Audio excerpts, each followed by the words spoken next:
Good morning. Good morning to everyone who's here. Anybody online? Welcome to the December 14, 2023 Flathead Reservation Water Management Board meeting. As usual, we'll call for an opening prayer. Do I have a volunteer? If not, I'll go ahead and take that with your permission. Okay.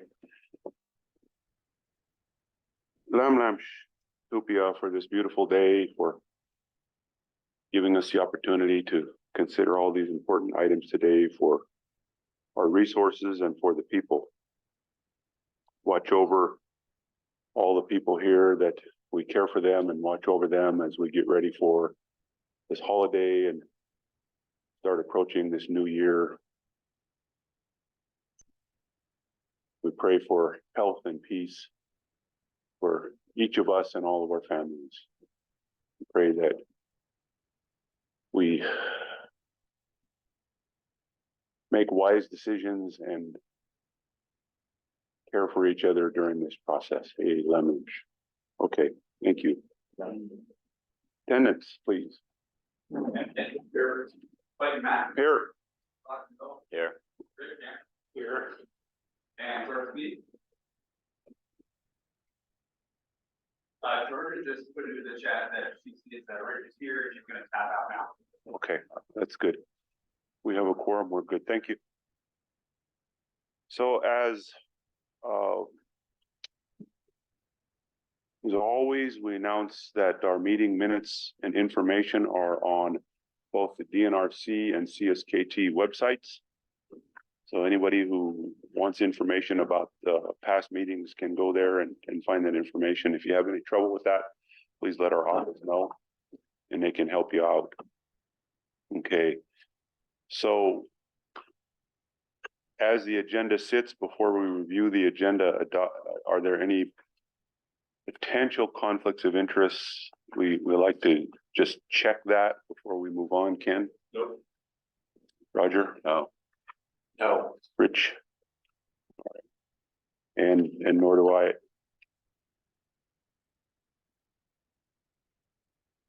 All right, agenda. Board members, any comments, questions, or concerns on the agenda at this time?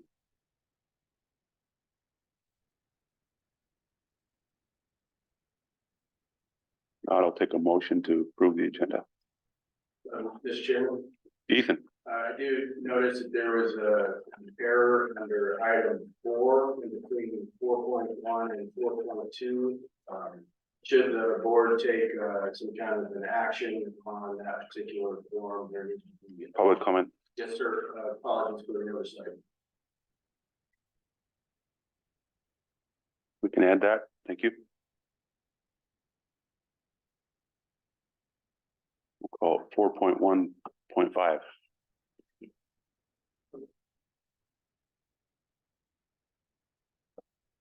Anything else? Motion to approve. Someone?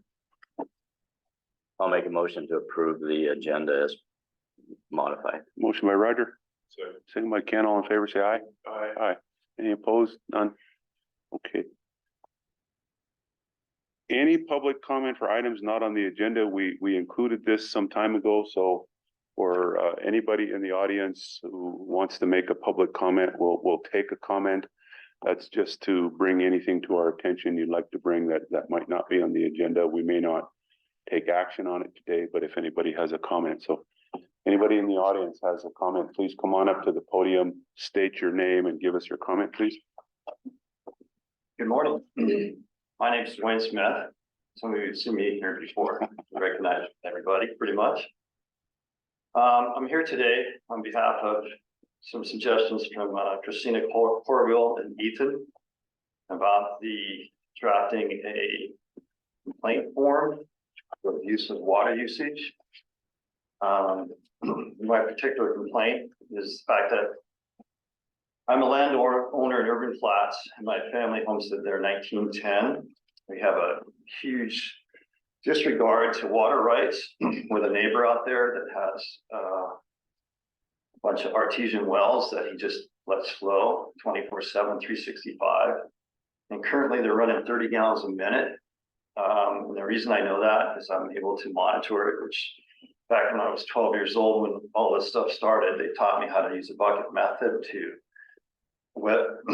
measure water flow and time it and that kind of thing. So I've been watching this actually for the last probably 3 months. And the only reason I could actually tell and do this correctly is because all the other adjacent water resources have dried up. And there's no water flow from any other creek. Irvin Creek is dry, Whitereef Creek is dry. There's no ponds or swamps left, and they continue to abuse the system. And so, you know, I promised my dad I would take care of this or try to help out to get the ecosystem back. And according to the information I got from Christina, she gave me a detailed information of how to try to make a complaint to get enforcement proceedings enacted, because you know we have enforcement for people that have only 7/10 of an acre per household. We also should have enforcement of people that are totally abusing the system with their wells as well.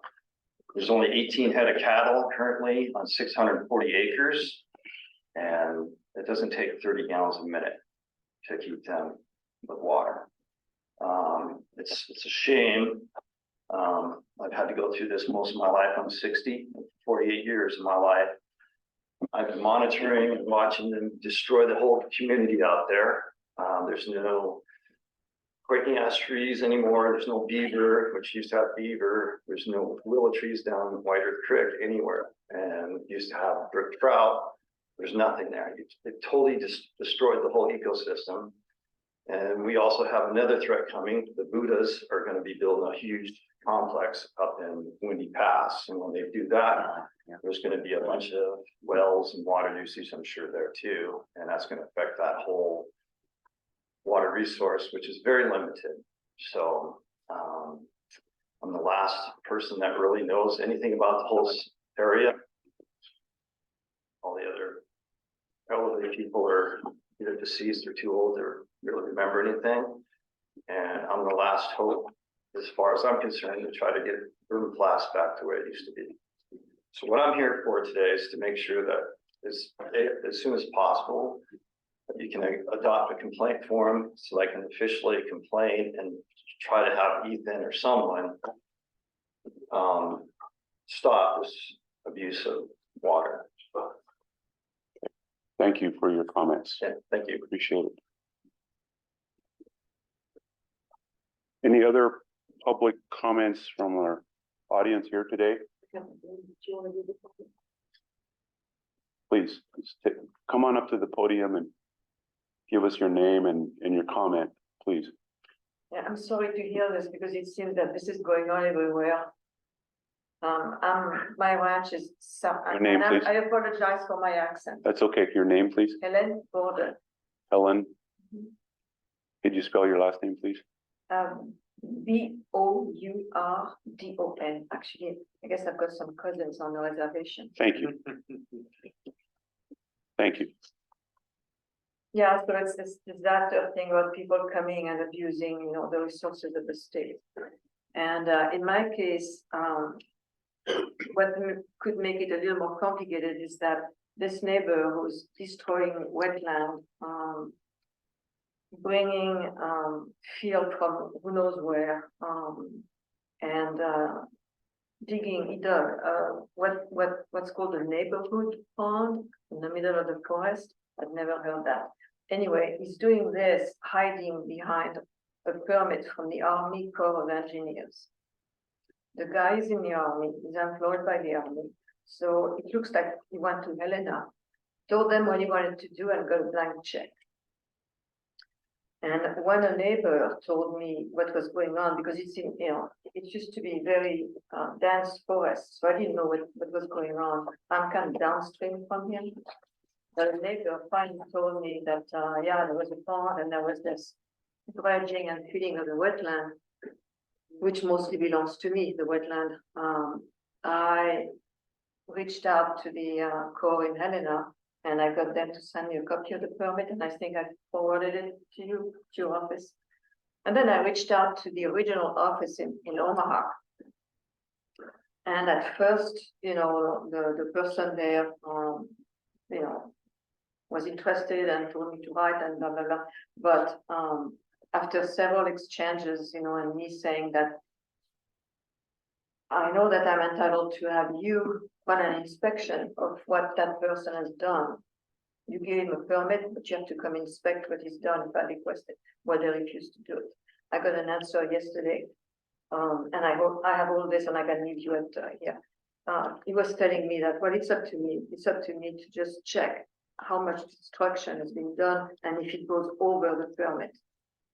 So number one, the Corps of Engineers has absolutely no right to give a person who just came in to give old water rights to somebody who doesn't have any. It's zero.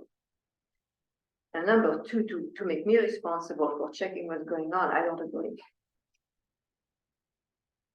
And yeah, so there is the water. I've had no irrigation water for 2 years. It took me that much time to figure out what was going on.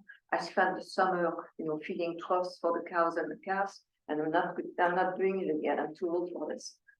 Anyway, so because of that Army Corps of Engineers permit, I am not sure how we need to proceed. I think they need to be exposed for what they've done in the state of Montana for this particular. I mean, they are still doing stuff like this.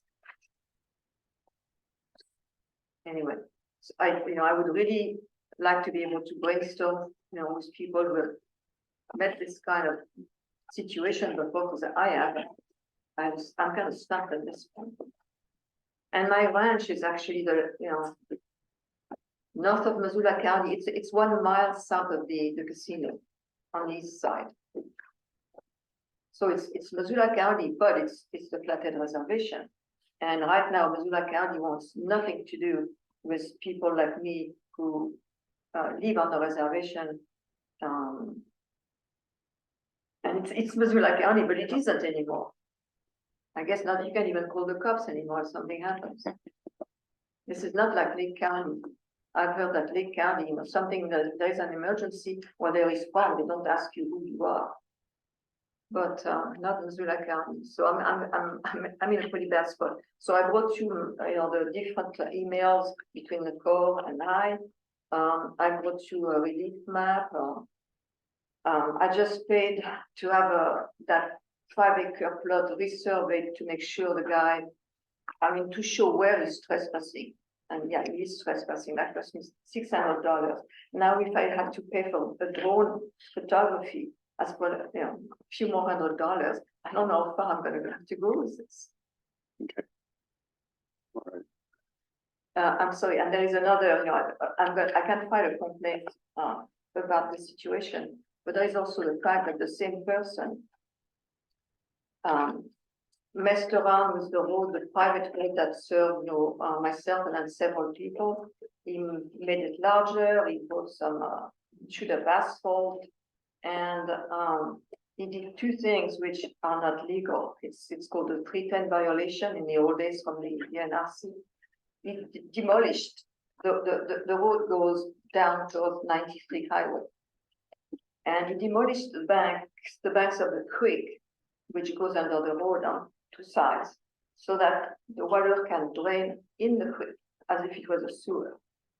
And he's done the same thing for my irrigation ditch, which is a little bit higher than the creek, and also crosses under the road. I asked him to fix it, and of course he's refused. And I don't know, I was just going to mention also something that I heard recently about, the kind of pollution that harms waterways and creeks, wetlands, whatever. Apparently, that was found by a reservation in Puyallup, Washington. They were losing their salmon, and it seems that the tires that we use now have a coating which spreads, when you drive on water, when the road is wet, and it drains into, river and so forth. It poisons everything within a couple of hours. So that's not a joke. When you use this shoot of asphalt, you know, and it's bad. Mr. Chairman. Thank you for your comment. Let me grab this a little bit first, so we don't, we'll take your comment, we'll listen to it. We do want to encourage you to visit with Ethan, but Ethan, I think that, you might benefit from visiting with Rich a bit. There seems to me like there may be not in our, you know, if we can deal with water use and water rights issues, but the other issues may be something that actually we could find a way to refer some of that to appropriate tribal folks who may have some interest in taking a look at that. So we won't try to answer that at the moment, but we'll try to get you connected with the Do staff. I leave my, the documents with Ethan maybe then? That would be a good start, and then we'll go from there. I think yeah. And Ken, Yeah, I was just gonna suggest, have you spoken with the Shoreline Protection Board? We came out, it was in the first time, and I don't know. and that's going to be, I think, the avenue I think they need to go. So, Roger. The other one you probably should be directed to is the Missoula County Conservation District. They won't touch it. They won't touch it, okay? No, I talked to Radley and came, one time, but they won't touch it. DNRC, same thing, you know, there. Yeah, oh, yeah, it's terrible, we wish we could help, but, you know. But I think the one thing I might do is if you have, advice, I'm willing to drive to the DNRC in Helena and meet somebody in the state. It just so happens the newest temporary board member is the head of the Tribal Natural Resource Department, and I think could at least be a good person to consult with. Sounds good. Yeah, Yes, thank okay. you so much. All right, very good. Any other comments from audience members, please? Thank you, Helen. Any other public comments? Anybody online? Oh, yes, sir. Please step up, give us your name, give us your comment, please. I'm William Burkowski. I was here 6 months ago. And 6 months ago came before the board after a submittal for domestic water was returned with my check to my consultant, Ron Warren, out of Rocky Mountain Survey out of Plains. And it said, just said that the submittal wasn't processable at the time because there was not a subdivision application for review. I'm in Hot Springs, Montana. I moved out of Polson to Hot Springs and bought some land and subdivided it. I have everything pre-approved with the county. I have pre-approval from Sean Sorensen, now the state sanitarian that's involved with subdivision review. My thing's a small thing. They're 5-acre lots. There's only 7 of them. 2 of them are in a family trust, so there's only 5 lots there that I'm looking for domestic water. Everybody warned me about water, domestic water. I have a brother, I've been coming here since 1981. He bought from Fest here. He's an ex-NBA guy. Howie Long and all the boys are tied with me. We've put a lot into the community. I moved out to Hot Springs just for quiet.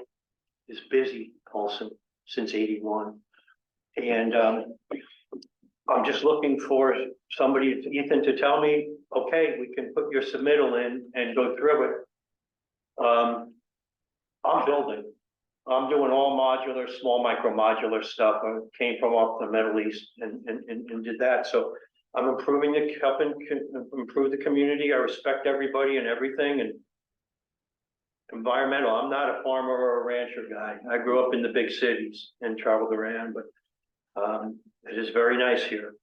And I hope that this spring, because I'm sitting on dirt that I can't move on for over a year now, and it's tied up and I'm building, and I'll bring water trucks in. I'll do what I have to do to get by until we can process something, but sure would be nice after a year. Maybe this spring I can submit for domestic water. That'd be nice. Okay, and I'm sure you're staying in touch with Ethan. Yeah, Okay. very All right, close. very yes. good. Thank you for your Yes, comment, sir. Thank you. Mhm. Okay, any other public comment here? Anybody online? Anyone online would like to make public comment, you can raise your hand, I'll allow you to speak. Not seeing any public comment line.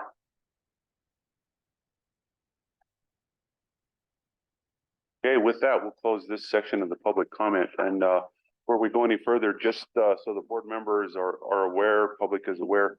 For myself, I know we're scheduled to go till 4 today. I need to be done at 3:30 today, so if we're still going, Roger, you'll have to finish it up at 3:30. If not, otherwise, I'd like to try to finish this by 3:30 today. So thank you. All right. Meeting minutes from November 29. Approve, please.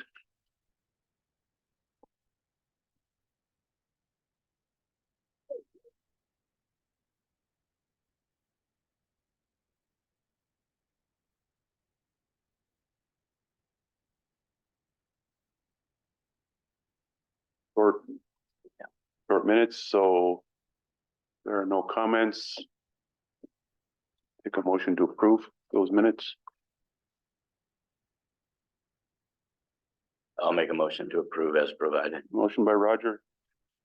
Second by Ken to approve the November 29 minutes. All in favor, say aye. Aye. Any opposed? None? Okay. Approved. So we'll go to November 30 minutes, please.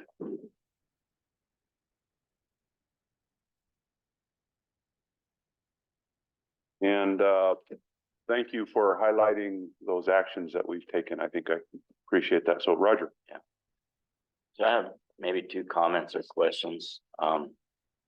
One is on item 6.3 hiring authority. I thought and I know James is really thorough on this stuff. We had 3 PDs in front of us. I thought we gave the okay on all 3. Was it just 2? I think, let me jump in on that just a second. Well, I think there were 3, but in terms of getting them advertised at all, I think Ethan, we're going to talk about that a little bit later. Is that correct? Mr. Chairman, if you've got time for that, I certainly will. Well, let's just see where we're at with Roger's question right now. There were 3 positions that we approved. It says 2. Mr. Chairman, board members, one of the positions is, you approved 3 job descriptions. You want to see the job descriptions before anything happened. You approved my ability to fly 1 position as a combination compliance technician / water resources specialist 2, after some discussion that I'm unsure what experience pool is out there. Sure. I want to throw a wide net that would allow me to pick up the most experienced person, but also somebody with less experience to train on that same advertisement. If that's what we get. Yep. Okay. And then the other one was the hydrologist position, which is also got the range. And okay. Does that answer? Okay.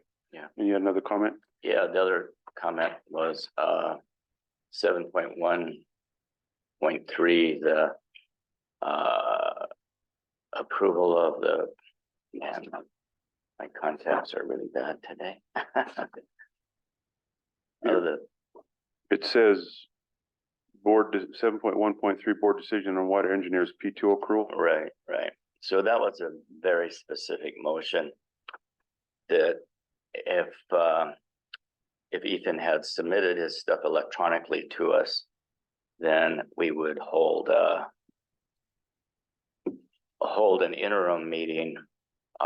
Since that didn't happen, I guess that motion died. Well, this says pending an email from Ethan on past work history. So yeah, but it was pertinent that we would have a special session to discuss that. I went back and I watched the minutes of the meeting. Okay.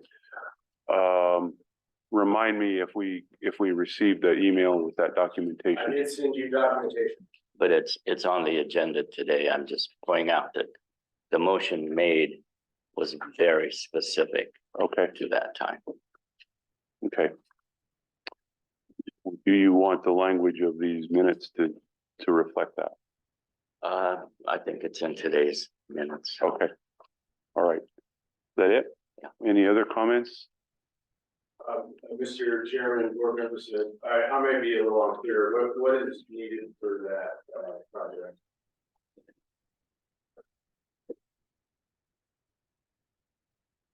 Isn't that on the agenda for today also? It's not intentionally.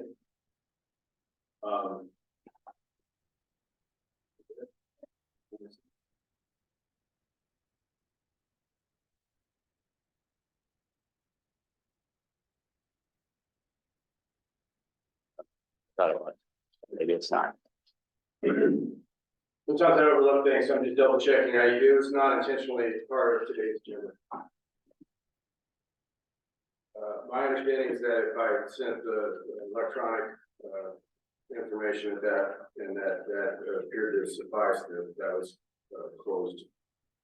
Well, but Item, but I'm happy to hear, corrections to my thoughts. I guess nobody's reviewed it to make a, we haven't had a subsequent meeting to review it, to provide comment on it. So you want to have an interim meeting just to look at the PTO issue? Well, if you want it approved, we need to do something, yeah. That's the way the motion was structured. Okay, So, so if it's not on today's agenda, then I guess we have to push it to the next meeting's agenda. is it possible to add that to today's agenda? Given we have an approved agenda, we take board action to authorize that change at this point. And we probably do it under the water engineer's report. You want to put it there? Sure, if you want to hear it. Can we add that to that section? Certainly, Mr. Chairman, Would thank you you. be good? Would you be good? Can you be good with that? Yes. Okay, let's make, Same yes, for qualifications, I've not had a chance to read this email. let's just put it down for discussion and see where that lands. Because we had taken prior action on that, so I think let's see where we get with that. So we'll add that as the PTO accrual.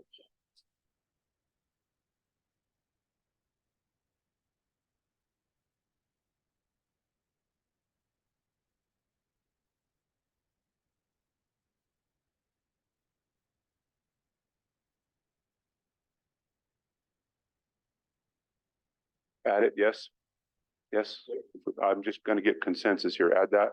Okay, Roger. Yeah, Good. that's consistent with what Okay, you mentioned also during the board meeting. I don't see Rich. I'm good with it. So, yeah. All right. Anything else? We need to approve the November 30 minutes yet.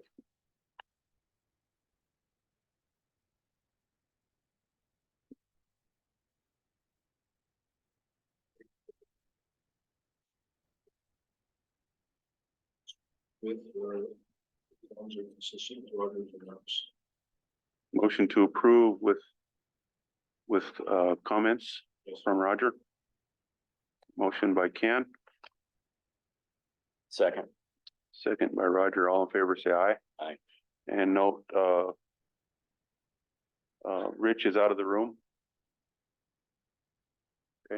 Should we be- Mr. He'll Chairman, be back. Mr. Vice Chairman, you could sign these, enact these other documents, which I don't think we need to have on board because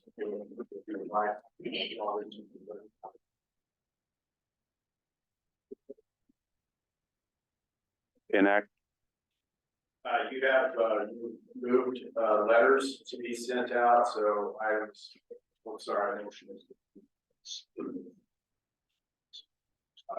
yeah, all right, so you're just jumping on to the next item, so, okay, so that's fine. So, 3.3. board letter to parties. 3-4, let's go to 3-3.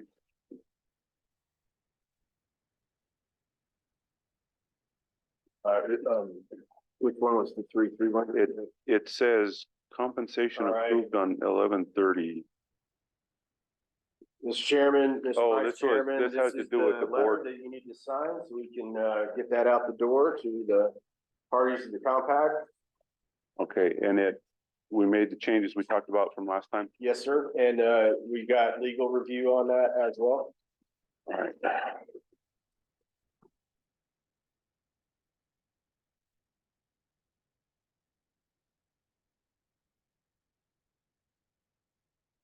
Is today.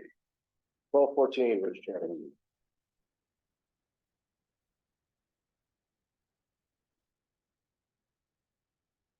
Hey, board bylaw amendment compensation approved. First, I think you had a letter to the building, right? Or is it, Well, I'm just going in order here, so okay. we can do, By law, here we've got. This is, the modification that, changes the way that you look at your compensation, and, you approve this. This is just enacting it. So Ethan, on this one that goes to the governor's office also. Arnie Wick would like to be in the loop so that he can coordinate with the governor's office. Absolutely. So just so you keep him apprised.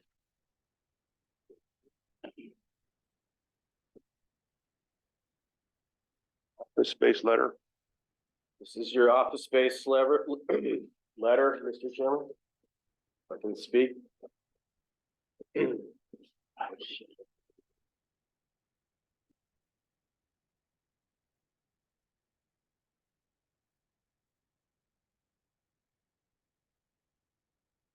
Thank you.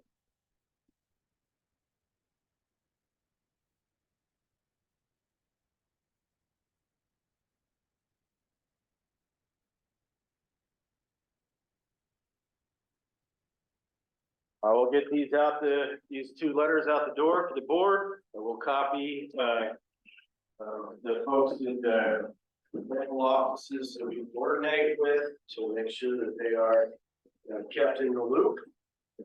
And I thank you for your submission. And the other people you'll coordinate with will include the tribal staff. Yes, sir. Okay. 3.6, board compensation submissions through 12/14. And is that this? Yes, and, Mr. Kreitz is prepared to, make any modifications that, you might have, here, and then you can approve that, we can get that out there.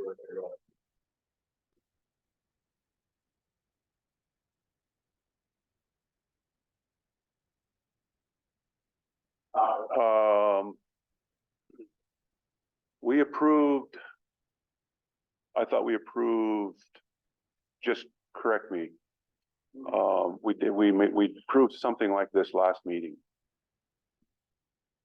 Yes, you approved, up to,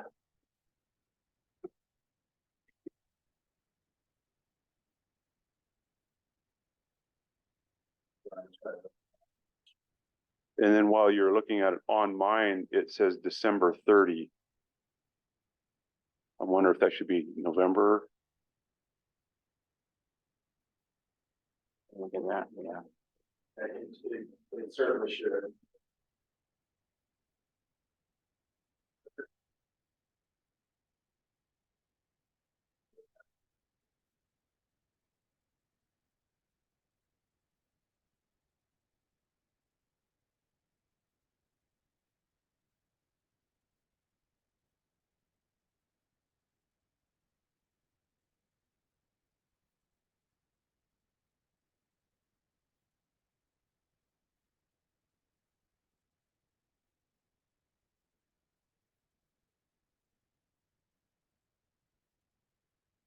Given that Georgia is not present, has someone reviewed this with Georgia? I mean, we can take action on this, but I'm not sure if we need to include or exclude Georgia from that action. I think you can include, Georgia, she did have, actually, we have something she wanted to modify. Sorry, I thought she would be in attendance today. I got him. Roger. So I have a modification too. He'll email back and forth, but I guess it wasn't clear enough. My travel is in the window for both breakfast and dinner. So for the 13th and 14th, so that needs to be revised for whatever those rates are.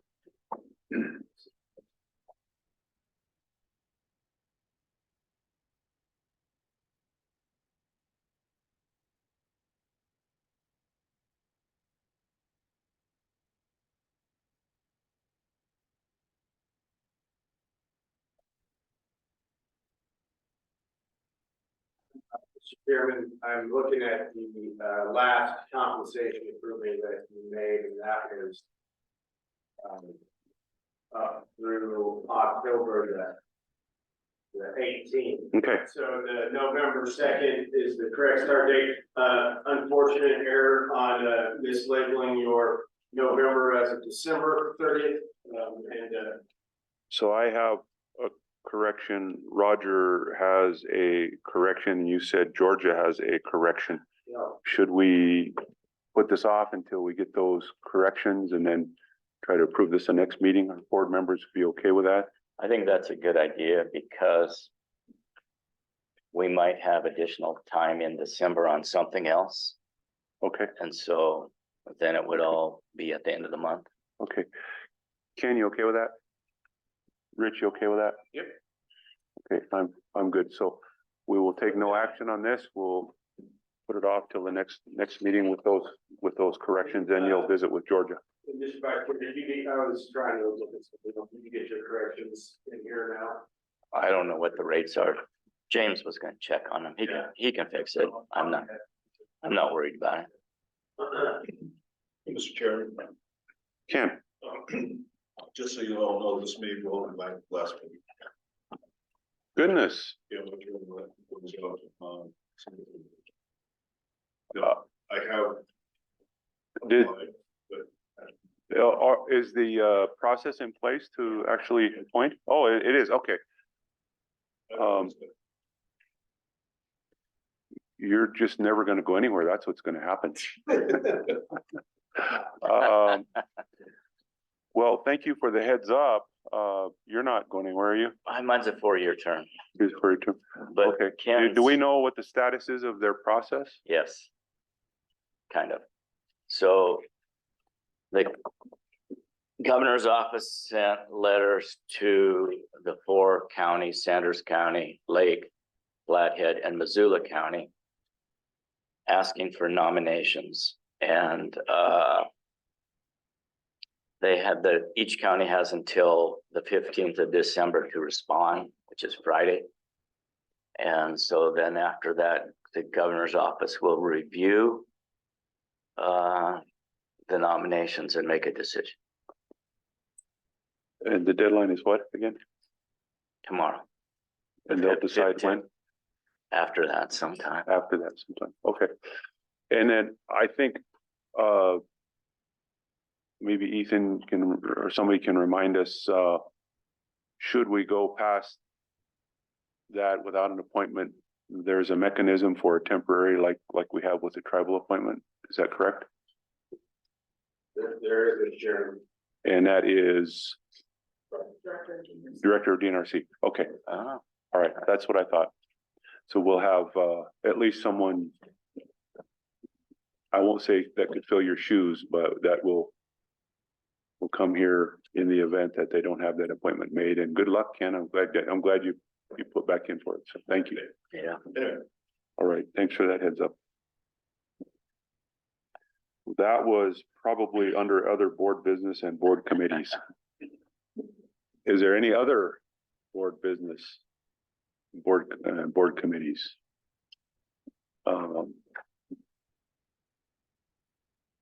Did we want to touch on the insurance committee at this point today? No, we'll work on that. Ken and I will work on that next week. Okay, Did you hear anything from Adele today? Yeah, I got some stuff this morning, but I haven't even had a chance to look at it. okay.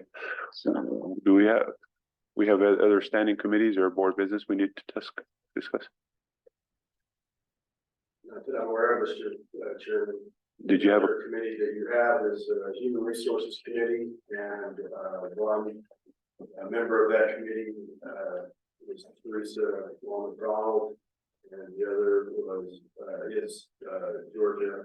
they're both not, Spees, and Yep. I'm not aware of them. okay, Being active. okay, board members, anybody have anything? Did you have something, Ethan, for us under that item? Not under board action, I got a ton of stuff under my office. Yeah, we'll get to item 4. So 3.7, nothing else? Ken, are you looking? No, I'm not. Okay. Roger? Rich? Okay, moving on. Thank you. Item number 4. Board consideration of complaint form, legal counsel. So here we go. Thank you, for giving me some time to introduce this process. So what should be in the packet is a minor update to the complaint form that you have all seen, some months ago. That for a little bit of a recap, was put on hold for a couple of different reasons. And now, given the need in the public to have this process in place and the form available, this form is now for the board again. What I would like to communicate with members of the board is that this form, although needed, is essentially meaningless without a process in place for the office. The board has the appeal process that was discussed, hopefully will go to public comment here today.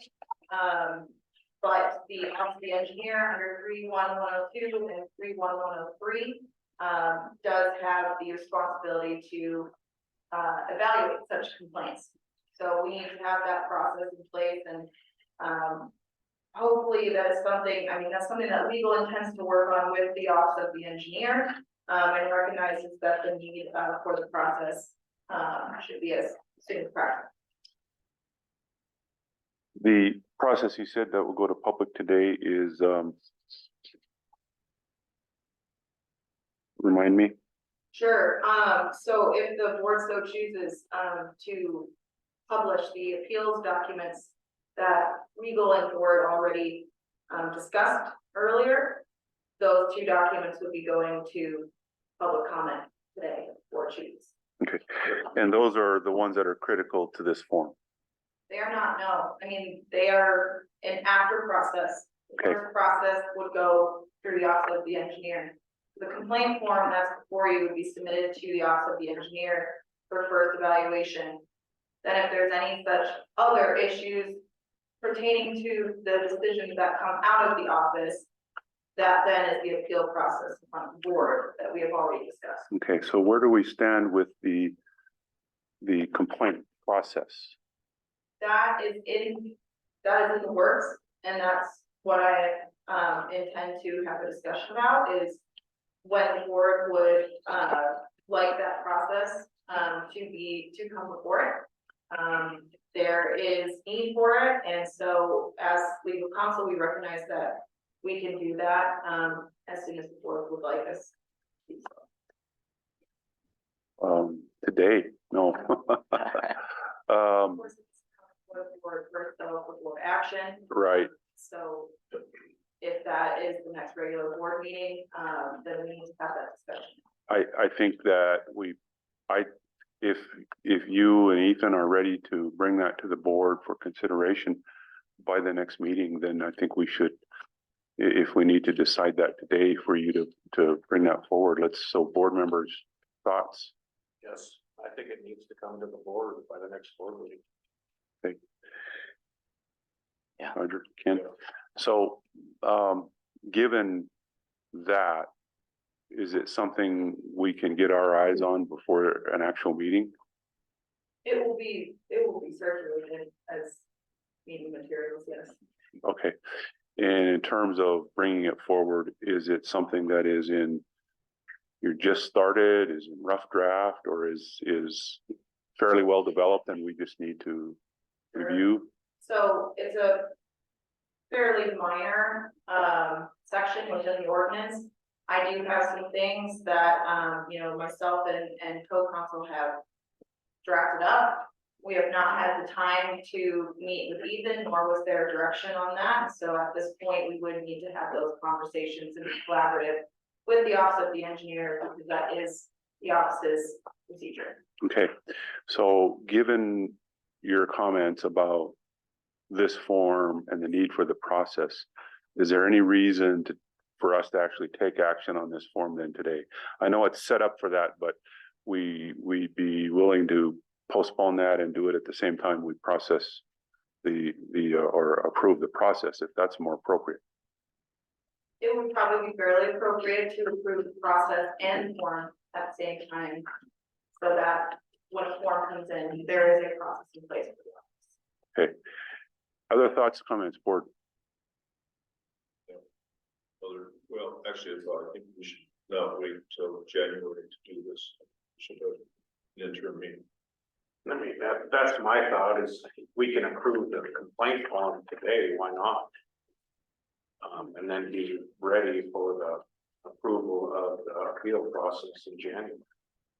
If I may, Rich, I like that idea. We did do that once before. Okay. And then we got held up in this weird spot and somebody applied on a form that was approved without procedures. It's caused this a little bit. Oh. And so, sorry, thank you. I like your thinking, but I never made that mistake myself. And let me just indicate as well, essentially being pretty thorough in the ordinance recently, there are very short timelines for the complaint process. Yeah. I think that would be doing a disservice to the public and the complainant who brings the form, if we did not have a process in place. Got it.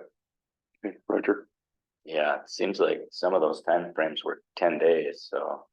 There's one in here for 3 days Oh, of receipt of the yeah. complaint, so I mean, it's a very short and truncated time frame. Okay, well, Ken's suggesting we have a short turnaround for our next meeting to address that. So without actually setting a final date yet, what are your thoughts on that? And would that would have to be next week. So would you be available next week to do that? Myself, I'm around and available to the board if needed. Okay, so what are you thinking, Ken? Take it next week. I'm available.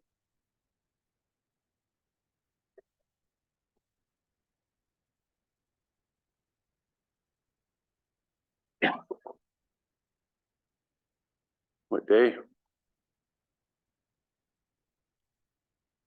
Tuesday?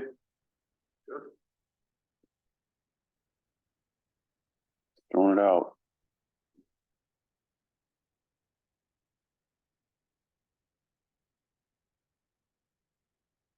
That's the 19th. Yes, Yeah, I can do that. Available. okay.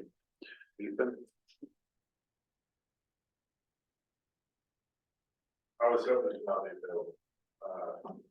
And so that puts us in needing to notice this meeting.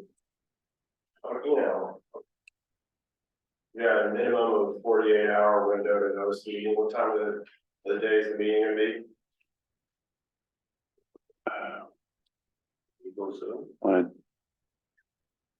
Yeah. 1 o'clock.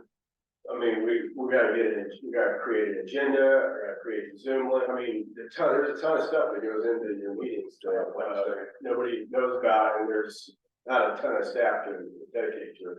And after this is done, we have got a huge crunch to move all of the pending applications before the break occurs. So I mean, yeah, I think that it's good enthusiasm. I would like to at least have a chance at lunch, touch base with staff, or to, a meeting on the 19th. Cause I'm down for the week. How, in terms of timing, how appropriate would it be to move to the following week? So say 27th or 28th. That would then put us after the holidays and have that crunch. I mean, I know we want to get it done soon, but that's a thought. Ken? Looking at you. Well, yeah, I mean, it's trying to, you know, I wanna go take some PTO off that I don't know how much it is yet, but, yeah, you know, that's the family time. How about the first week in Jan or after, or, I don't know. That's even more doable than me. Well, if we push it off to them, I mean, that's not getting it done. I mean, that's 3 weeks, but that's, Can James carry this message? Well, the problem, I think, with the 19th is a doable meeting day, but getting the notice out by the 19th is a question. But the 20th help? Yeah, I think the 20th would help because it would notice the meeting on Monday the 18th. Help with that. Are you available? Yep, I'll do it. I might be on Zoom for the 20th. Legal counsel, good? Shoot for the 20th. I say we shoot for the 20th at 1 o'clock. And then, should all else fail, I'm gonna say we jump to first part of January, say the 4th. So just as a backup plan. So let's target 20th, 1 o'clock for this. And was there something else we were gonna want to take a look at then at that point? Was that gonna be the stuff? This, well, your PTO question. I think that one, we want to get that. And if health insurance is available, yeah, we can do that. So 1 o'clock. Let's see where we're at. Roughly speaking, how much time do you think we need? I mean, just ballpark to discuss that item. If there's public who would like to make comment too on that, which. Yeah, so the document itself that we'll be looking at, are we talking about a sentence, a paragraph, 3 pages, 5 pages? It's probably gonna be a shorter document, I would say a couple pages. Couple pages, okay, not real, but, okay. Yeah, And then if we have it a little bit ahead of time, they'll give us a chance to, yeah, I mean, the goal Preview, is to okay. have that go out with meeting materials. I mean, and that's the goal. I would like to have conversations with the office so that we can best figure out how they want to operate with them. yep. Is doing this then by the 20th a good enough time frame for you then? I can make it work. I think we need to be considerate of the office and the staff. All right, let's do this. Let's at the moment say the 20th at 1. By the end of the day, let's reconfirm. And if that's gonna work, fine. If it's not gonna work, tell us, and then I think we pick another date. That work? That's for me, All right. Mr. Chairman, thank you. All right. So no action on that and on that form, and we'll move on to item number 5, engineer's report. And I'll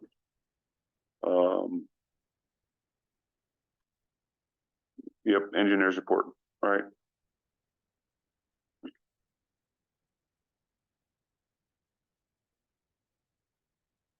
Mr. Chairman, board, the result, I'll stand before you if you'd like.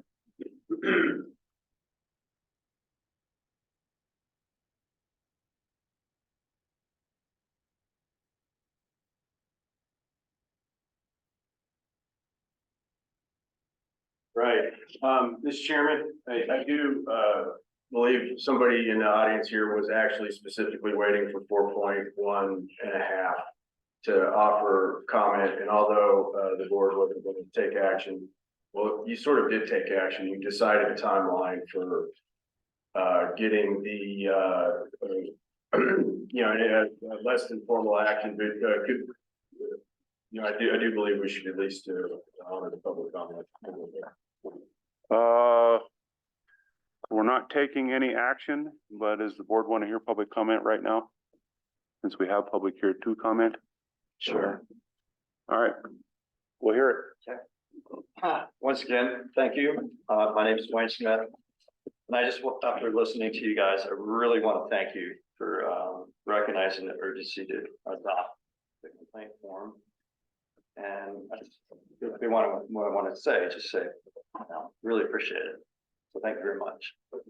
That's it. All right, thank you. That would be time for that. All right, Thank you, Dwayne.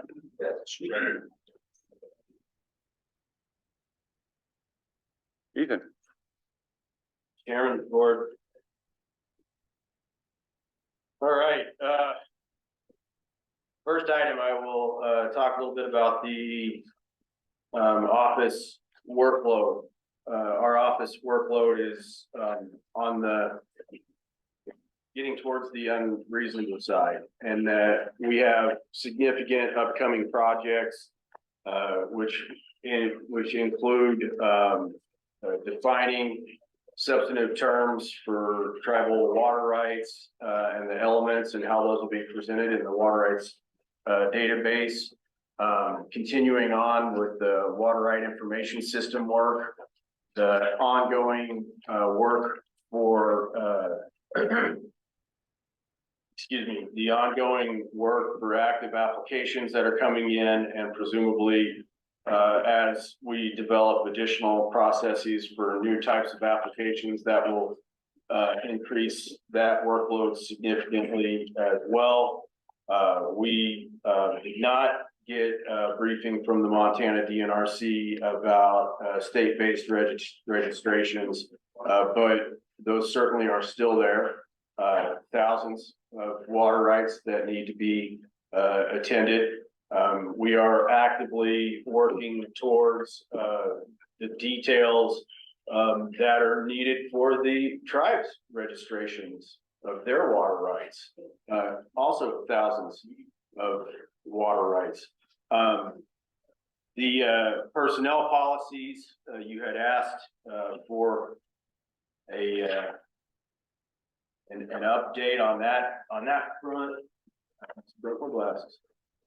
And I put Mr. Frakes was kind enough to compile a quick look at this, where we have in the current personnel policy section, there are 99 sections. There are 17 sections that need approval. There are 27 that have been approved, and there's others that have 17 sections have updates but no approval. 27 sections have been approved, and then the remainder have not been yet heard.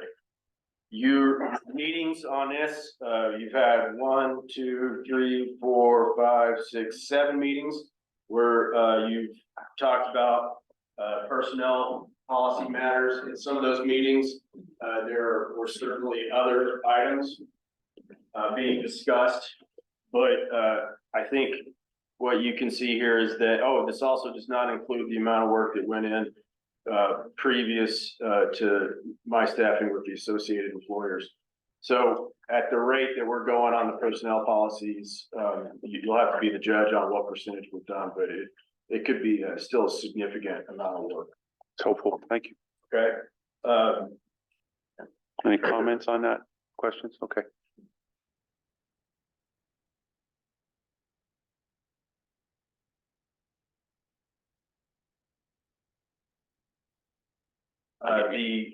I'm going to go ahead and add in here about workload, some staffing items, and some of this, I'm going to kind of reach down a little bit into the lower sections here and combine a few things. But one, the day before yesterday, I was able to finalize a contract for a half-time FTE Water Resource Specialist 3. This would be a continuation of Kathy Schubert's employment with our office. She, as you know, has been an employee for the board at halftime using DNRC as a pass-through. And this contract extends that arrangement throughout 2024. She'll start in February. And so that, I'm going to report that as a success on being able to at least tread water. Okay, on the virus stuff, because it's still not quite done. That will also give us opportunity to do other fundamental essential items with this office, such as get training to the eventual rest of the staff on how that thing works. And I think Kathy will be an excellent hand at helping us do policy development for water right application reviews, as she has been doing that for many years and is an expert in that level. So that's a win there. The other positions that we need to hire, it is my belief that we need to resolve the healthcare benefits situation before pulling in full-time employees, specifically because I do know some folks who are interested in those positions. I do know that they would not be very interested in those positions if there's no health care benefits in place. Ethan, I do have a comment on that or Yes, sir. question. I would like to have Ken, well, note Ken stepped out for a minute. So when he comes back, I'd like to continue to address that, but so I'll let you move on, but I want to come back to the hiring, advertisings and insurance and discuss that briefly. Yes, sir. And along with this staffing discussion, I have the board, especially the chairman, had requested an organizational chart. You have the organizational chart in front of you. You know, this is a great time to show that halftime FTE is actually a water resources specialist 3, and that is now an active arrangement. So already got some updates. This is what my general vision and layout is for the office, but I would be happy to receive direction or changes or whatever that the board would like to see different than this. There's a couple of things in here. One, I believe that having somebody else in this office specifically assigned to help run the office in my absence is good business and protects the organization from being overly reliant on one employee. So I do really want to help develop that hydrologist 2 position to the right of my position, and that would be Mr. Frakes there. Additionally, for legal counsel, they get direction from all sorts of places, but I think that this has been pretty accurate.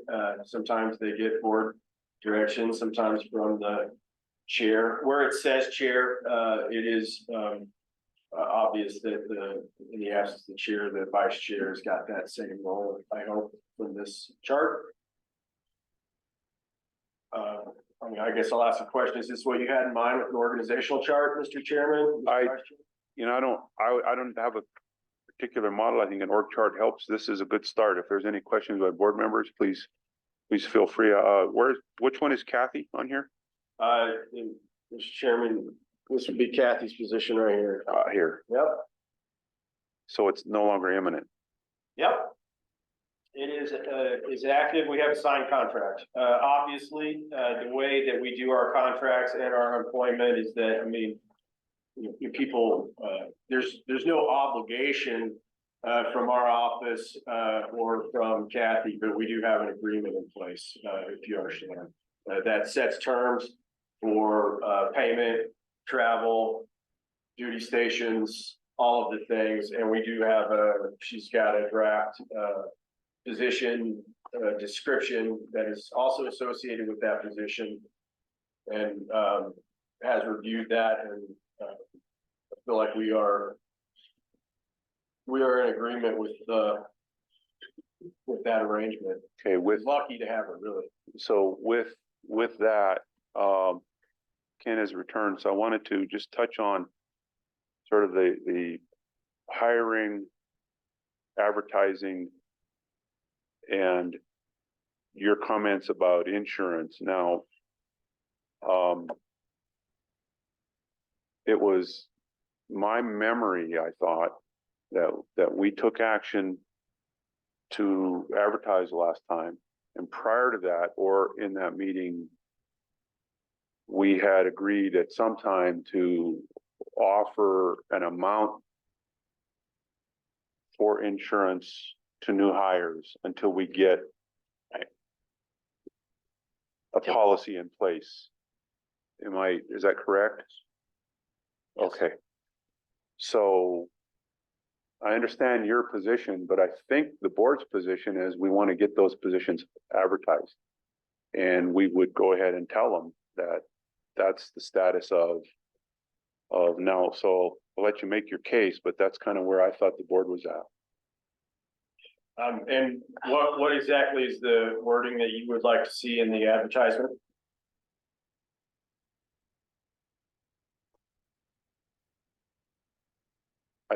I don't know that I want to give you the specific wording unless the board wants to give you wording. I think at this point, I think and I'd like to hear from the other board members, our direction is to go ahead and advertise. But when it comes to the insurance in the advertising, we can announce that until that our policy, health insurance policy is pending. And in the meantime, we're offering a certain amount of dollars for them to go out and get insurance. Now, that's where I thought we were. Yes. And I don't think that differs any than the previous job announcements that we've floated out there, Yeah. you know. And we get where you're at with it. Yeah. But, and that's completely understandable. But we also want to try to move on to get positions hired. So let's see where that lands. So, Haley, you've heard the discussion. Any thoughts from your corner on why that wouldn't work? Further comments of an appropriate avenue to take, just whatever amount it is, it needs to be consistent amongst employees. Can't differ from employee to employee. Okay, and I think we took that action, correct? I don't remember what the amount was though. Well, I thought it was what we were. The number sticks in my head, but I'm not going to say it because I don't remember exactly. I don't want to go on record. Well, I thought it was comparable to what we're covering with James and Ethan both. Yeah. So, Mr. Chairman, board, our payroll person has told me that the only way for her to give people the healthcare stipend is if they have a bill like COBRA. And we do not currently receive equal amounts. We receive amounts based on either up to the maximum or some portion less thereof of those healthcare premiums. And so I'm getting mixed mixed information about how the healthcare stipends work. Okay, so she said she needs a bill. So is there a solution to that? COBRA was a solution, but not everybody has COBRA.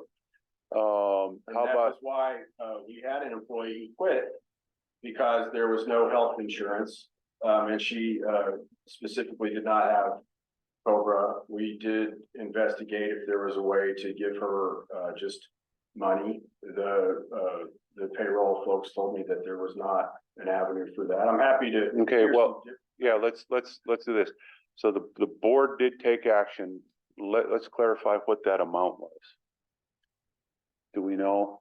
the board took action on a $700 amount, which is, less than you're giving at least one of your employees already. All right, but that was the action, okay. And we said that was for new hires. You also said that would be in a form of an HSA. That was a specific part of your action. Which is not. No, I possible. don't think it was an HSA. I think we said that it was a designated amount so they could go out to the government marketplace and buy individual coverage through that. Yeah, and Was the intent. I don't remember an HSA being part of that. No, So in any case, so we're at $700 right now. Now, our accounting is telling us, and now you're advising the board that the accounting is telling us that they can't do it without an invoice. Is there a way to do that through a reimbursement process rather than an invoice? The reimbursement is how we do it right now based on the invoice. And so we submit our COBRA payment details or other health insurance details, So that, depending on the individual employee's arrangement. And that is the mechanism. Roger, so my son gets his health insurance through the marketplace right now. And there's a set amount that comes across on the credit card every month. So there is an invoice generated. So it's possible to do this. So you're saying that people would have to go out and get their own health insurance and then submit the receipt? That's That's what you want for the advertisement? I think we could tell them they need to get their own, we would offer a certain amount for them to get their own insurance right. until such time as we have that our health insurance policy is pending. Yeah, I think we just say we offer a $700 a month stipend for temporary health insurance. And Because we know the policy is going to be within the next couple months. And if your discussions with accounting seem to continue to hold that up, then I think we need to have a discussion with them so that we can clarify that. Did you have a comment? I didn't know if you raised your hand. Okay.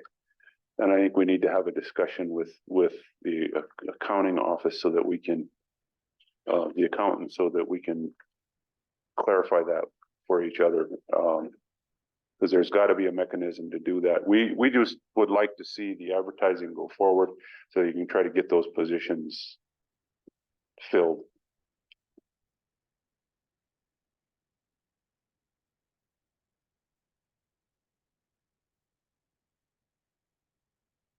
All right, I'll look into the stipend arrangement. All right, thank you. All right, do you have more under your report that you want to cover? Yes, Mr. Chairman, board members, I sent you last night an updated budget that includes the health insurance proposal that you requested yesterday at the meeting. And so that's one of the tabs that's in yesterday's budget. We can go over that if you want. You want to cover that? Or not. Okay, we have it. All right, we move on. Thank you. Well, this thing that you have here is actually a separate request.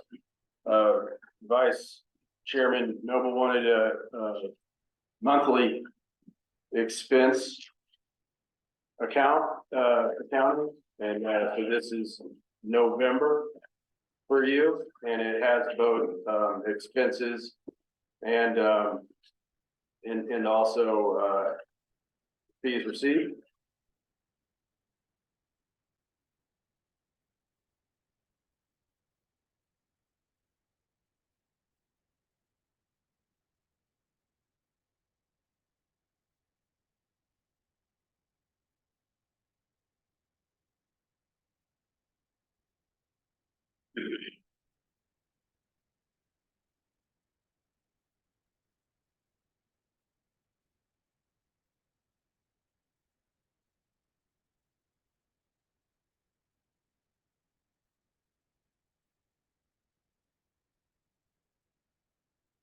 Questions, comments?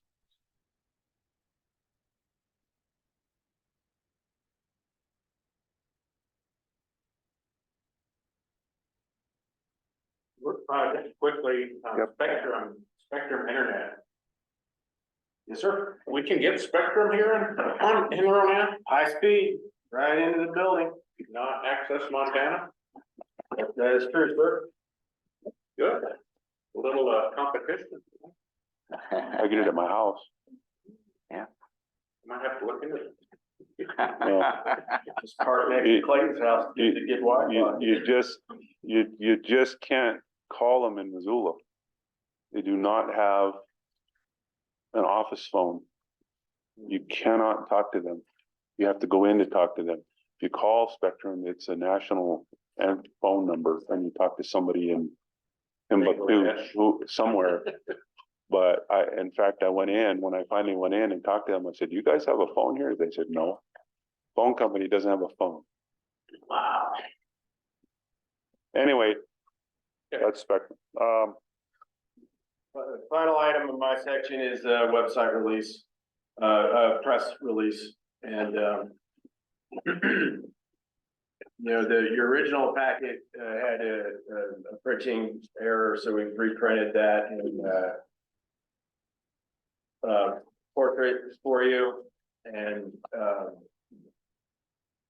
we meant to put this on the last agenda, but we ran out of time. Okay, so you've corrected. We have a new, probably, so this is a website press release.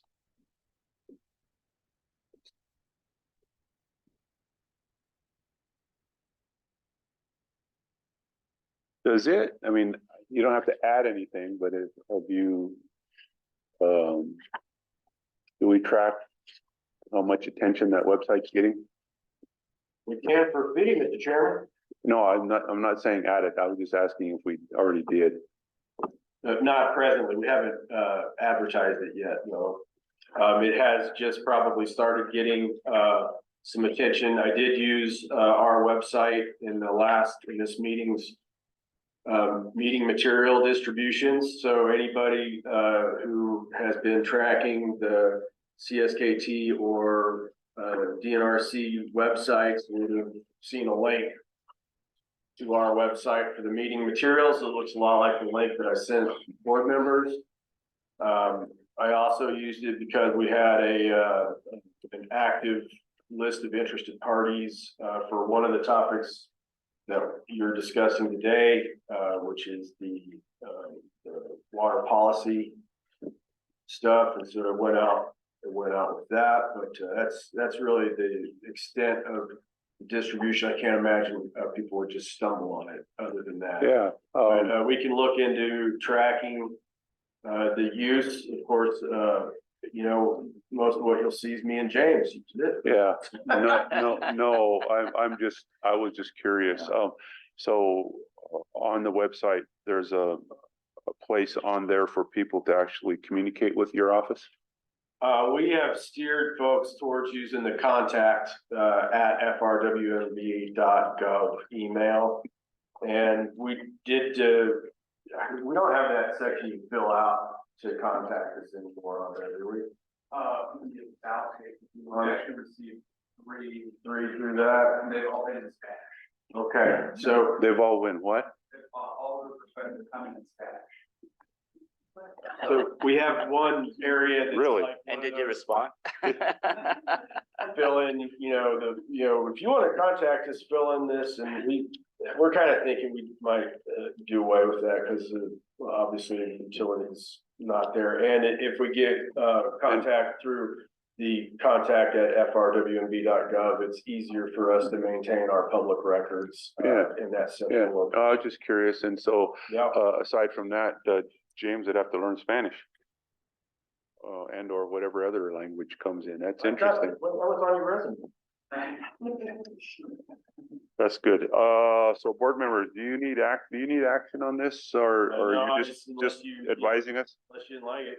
Well, I think this is ministerial Yeah. in nature, and Yeah. we do have a laundry list of folks we'll send this out to. Some of it we might do a little publication to let people know that it's, out there. We'll do that as a, see what we have time for. At a minimum, it'd be easy just to copy all the folks on this email list and distribute it. Yeah, good. Questions? Thank you.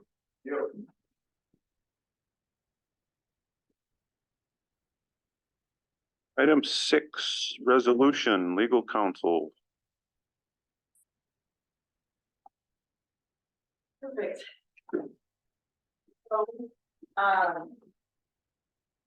hopefully you have this in front of you. This will be, well, I guess it's titled Resolution 5. There was Resolution 4 that was proposed yesterday. So that numbering, depending on the board action today, might actually need to be altered. So we will mark that, for that. Essentially, what this resolution is to provide a notice and comment period, for when the board or the office is creating and adopting procedures. So for example, the appeals procedures, that the board will be using for its operation in an appeals, before it, that would need to have a notice and comment period for public comment, because it is a procedure that is going to dictate how the board will operate. Another example would be the adoption of the water policies and procedures draft, because that would be a massive procedure document for the office of the engineer. So essentially, just some key points in this. As you will notice, this is pretty similar to formats you've already approved. There's authority granted in here under the compact and the ordinance for creating such a procedure. And I want to make note of this. So this type of notice is separate from the notice requirements under the ordinance for such like publishing a determination to grant from the office of the engineer that has specific notice requirements. What this notice term means is that the board is giving notice to the public that these procedure documents are now on the website for public review and comment for a set period of time. And then after that set period of time, at the next meeting, the board would then either approve those procedure documents or subject modifications. The other piece of this is that their public comment that we are reporting to the public is no less than 15 days from the date listed on the published notice. So published notice would just be putting it up on the website and if you haven't taken a look at the website, there's a meetings and notice tab on the website. So that would be the appropriate place to put these documents for the public to review. And then it would be where they would submit comments if they had any to the contact@frwmb.gov email. And then that would be reviewed depending on what process is being reviewed. So for example, the appeal procedures would most likely comments would be reviewed between legal counsel and board. So,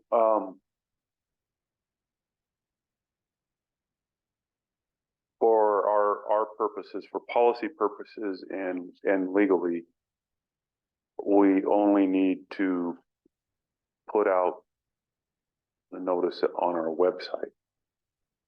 We're not, You noticed in the meeting minutes too. but we're not required to put it like in all the local newspapers and so on and so forth. No.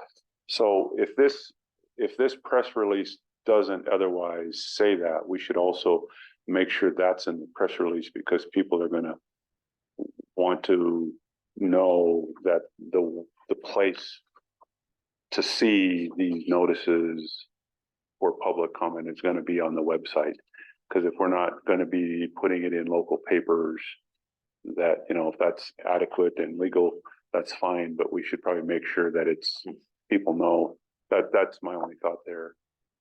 Might want to add that to That's great. the press Certainly, release, I'm gonna yeah. press release. Okay.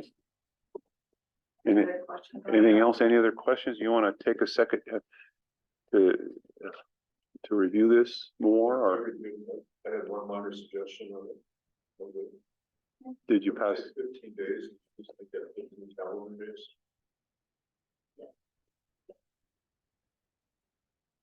I guess the only other thing that I would like, input on and have, this term postmarked highlighted on the document. It's on the second page. So this is in reference to any public comment that the public would like to mail into the PO box, for the office. It can either be postmarked within 15 days for public comment, or it can be, needs to be delivered by the 15 days. And I had written postmarked, given the fact that mail delivery is questionable. Right now, Yeah. Especially in Missouri. So if it's postmarked within that 15 days, we're saying it's good. On the calendar day comment, can you also just maybe bring in the other language from the ordinance about weekends and holidays? And where things fall in relation to those two things?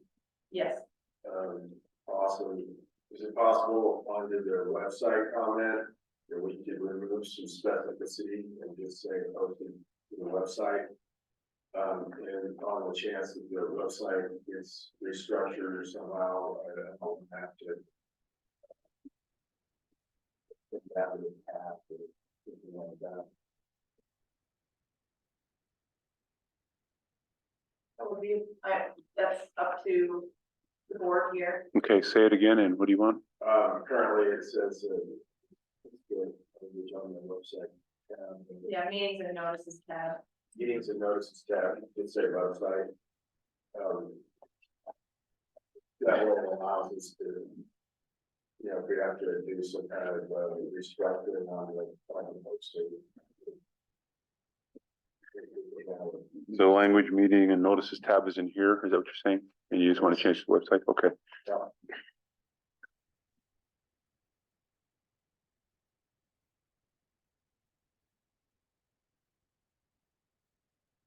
I could provide maybe just a little piece with that too. Yeah. I think just providing maybe a little bit of specificity with having it as the meetings and notices tab currently, since that is how the website is structured, is appropriate.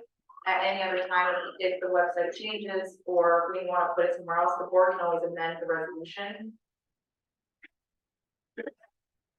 Ethan? In my case, I would rather have less specificity. I don't think we have, you know, but also that would allow us,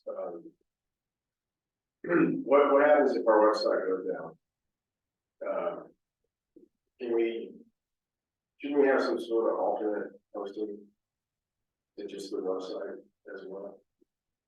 Well, let's stick with that language first. You're making a good point. So I guess I went on the website this morning and that was the first place I went to look for things, you know, was the meeting and notices stuff. So I would hope that wouldn't change because it's a very distinguishable tab to look for things, you know. I can understand Ethan might change, but I mean, boy,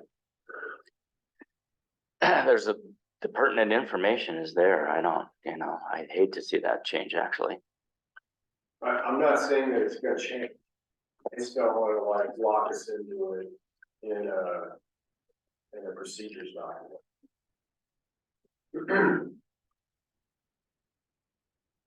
What if it's a button one day instead of a tab or a link? Well, we can always revise the resolution, that's for sure.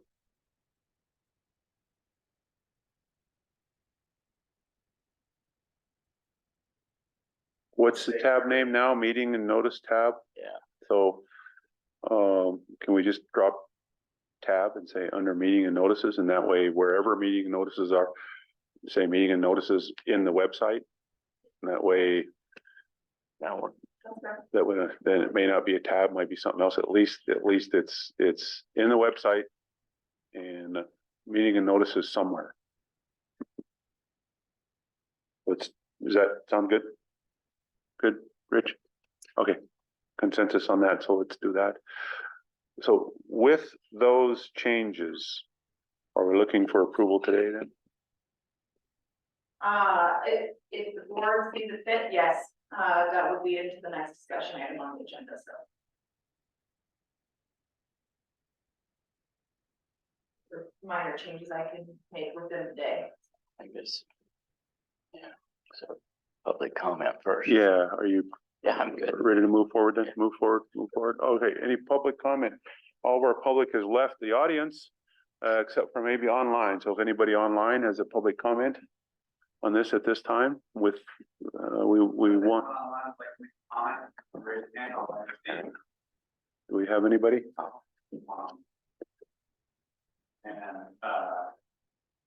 Seeing no public comment.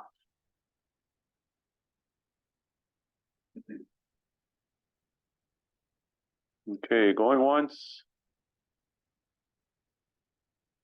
Two times, three times. All right. No public comment at this time. So if the board so chooses, we take a motion to approve this resolution. Now we're going to call it 5 for the record. Or should we name it? I think we should name it I 4 believe it will because, be 4 sequentially. yeah, Okay, I'll make with suggested modifications. Yeah. I was gonna say, I'll make a motion to accept resolution FRWMB 04 as modified per our discussion today. Motion by Roger, Second. second by Rich. All in favor, say aye. Aye, okay. That's that. Thank you.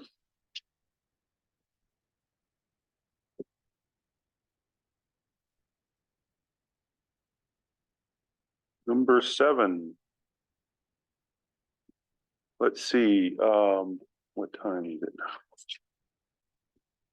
We're doing good. All right, number 7.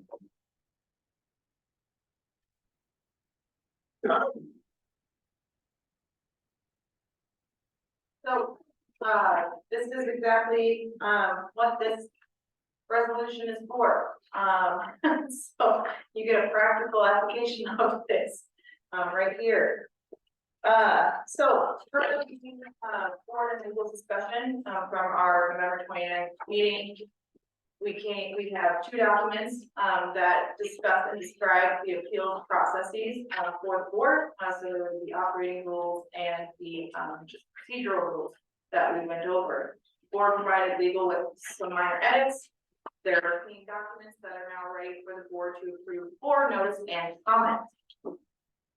With the notice and comment being 15 days for the resolution, the notice of comment period, if approved for publishing, would be January 2nd.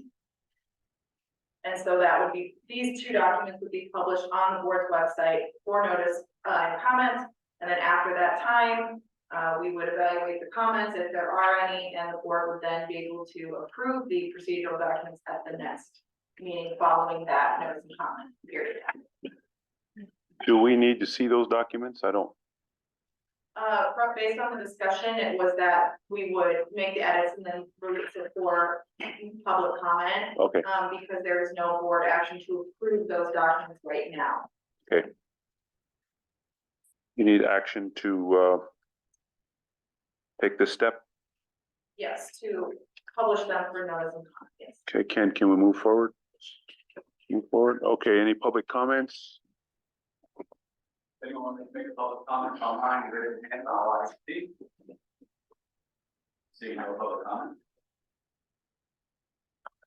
Again, going once.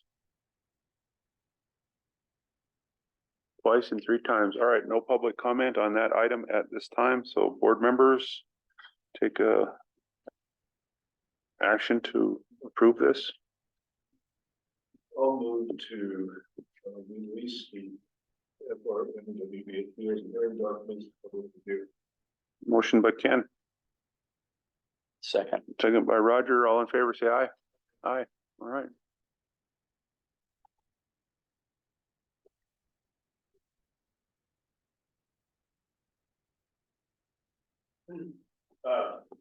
Document allowance processing and insurance presentation. Yes, I was gonna say on the posting of that, that'll probably be Monday. posted. And they will need to change the- Yeah,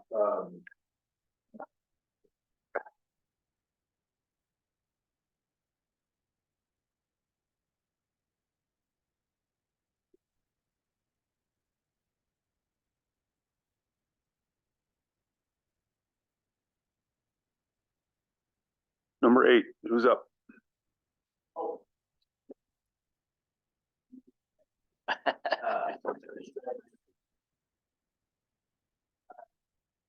Next is a presentation. I'm gonna just get rid of here.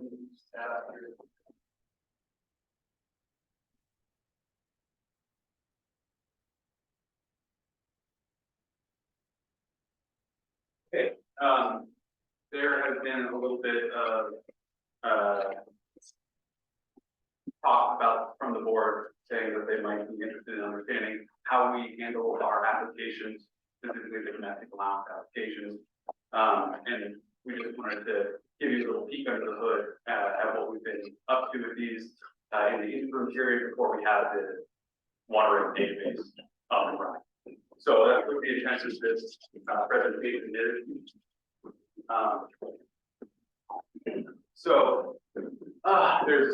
These are some of the major events that occur once we receive an application out the door. This is what our applications look like. This is manila folder here. You put them in here. They're stored in these cabinets over here. Just to orient you to that. This is sort of the layout of how things are going to go through the next couple of slides. We'll talk about receiving applications, primary review. Then there's this notice of completion portion. At that time, there's a secondary review that goes on, and then finally we issue an actual law. So let me sort of walk you through what that looks like. So first thing that happens is it goes to its first spreadsheet. There's going to be a number of spreadsheets that I'm going to show you. The first spreadsheet is this money handling spreadsheet. This is how we get a receipt number, and this is how we track all of the money that comes in through the 5 days per we keep these, and generally we deposit, we make a deposit at a week, unless we get so many applications that it gets over, I think, $700. But an important note here is that this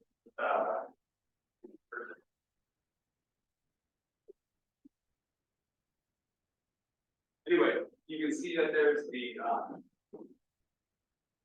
see right there, that's the seat number, and those are automatically generated, and that then gets added to the second spreadsheet. Now, this second spreadsheet has 3 main purposes. We use it every single day. It's a very important spreadsheet for us here, and that's just our tracking spreadsheet.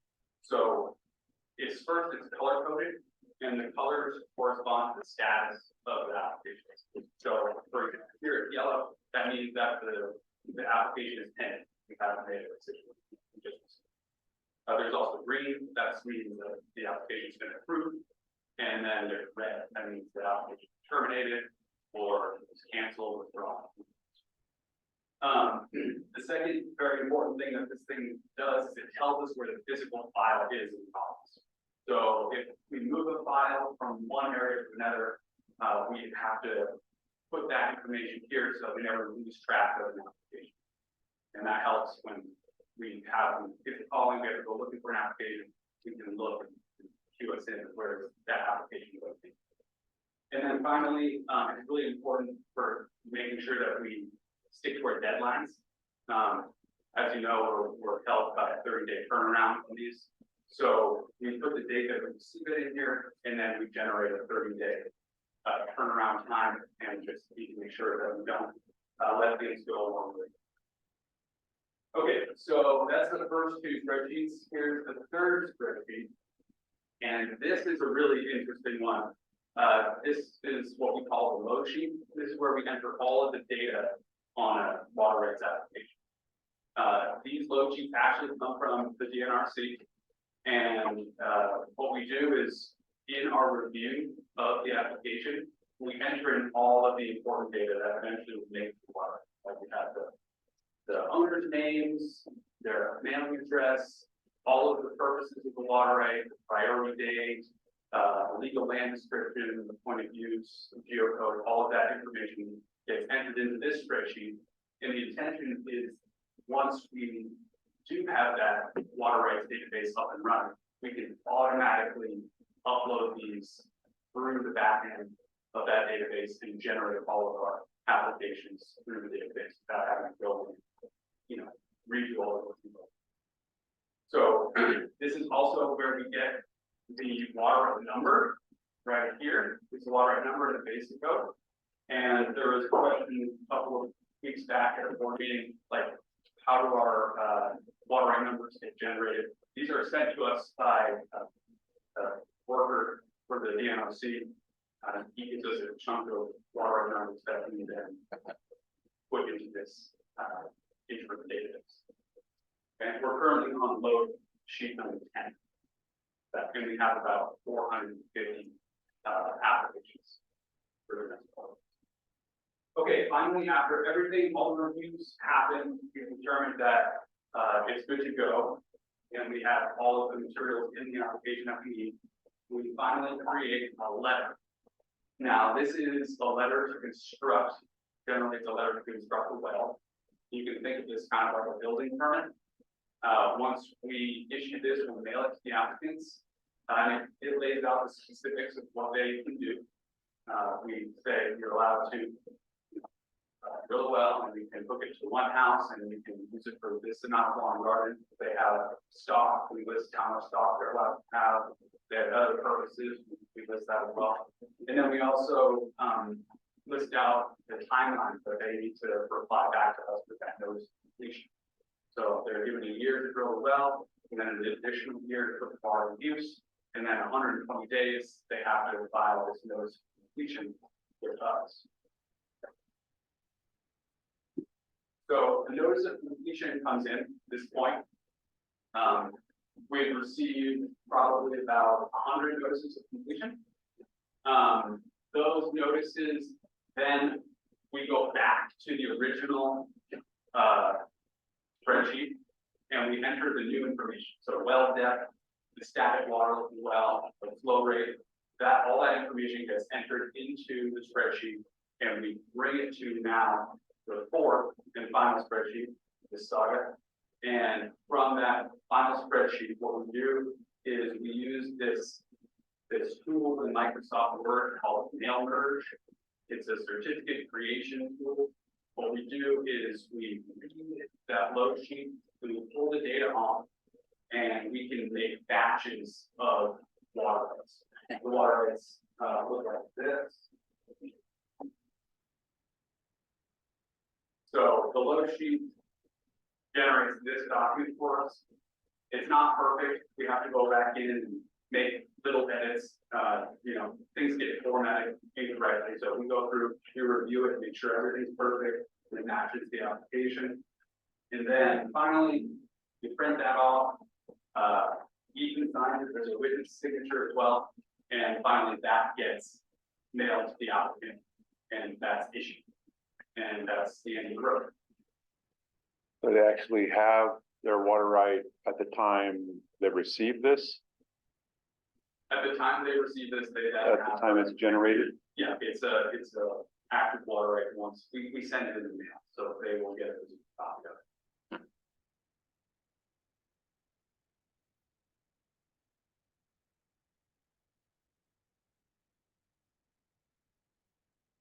Good.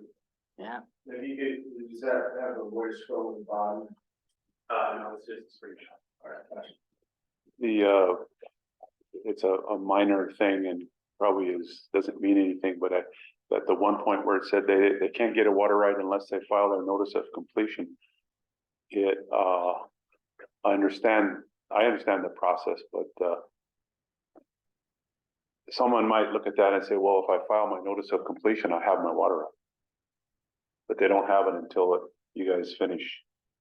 So they don't, it's not automatic, right? and sometimes they'll send us an application, a notice of completion application, and it's incomplete, and they'll need to reach back out to them. So it's more than just filing a notice of completion to get the water right. So I don't know if that is important for your wording on the letter or not, but that's just. Otherwise, yeah, a lot of this stuff looks very familiar. Do you send them a reminder if they haven't filed their NOC? We haven't been setting reminders because the policy hasn't officially been set for how long to wait. And we don't know when the well has been drilled because we have this grace period after the well goes in a year plus 120 days. So I don't think we've actually hit that point. So we haven't been reaching out to him. I know from just working in water rights previously and on provisional permits, with the state, most people have no idea they need to file an NOC. So, it's, what, we still need to do something, but we got this certificate. So anyway, it's food for thought. Right, yeah, it's just the all this just reminds me, and maybe, Roger can attest as well, is, all this all looks great. Where my head goes is I tend to think about the public and the public's understanding about the process, and that we need to do as much as we can to continue to educate the public about the process and what's required. What it's worth, for many, many, many years, I always harped on the state that they should be doing more to educate the public about their process, especially when it came to issues here on the reservation, because it was so unclear, or it was clear to some people, but it was confusing, and everyone had their opinion about the way, member of the public had their opinion about what it was, and they were often wrong. So whatever we can do to continue to educate the public in simplest terms about what we're doing and what it takes to get what they want out of the process will be helpful. So yeah. Other comments, questions? Thank you very much. Yeah. Ken, have you seen all this before? No. Yeah. Do you have any comments, questions? Yeah. Okay. Board members, you've seen this. I don't know if you want to see an example file, an actual hard copy of a file at some point.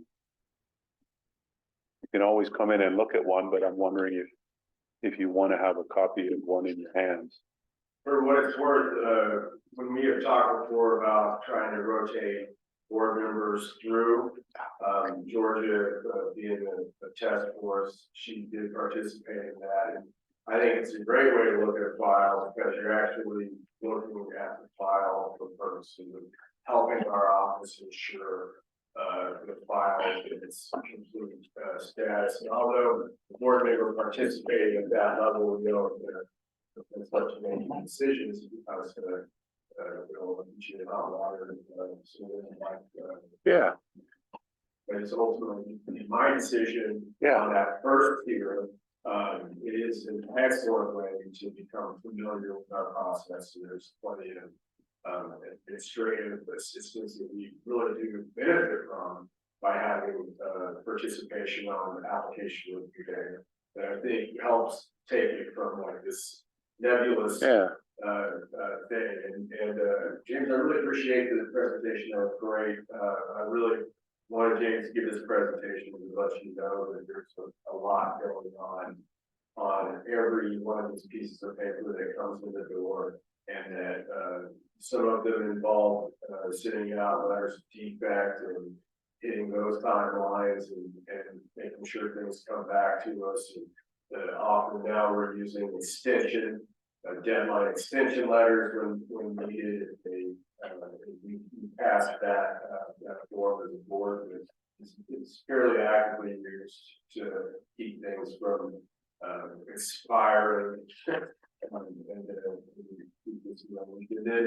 today, you'll see some policies that will, help to educate folks, especially about the timeline that James was talking about. It's not a super bright and clear line on how far, how long you can go from drilling the well to finishing the project. Yeah. So board members, are you interested in seeing a copy of a simple file? Yeah, I don't know if it's appropriate for us to take a copy, but whatever's appropriate, if we can, a simple file, if we can just get a copy so everybody can kind of see it. Would you like us to scan it and send it to you, or would you like to just have it in your hand right now? Happy to do both, or either. I can have, I mean, when you get a chance today, I'd just like to have Sure. Great, if that's Yeah, available. pass one around.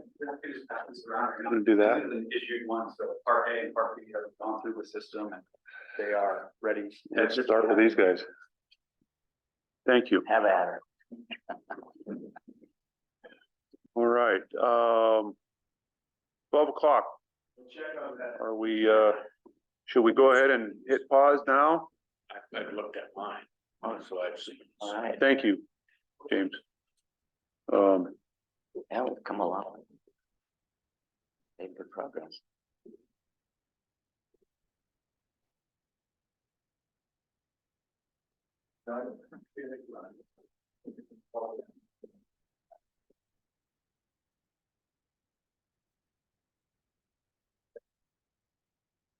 That'd be great. Ethan, do you want us to hit pause here, or do you want to? We're gonna send Ben off to get lunch. You can wait a minute for lunch, and that'd be fine, or we can kick it off, whatever your preference is. Well, under 9, it says intro. Maybe give us an intro and then we can hit pause and figure out what we're doing. Appreciate it.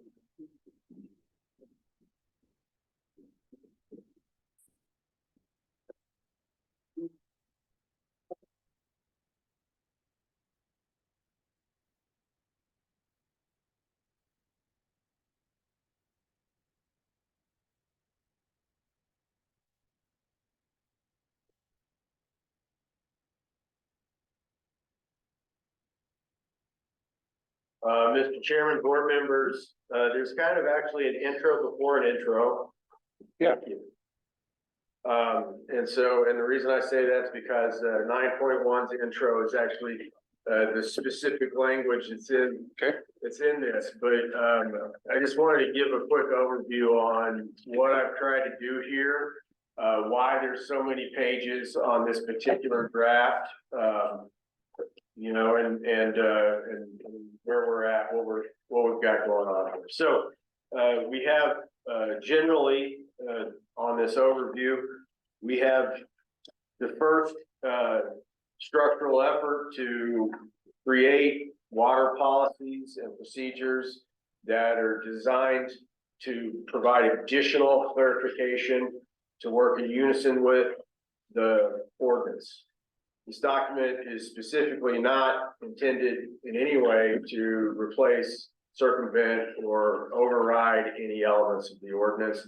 This would be akin to the administrative rules of Montana's relationship with the statute. Okay, and so as such, I've tried to do what I can to organize things in a way that has some connectivity between the structure of the ordinance and these policies, but to keep it super clear that this is something different and not that there's no effort being tried here to rewrite any ordinance. This is the implementation process.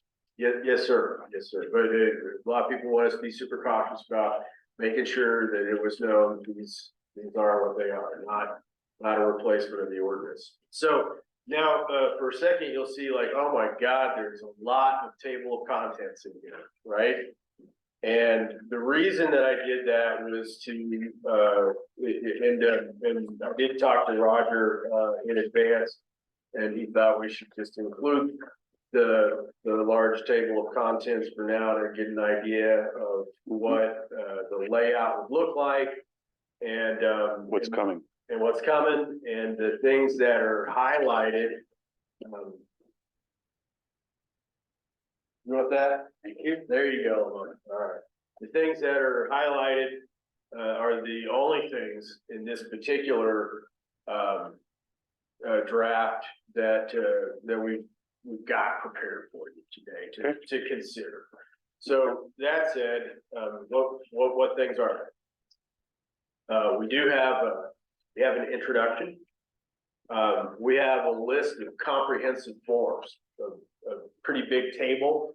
That comprehensive list of forms is important because we do need to get some direction out of our office as to how to react with our filing fees in relation to what the Montana DNRC's administrative rule process is doing through House Bill 114. They've gone through a major overhaul of their filing fees. And so you'll see on our table the current filing fees. You'll see a list of new filing fees, and you'll know that we would need to go through and make changes to our existing and active forms.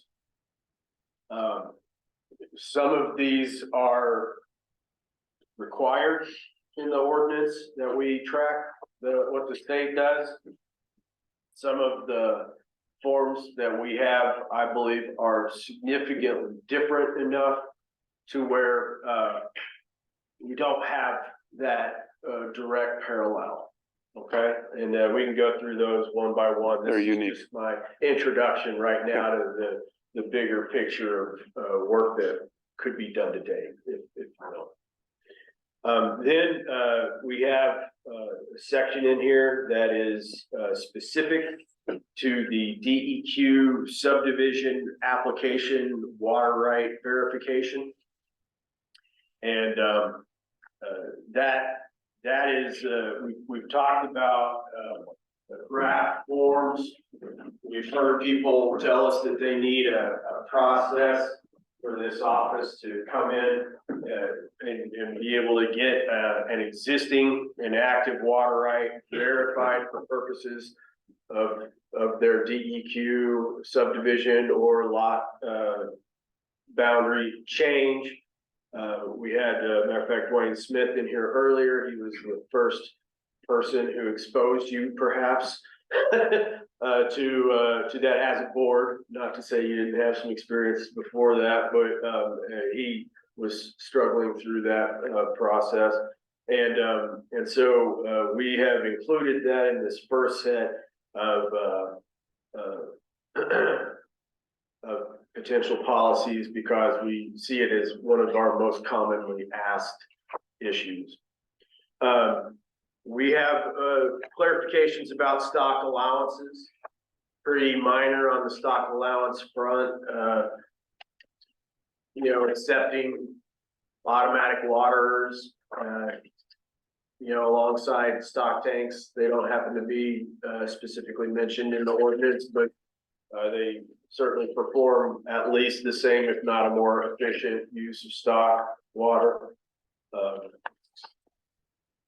Clarification in the stock allowances about the board's previous decisions made before they had a structured way to document things that folks could apply with an existing well. If that well was drilled before June 1st of 2022.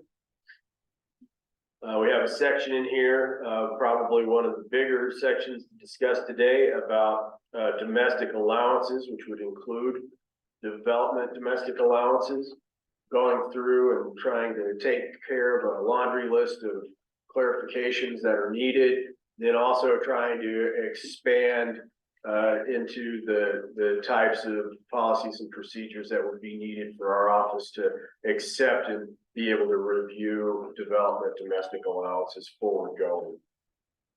We have, information in here about additional enforcement powers of the engineer.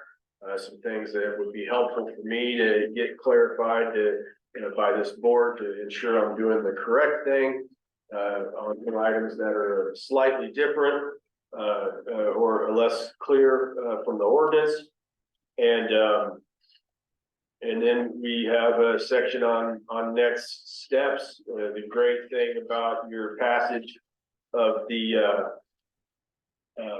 noticing and comment period resolution is that, that's gonna help with, one part of the next steps.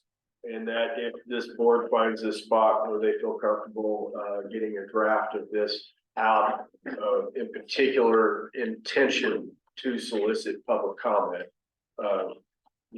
We now have a better vehicle to do that. So that's my general overview.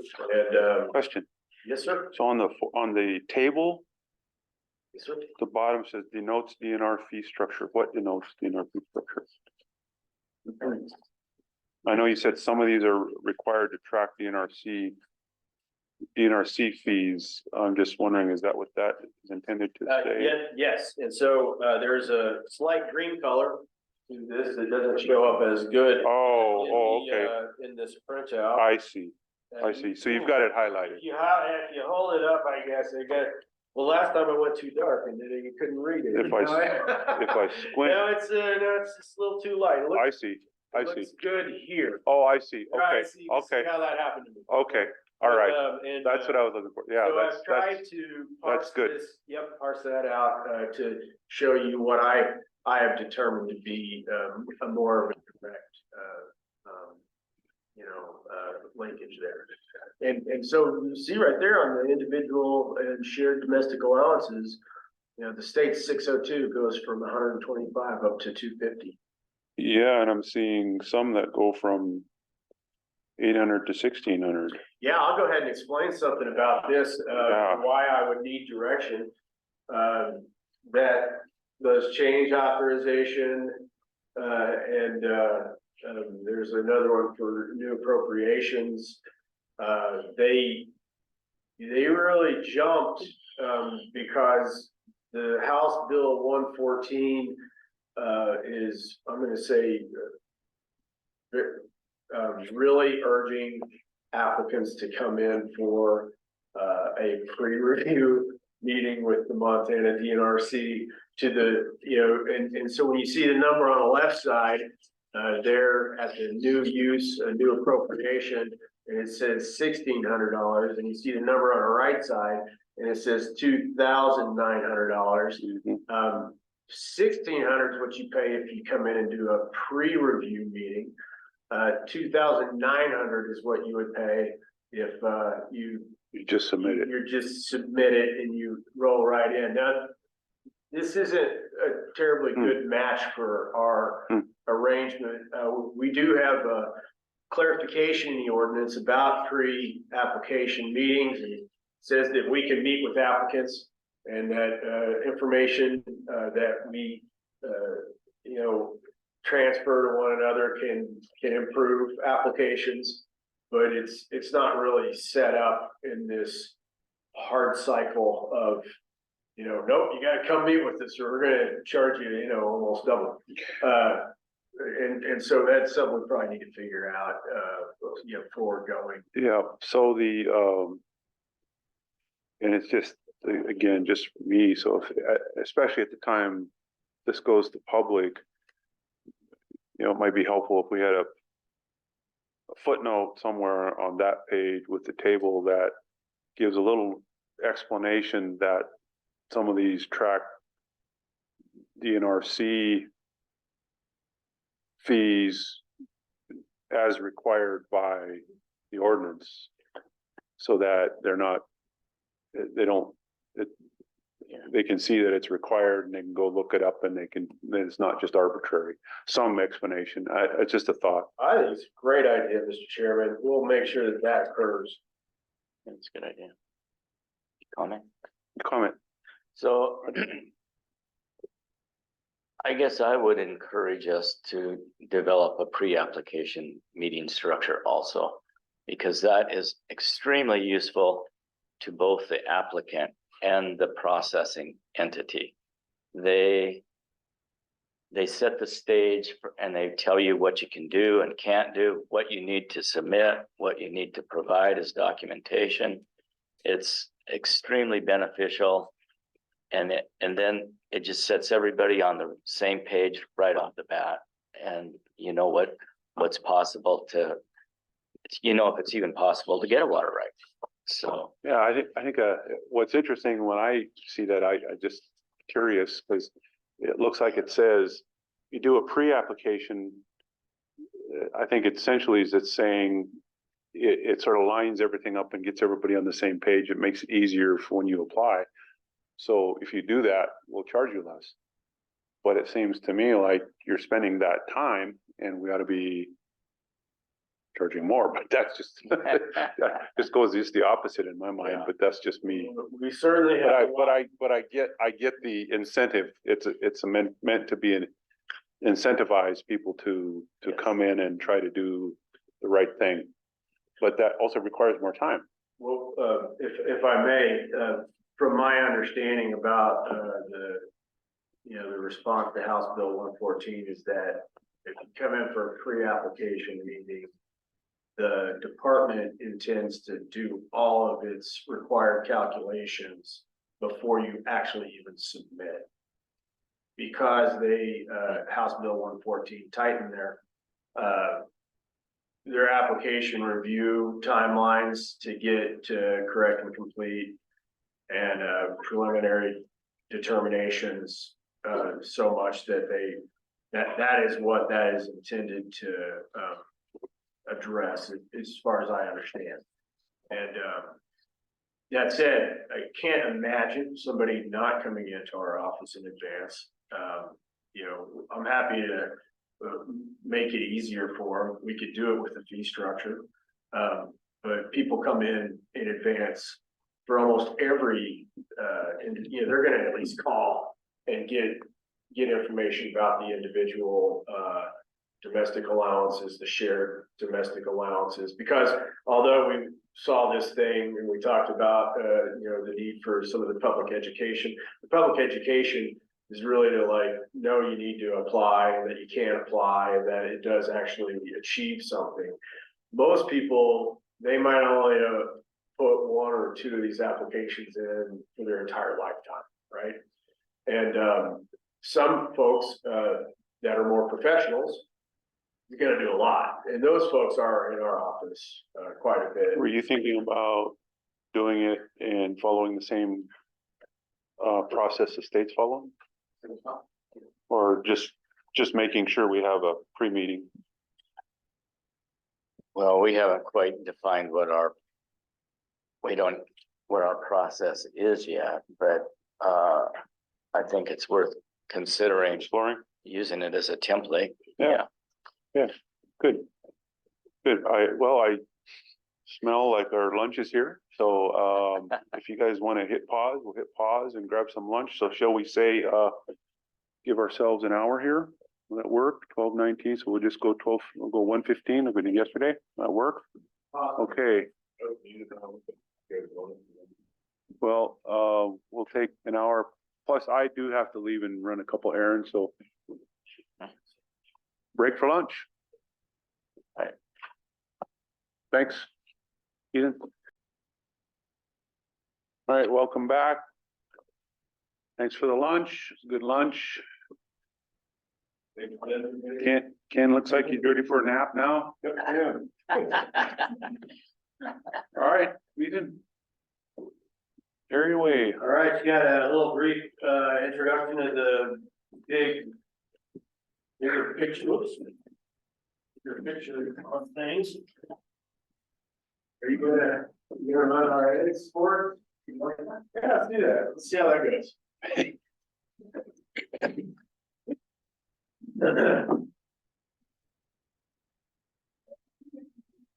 That's great.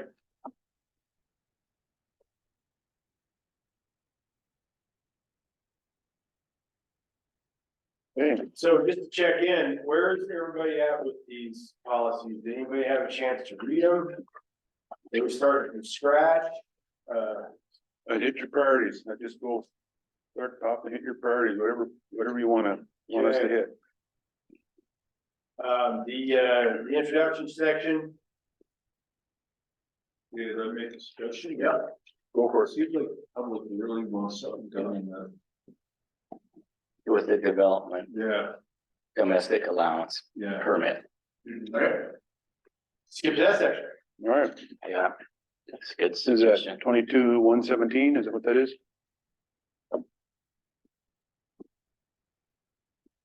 Just to keep in mind though, board, there's not,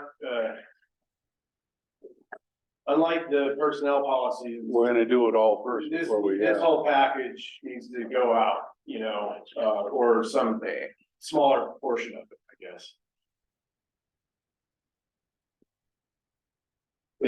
Well, we'll be years developing this whole thing. No, not the whole thing, but just what the sections that we got here. You know, if we're gonna get. Well, let's go through this section and then talk about how and whether we wanna try to break it out, or proceed, all right? 22-117, is that right? That's the right one? Yes, sir, Mr. Chairman. Okay. 22-117. I thought it was 104. You're looking at something else? Yeah. Application to board,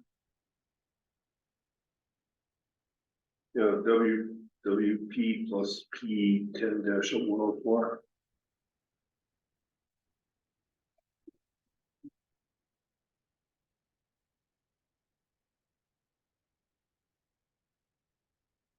you're talking about DEQ, Yeah, that's not, that's what you were No. talking about, right? No, Oh, okay. but we have, I thought we'd already approved that. In fact, that's been approved. The DEQ verification process, has it not? Yeah, Well, Haley reviewed a bunch of that stuff and she did.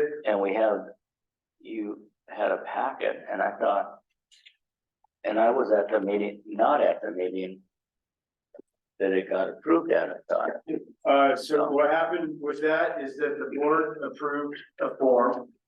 And then you said we can't have a form without procedures. And so then the board enacted a stay until there were procedures. Okay, And then we drafted procedures. And that's where we're at. And so we have a form that was okay, but then stayed. And okay, so then these are the procedures. the form has been approved, but So it was 104 or 117 procedures. That is the DEQ section, however, what I just heard, from Rogers, he wanted to talk about development domestic allowances, which is 22. WPMP. that's what all the people are in here. 117, okay. 117 then? Yeah. Okay, 22-117. Got it.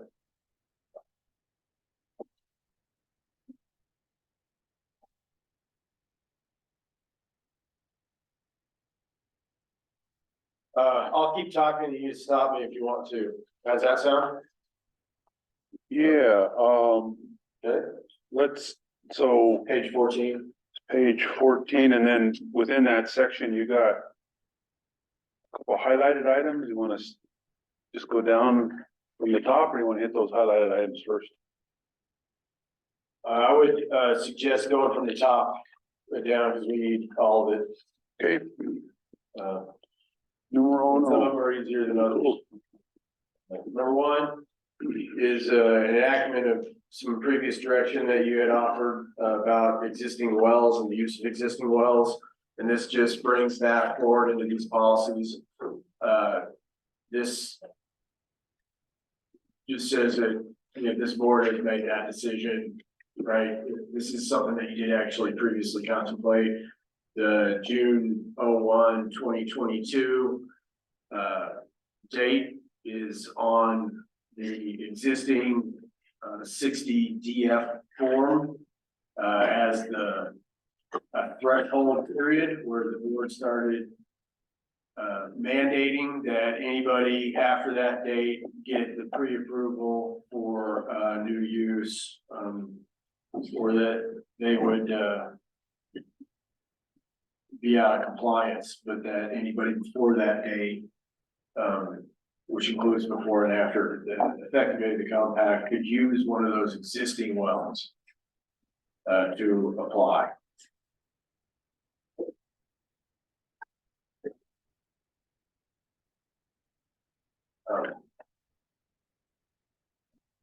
Feeling good about that section? Yeah. Okay, all right. The last sentence Yes, sir. on that, you review that. The OE may impose changes to those existing uses and document the changes on the associated water rights. So this is, let's, for instance, if you have an existing active 602, and somebody's like, hey, I really need this to be a shared well, and there was enough space left on there to add another house and have it be a shared well. The new use would get a junior priority date as compared to the existing use. However, we would write on that existing water right that that water right is now associated with the new water right. Additionally, let's say somebody had an existing well with an existing water right, and they, that old water right is no longer in use. They want to use the well for a new house. They put their application in. We could move forward with that existing use for their new house, but if they had an old use that was, now abandoned, I would want to couple this action of issuing a new water right on that existing well with, getting them to withdraw or otherwise get rid of this old use that's no longer there. I wouldn't want to do things moving forward that issue duplicative uses from the same well. These kinds of things, what this is intended to cover. That, I guess I'm just getting tripped up on the way it's worded. It says the OE may impose changes. It doesn't say why you may impose changes, it just says you may, so it sort of gives the impression you can decide what the use is gonna be and you're gonna impose it. I kind of feel like that's what I'm trying to say. And it is because But it's a isn't that- case by case. But isn't that based on what the individual needs are? You're not gonna tell them what their needs are, what their uses are, or, I mean, that's where I'm going. Is that, am I making sense? That makes sense, yeah. That They makes just total those sense. existing water rights. So maybe it should say, I just wording, I don't know. yeah, the applicant may modify existing permitted uses or something to that effect. How about what if an applicant wants to use an existing well, the OE may impose changes to the existing water rights off of that well. Well, even if you say you're gonna impose changes, it's based on what? It's based on something. Based on the new use and the examination of the old use. Why don't we just add that? Okay. That way it's not just, because it looks, to me, it looks arbitrary, but Yeah, and it puts a condition on it. it's not really you imposing changes, it's the applicant Yeah, electing to do so. Let's use the root word may require changes to the, but based on something. yeah, okay. Okay. All right.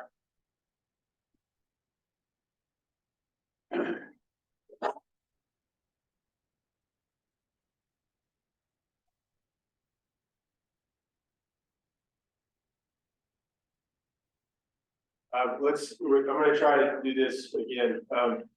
If an applicant chooses to use an existing well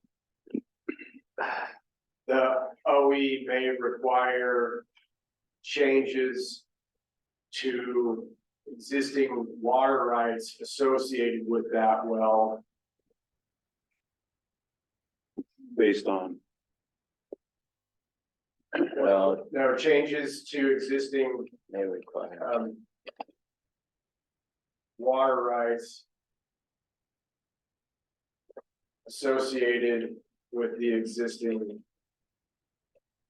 well, based on the new use and examination of the old use. We needed to change the word from, instead of using changes to the existing water right, it should probably be like, modification or amendment. Because change is a loaded term. I'm sorry, Mr. Pitt. No, it's okay.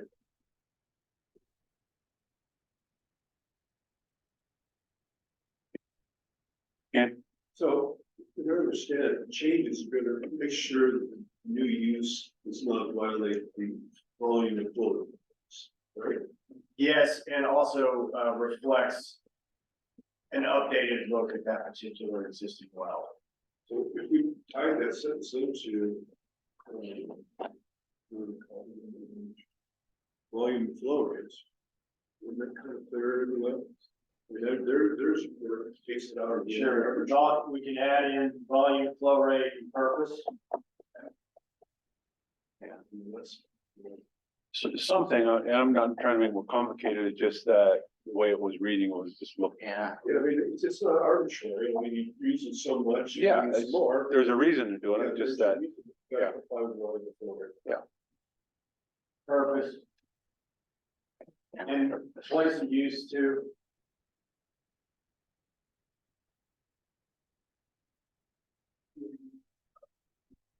I don't think so. I don't think I put that in the acronyms.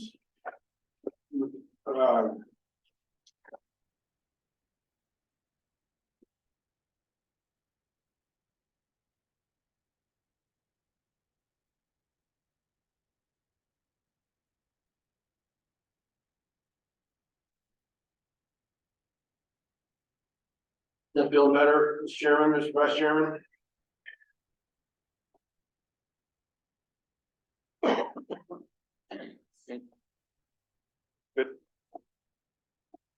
And that really ties it back to the volume and flow rate.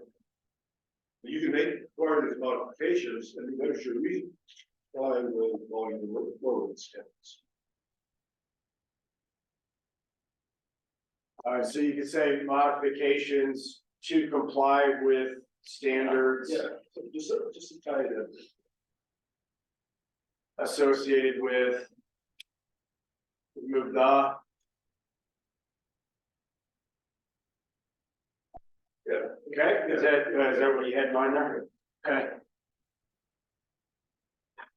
And you need a of in front of existing water rights.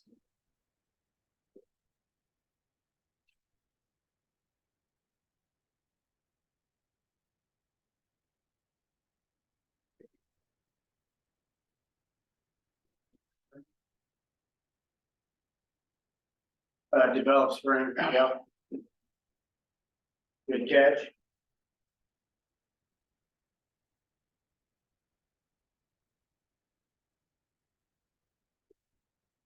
And can you, please insert a new comment to carry this, modification up into the stock section?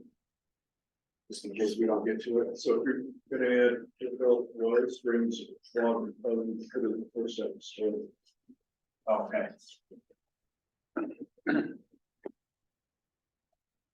it's good.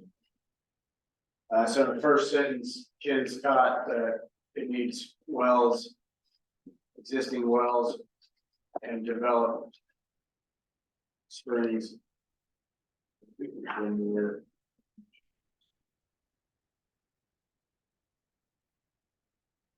Did we start the recording and everything? Okay. So in the shaded section is a well comment too. Forgot to share the screen.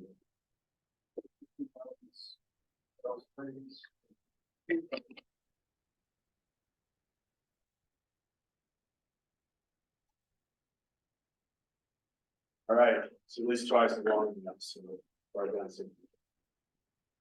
I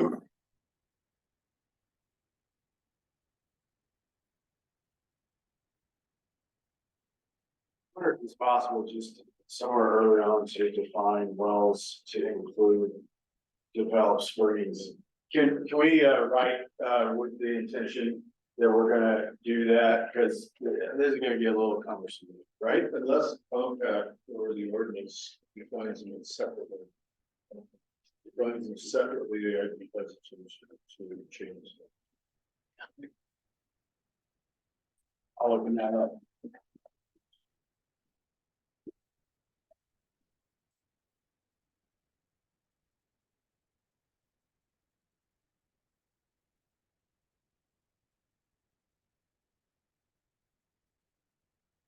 Well, 60.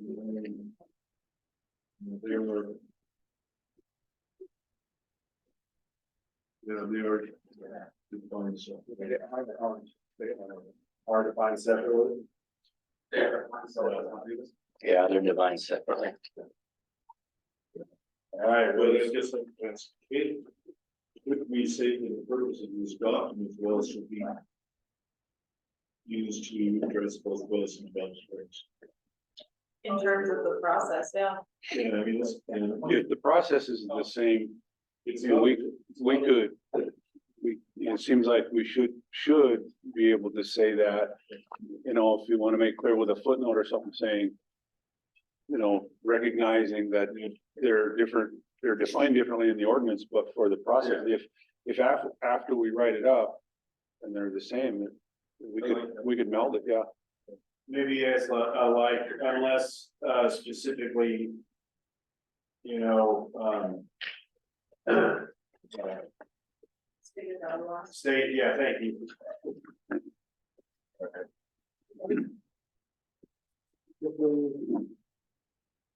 Stated. We'll catch that when we get back to the acronyms and terms. Stage.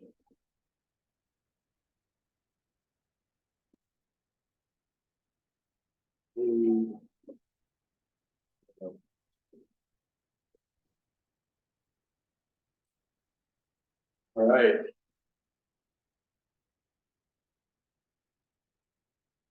I would say for the purposes of this policy, just make sure it's.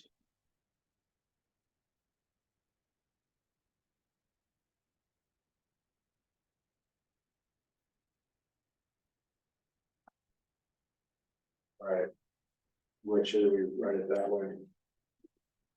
We don't actually have any other definitions in here yet, so that'll be fun. Okay, we'll draft to that. We'll modify one a little bit later to remove the developed spring language.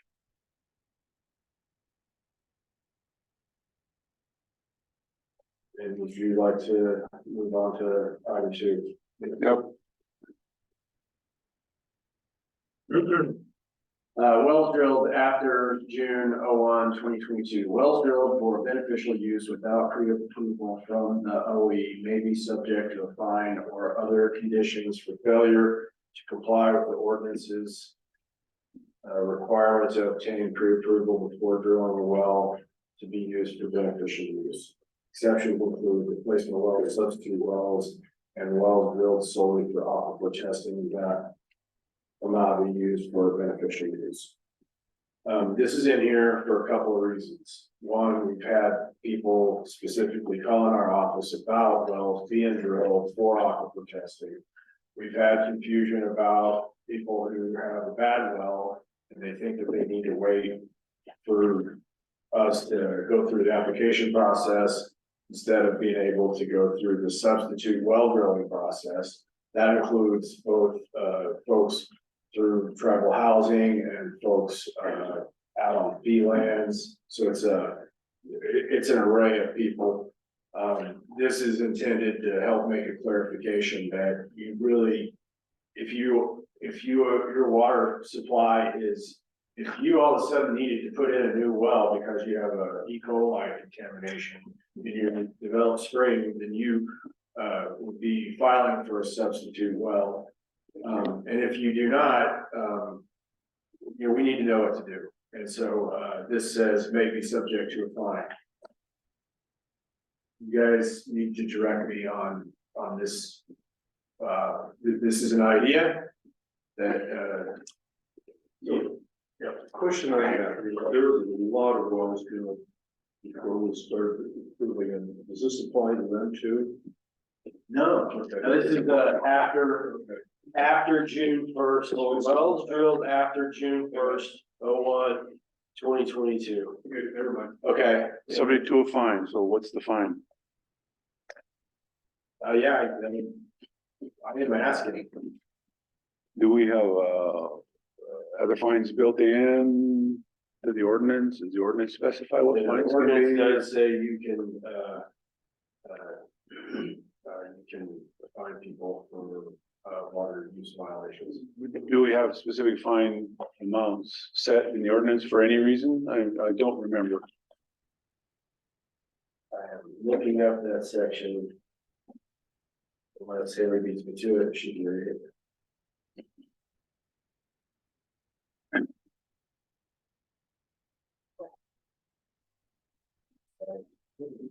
Haley, do you remember, is there a fine section in the ordinance? Or do there other fines associated? Yeah, it is a fine section in the ordinance, I believe it's under the enforcement chapter, Okay, that so it would would be make chapter sense. 3. That would make sense. But I believe that it's like a not to exceed threshold, so it's, pretty big. Yeah. So we can do fines. And case by case, do we set them, or do we set a sort of a section in there of fines and then sort of catch all? I don't know. I mean, I've seen both, Okay. so. Yeah. Yeah, does DNRC include fines? I'm gonna read you the explicit language from 31113 about fines. The board pursuant to the provisions of this section may impose a fine not to exceed $1,000 per violation on any person who fails to comply with the provisions of this ordinance, including any written order of the board or engineer or written directive of any water commissioner. Then it goes on, I believe down lower, to say that each new day constitutes a new fine. So given 3-1-113. So given that, I mean, just setting this section aside for just a second, given that, should we do a section within these on how we would implement fines? So, Otherwise, it's case by case. Every case comes in and then it's brought before us, and then we have to independently then case by case decide what the fines are. potentially, so if you, for example, in the admin rules of Montana, which is what I think we're trying to mirror here. If you go under the Department of Natural Resource and Conservation rules, for Water Rights Bureau, they do have specific fines listed for different, permit types. So for example, looking at one right now, that's application for beneficial water use permit, the fee shall be $800.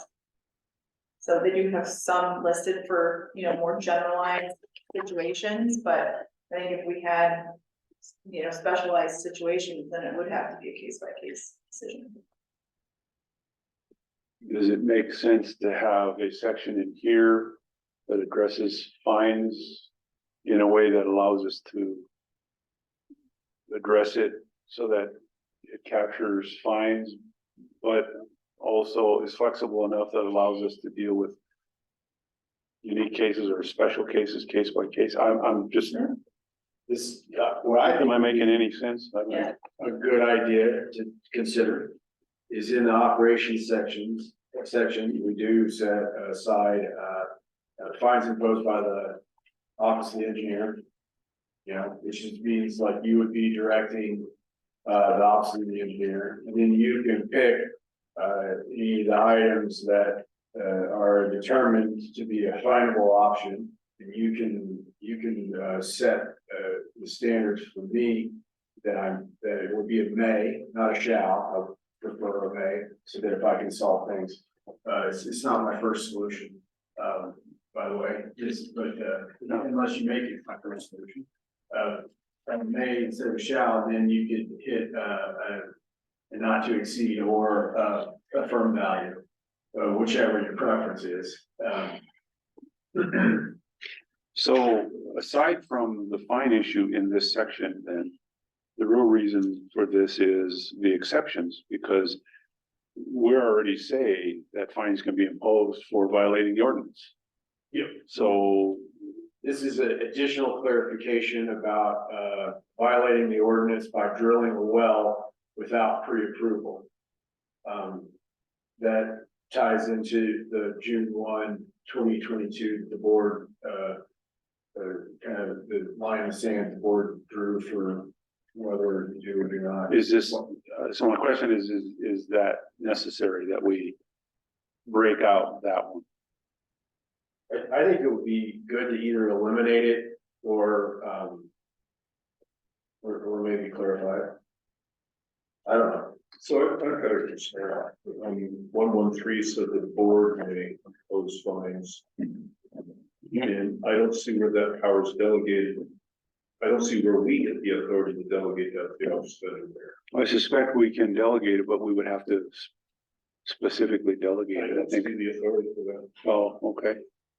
Yeah, And that's just a cursory look. yeah, no, that's fine. I mean, you're making a point, but I just, Well, yeah, but it also says that the board will receive applications.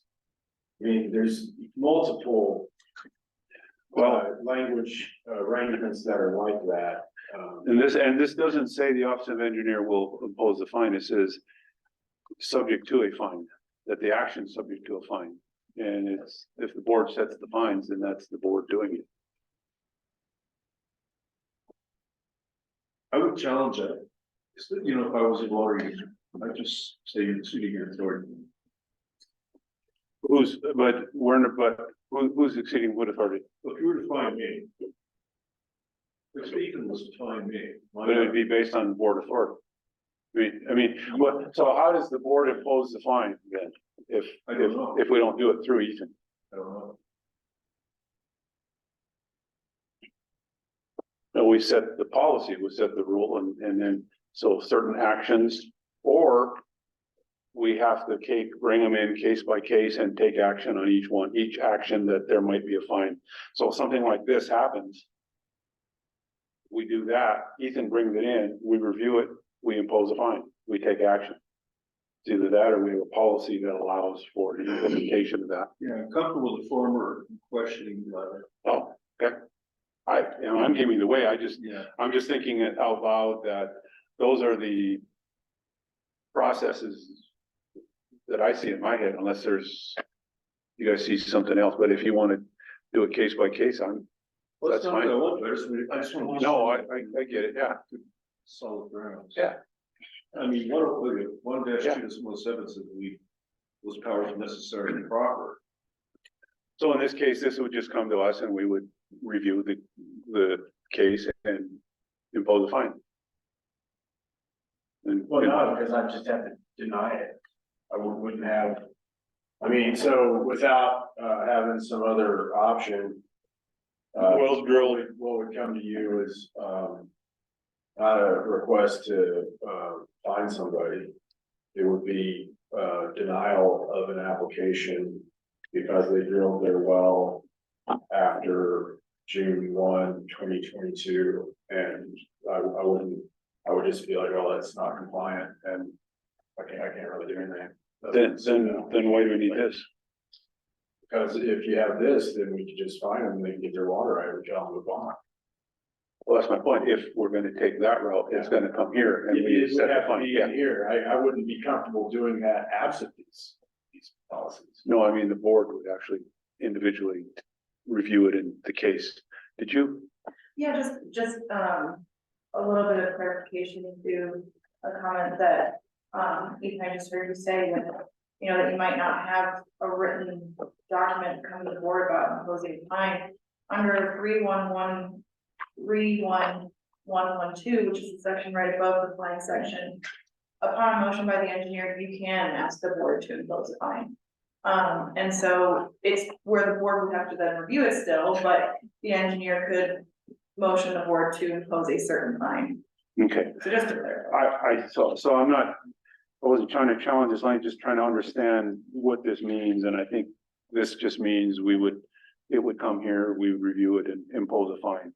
My only larger question is whether or not we should have a fine section in here that sort of helps us put boundaries on what fines are. I don't know, just a thought. Roger, pretty quiet.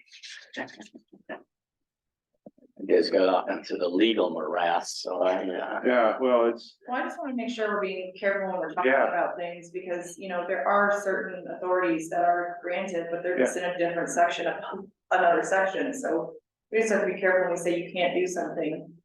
Yeah, but I would also, I'm required to make a decision by a certain time frame. Yeah. So if the application comes in the office, they drilled the well without pre-approval. if you deny it, you deny it, that's your decision, but the point here is that if we choose to go the fine route, then it has to go to the board, and the board has to impose it, right? I guess that's what we're gonna do. Well, that's what the ordinance says. and I think that's okay. Because in using George's philosophy that, you know, let's make everybody successful. I would rather see somebody come in and we give them some kind of punitive fine or something. And they can use that well Go fix it. and go from there. I don't, to deny it and make them go drill a whole nother new well. That seems pretty severe. So I guess based on what I've heard. Of using sections 3-1-112 and 3-113, I think just leaving the fine in there implies that there's a process. So what, additionally though, let's take that as an example. We're gonna run into a situation where then landowner, well driller is gonna decide whether or not they know what the fine's gonna be, so I can afford it, I'll just do it, I'm gonna drill the well, I'll get caught, pay the fine, we're just gonna keep moving. That's just gonna be their process. So that to me it's a coin flip on whether or not we set a specific fine for that, or we take it case by case. And if we really don't like it, then the fine goes up, but if it's limited to $1,000, somebody might come in and say, I'll just add $1,000 to my budget, drill my well, and we're just gonna keep moving. That's the flip side of that, because then if they can continue to use that well, alternative is it gets denied and they can't use the well. I mean, that's what you're saying. Yep, well, so I of course am speaking more just on, what I've experienced, and mostly it's not, I haven't seen a lot of malicious, intent. No, but I'm seeing just negligent understanding of things, and so, this was really written to try to remedy, what I see as kind of a minor, option, but to not give somebody a free, pass, for, as compared to somebody who did follow the pre-approval rules, but So they'd either get denied or get a fine. yeah, that's kind of what we had here, but if we want to delete it, it's fine, I can just deny those. I'm not arguing to delete, I was trying to clarify and understand. I'm not saying you can't do it, I'm saying where's the authority to do it? For what? For the board to delegate its finding authority to the engineer. Oh, I don't see that, but I would have to do a more Yeah, comprehensive. I understood, But, yeah. but the language you did read says, It just says that upon motion by the engineer, that he could motion the board. yeah, to he comes to us So. asking for it. Yeah, and that. The board also can just do it. Yeah, Yeah, I'm good. Roger. Just wonder, what are other conditions? Do we want to delete that? Is there? I guess I always hate having two wordy things that don't mean anything. So the other conditions would be like if we, order to come up with something that's not a fine. That maybe achieves a similar. Arrangement, so flexibility. This is all just response to somebody not following the rules. Yeah. Well, and this is, I mean, the public's gonna see this, this is primary for you, the public's gonna see this, but, if your first if option one is to deny or not, accept or deny, do you wanna add that in here? Well, no, we can just delete it, because if anything comes in after June 01, 2022, I'm just gonna deny it. Because I have a time frame that I have to make a decision, right? And that's not gonna be copacetic with me coming to the board to ask for you to find somebody. So we either need to come up with a pre-canned process, or somebody does come in with a new appropriation that was drilled outside of the pre-approval requirements, we just deny it. Well, that's what I asked earlier, I thought I heard you say no. If I didn't do a good job answering the question. All right, what do you wanna do? Discussion? Yep. I think if we just inserted the word board imposed in front of fine, that would tell the public exactly what it is we do. But then again, it's gonna fall into concerns about, unnecessarily limiting the engineer's power. Well, but backing up, I mean, this is where I thought I was a minute ago, Ethan just clarified again. That if something like this comes in, he's gonna deny it, so we don't get to a fine, it's just denied. So why do we need this section? If they come in with an illegal well, basically, there's no reason why you can deny it, but I mean. It shouldn't trigger the review timeline if it doesn't comply. That's the way I look at it. So then they can, make an appeal to the office of an engineer, or Ethan can bring it to the board, or do something so that it gets addressed. Well, let's talk about one of those wells, and he denies it, if the well's still there.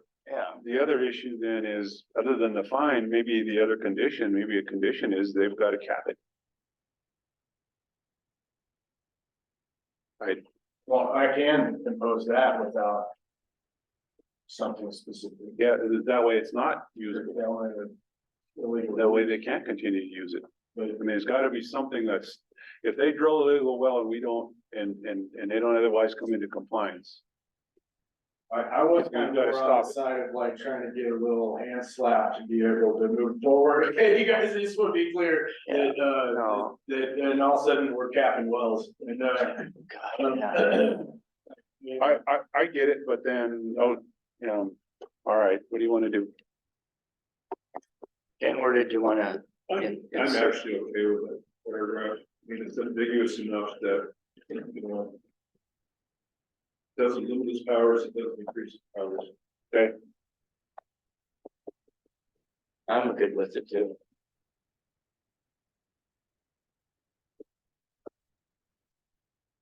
number 3.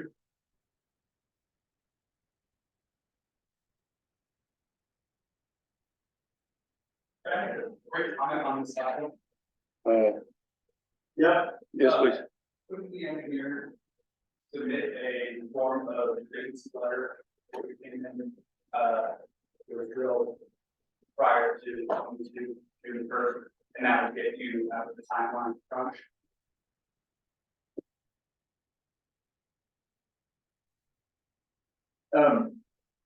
I think that's a good question, but not really, because the information will be there. So it'd be a correct and complete application unless they had some other, something else wrong. I would have everything I needed to make a decision.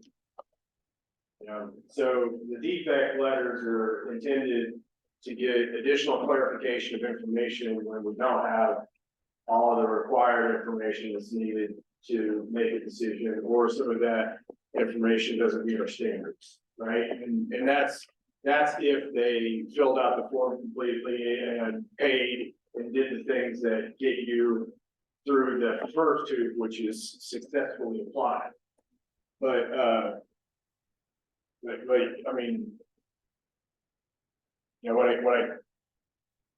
don't think I think do that. Oh, no.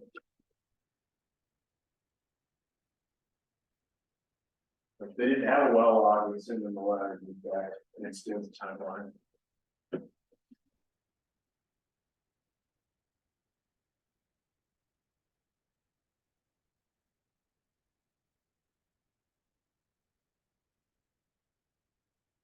Okay, number 3.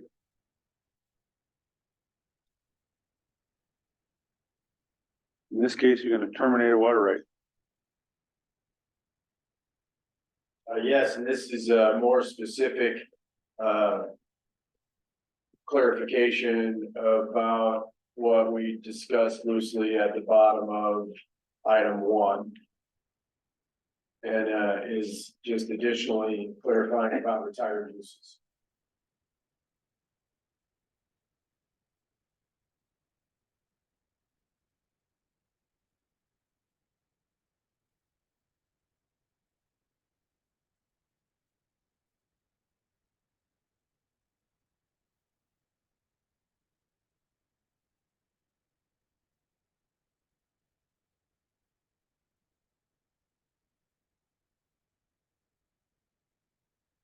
If you're using an existing well, or a house that burned down 30 years ago, that is no longer connected to it, you would like to use that well to provide water for a different house, a different location, or stock, or something like that.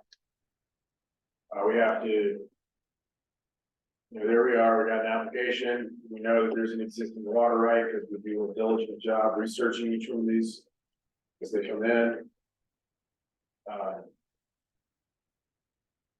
I would suggest that would be the appropriate time to retire the old use that is no longer being used, thereby replacing it with the new use.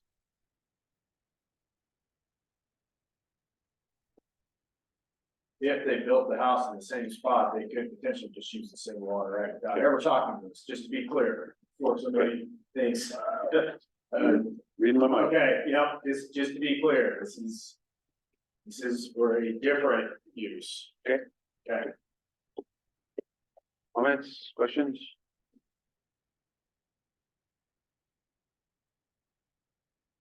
Have any, come back to it, number 4. It's a, done it, Roger. different use, change new to different. Yes, I do. This one here. Yeah.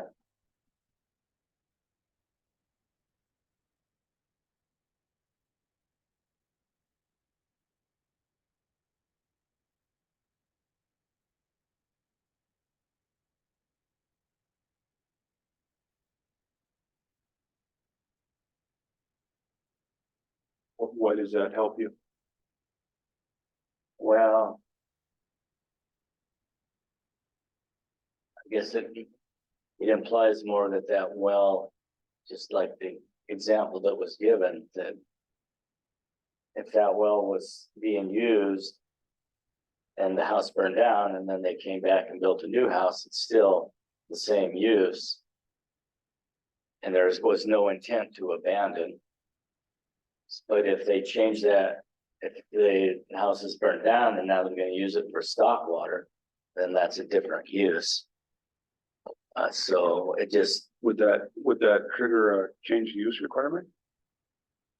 Well, then it triggers that they go back and reapply for the water right, for the, And it wouldn't be a change because it'd be a new priority date. Yeah. A new water right number and just for additional clarification on that. No intention here to circumvent the change authorization right, process, but if you've got a pipe in the ground that's not being used for an old use, I would like to see it repurposed as opposed to dropping a new pipe in the ground, right. right?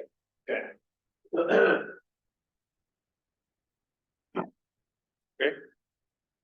Number 4. Existing wells priority dates, existing wells to be used exclusively for a new use. The new use was a little bad writing.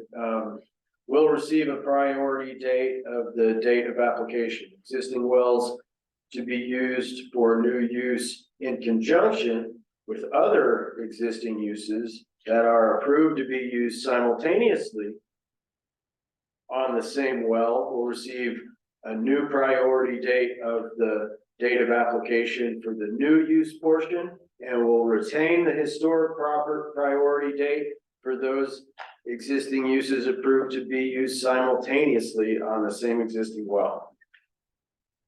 Everybody follow that? That's clear as mud. So just from my understanding, I threw in a couple commas in there just to, We don't use commas, Mr. Chairman. yeah, Yeah, where would we put those? I can see that. Yeah, Existing wells to be used for a new use, comma. And then in conjunction with other existing uses that are approved to be used simultaneously on the same well, comma. Well, right, I mean, is that right or not? I think it's an improvement, Mr. Chairman. That was what I did from my understanding, but if it's not what you want, then I guess we don't do it. That's good. Good in the front. The new use portion, I would probably think so. Alright, that's it. By the word portion. Yeah. That's a good comment. Portion and.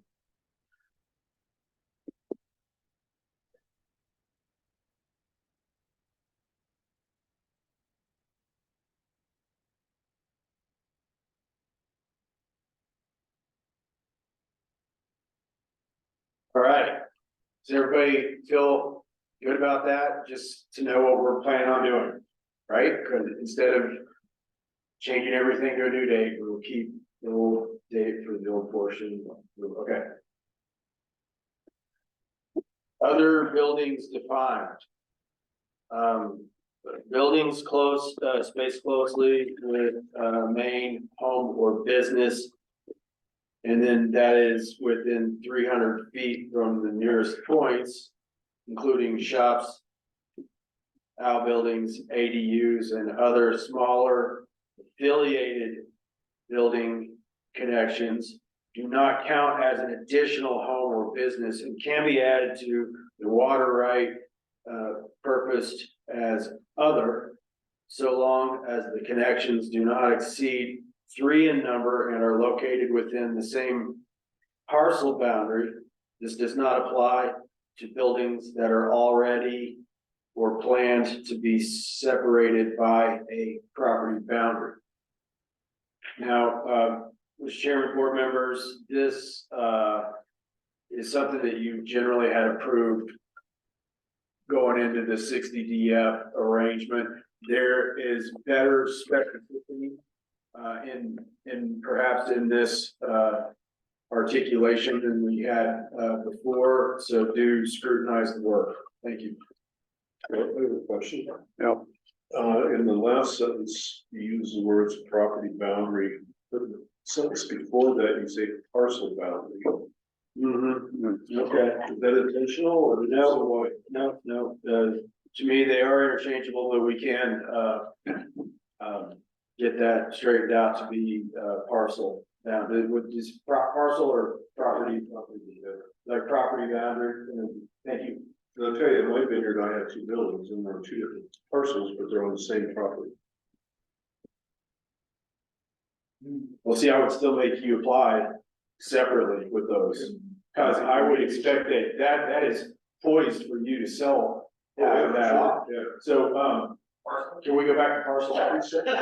This was very helpful.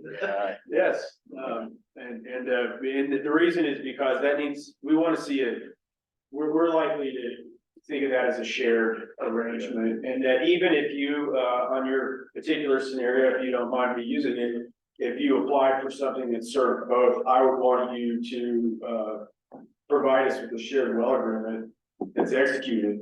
Even though you are both members of that, I would like to see you do that and make it a pertinent to the land, with the county. You could mess it up again later after your application process, we probably couldn't do anything about it, but to get through our, arrangement on, something that is shared amongst multiple parcels, that's what we would wanna encourage you strongly to do, right?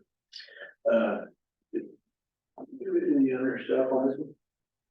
Within 300 feet. Is that too far? Too close? Well, what are we doing? The way what, where does that number come from? I guess. Yeah.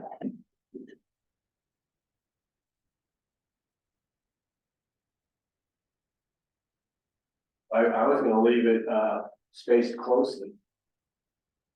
How about that for everybody?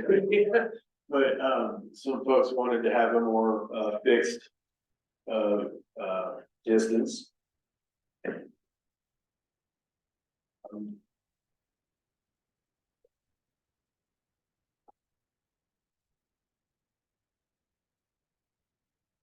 Subjectively, 300 feet sounds like a long way.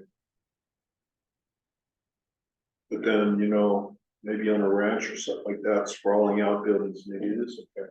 That's what I was thinking, yeah. I mean, you'd have your Yeah. shop over there, maybe a trail over there. Yeah. And we're talking about property boundaries and parcels that are, you know, very large.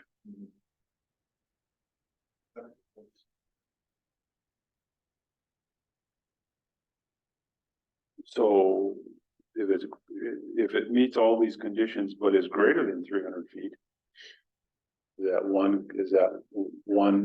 that gonna trigger? Oh, a trigger.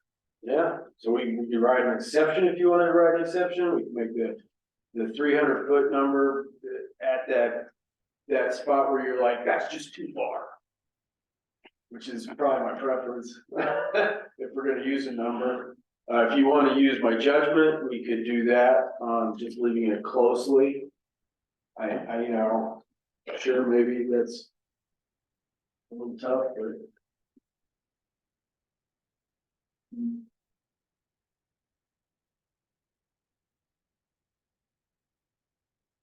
You know, my sense, I would take 300 feet out and leave it to the applicant and you to work it out. Well, if the other, and I keep thinking if these other conditions are met, is 300 feet, is a foot distance necessary? That's just my thought.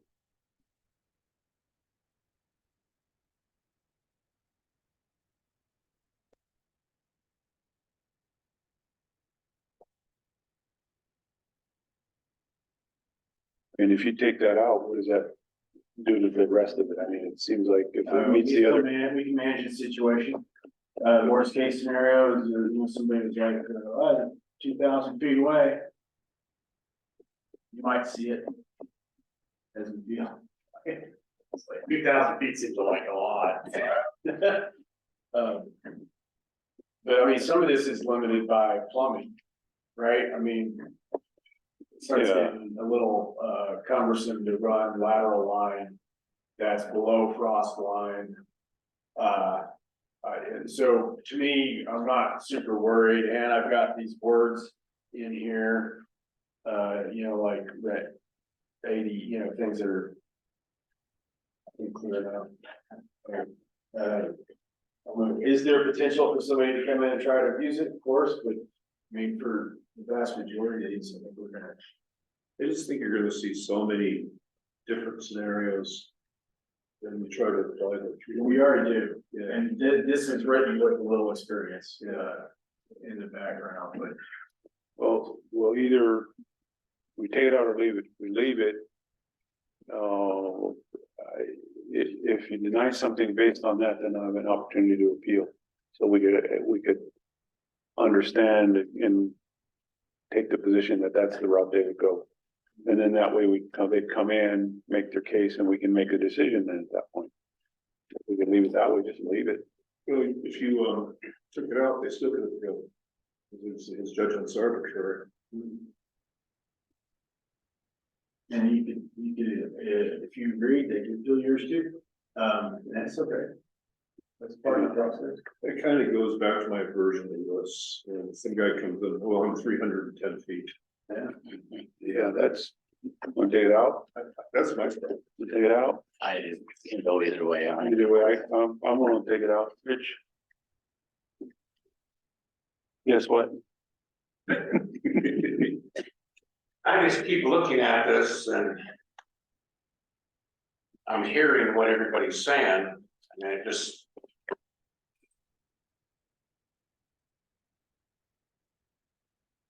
I don't know, it just seems,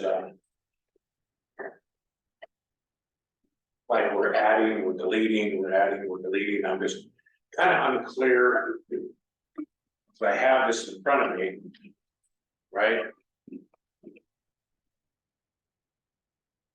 And you said, the yellow highlighted ones are ones that we need to go through, right? They're the ones you really need to go through, Okay. but all of them need. What, you know, because Are we focusing on the yellow highlighted ones for the time being? I don't know if this was or not, but we're on this one. This, Yes. the header is highlighted yellow, but it applies to everything. Okay. Yeah, that's okay. Just, And I'm just following along. yeah, I'm no, listening. you're ambivalent at this point, so no problem. Yeah. If it's not gonna hurt, I'm leaning toward taking it out as well.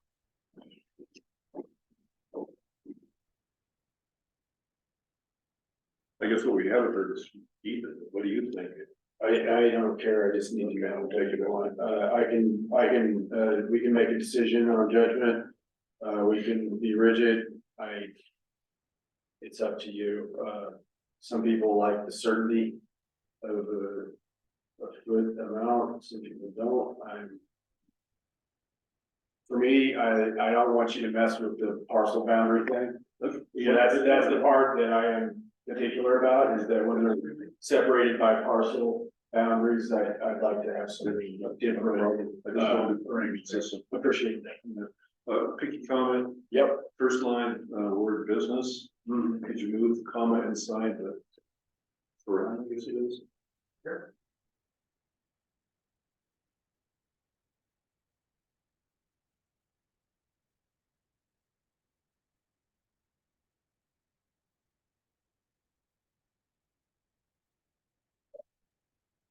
Yes. Yeah, what about changing with to from? Right up on the top, building space closely from a main. Good catch. Home. You can find ADU somewhere else, right? Yeah.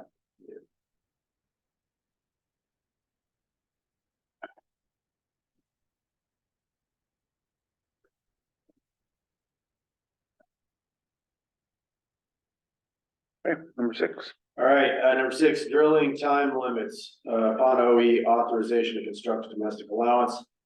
And then the parenthetic authorization to drill the well. The applicant will have 1 year to drill the well.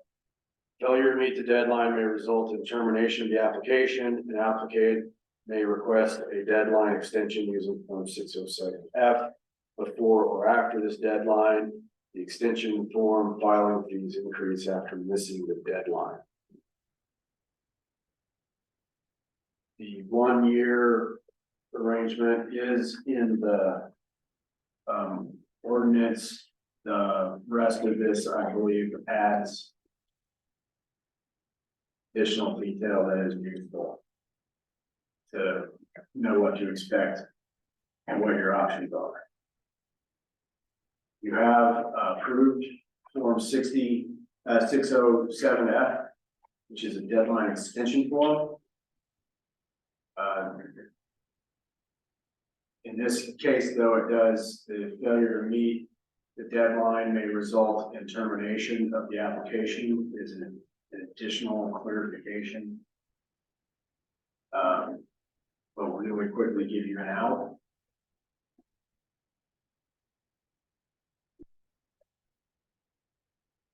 I have a question for you.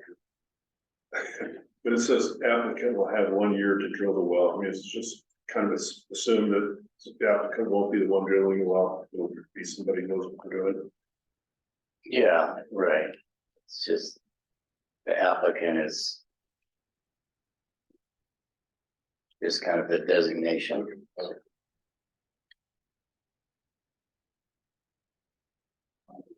I'll figure out. You know, we need people to be able to read this. I know, figure what it says. Well, you don't really have to change it, JS.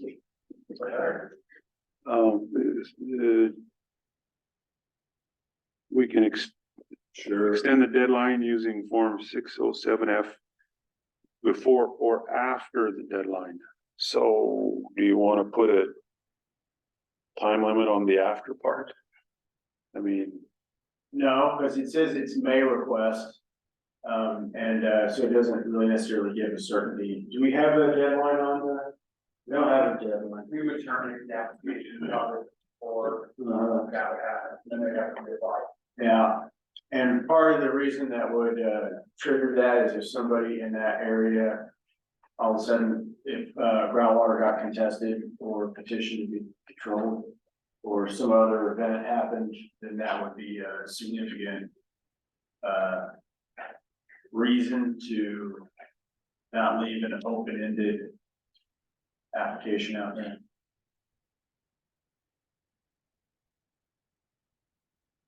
then why have the option to file after the deadline? Because a lot of people miss the deadline, and just give them a chance to let us know that they're still working on it. Right, that's why I said you want to put a timeline on that. I mean, are we gonna allow for 2 years down the road to say, well, they finally come in? Or a year down the road The way later? it's structured right now, we just look at it when it comes in and then. What'll happen, I'm just asking. you know, come to the office, just let you know, it's really, come to the office, you know, Kristen James will read it and be like, oh my God, they missed their deadline by 2 years. You know, come upstairs and read it. That's a long time. What do we do with this? I don't know, let's think about it. Where are they at? What do they do on it? They trying to get it done? Yeah, I mean, you know, we're trying to figure out. All right, And then if they had some extenuating circumstances and it didn't seem like it was gonna impose on anybody, you know, I'm probably gonna. You know, what happened, So that's if all of a enough. sudden there's a new control groundwater area right there, I'm gonna. Nope. You know. So are we talking about keeping in the 1 year or not? The 1 year is locked in by the ordinance. Okay. Yeah, that part we can't, fiddle with too much. So are we looking at the extension filing fee?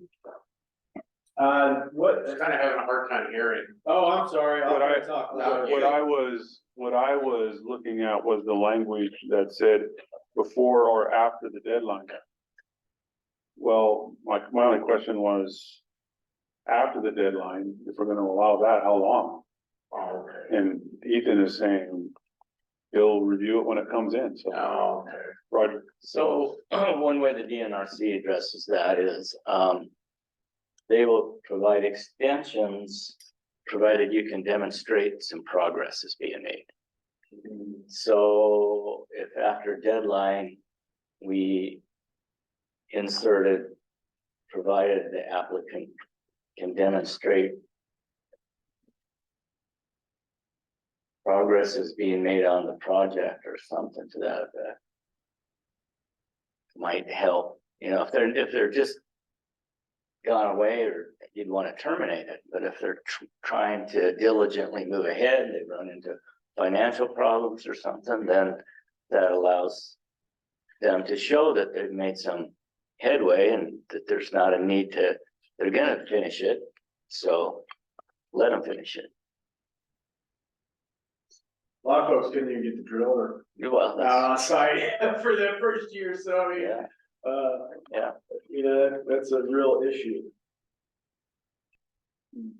You want to add that language or leave it? I would add it. Just So the proposals add a little, some language to that. Oh, James just did. Yeah, he typed it in there. Let's see if that May works. progress and development. Okay. So I would put a comma after the word before, take out the comma after the word definitely.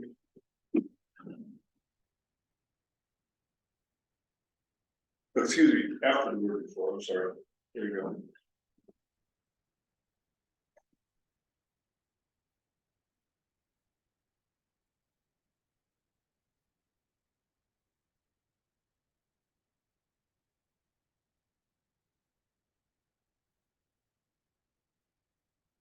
close enough.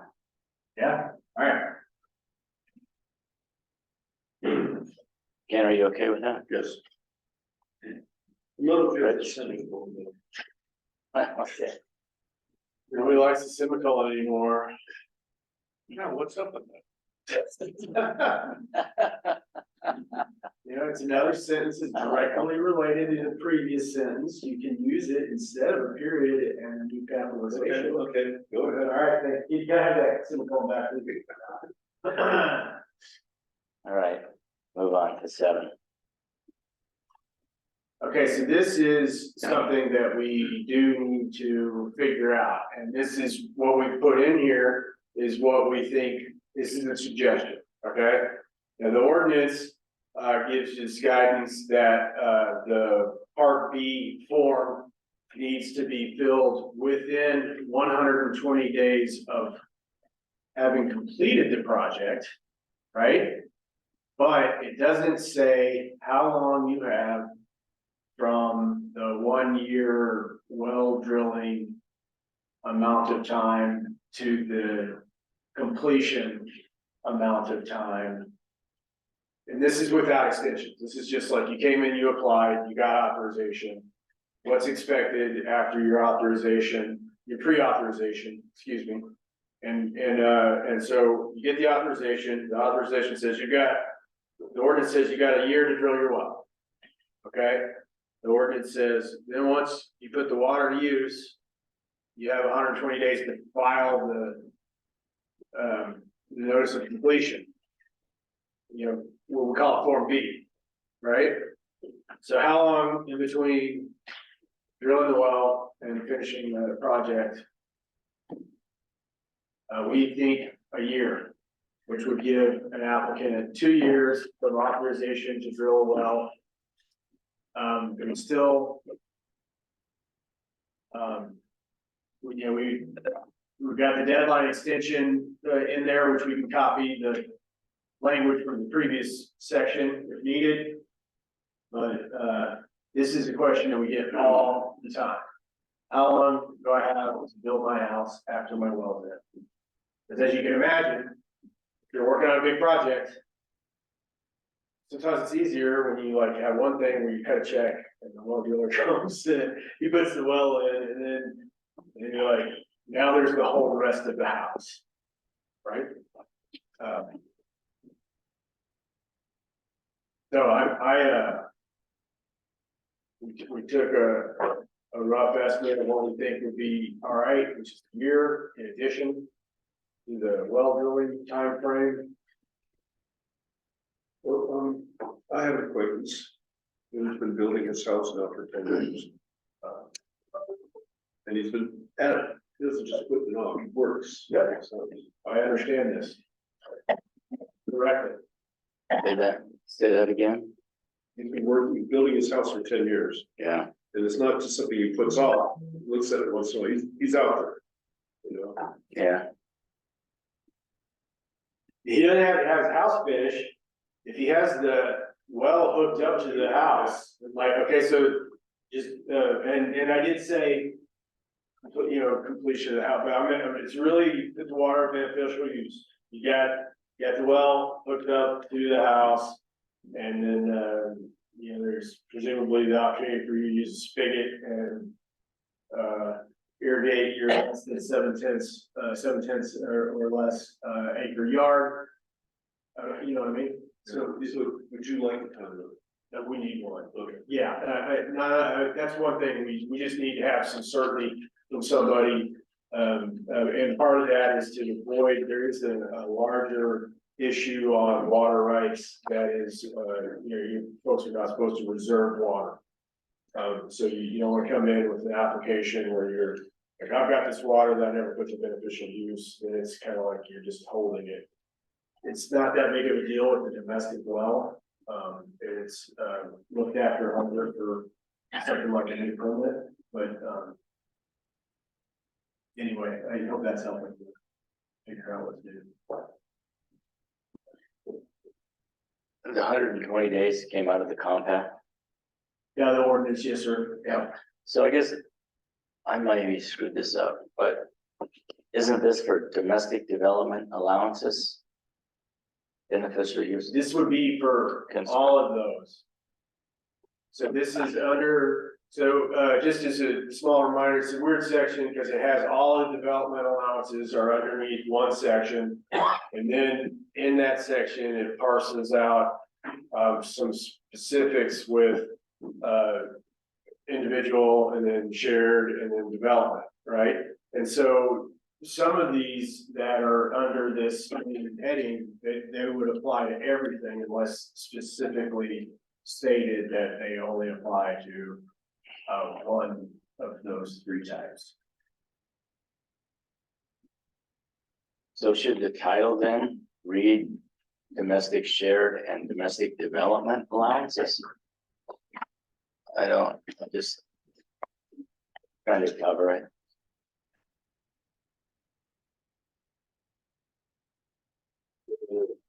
Sorry, I lost it.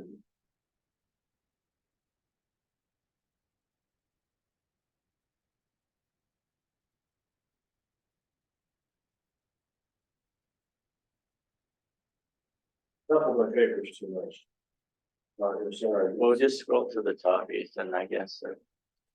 I'm not driving. James. You take us to the header. Header, this. Yeah. Sorry. It does currently just says domestic allowances. So, yeah, should we, And then it says for homes and businesses, but.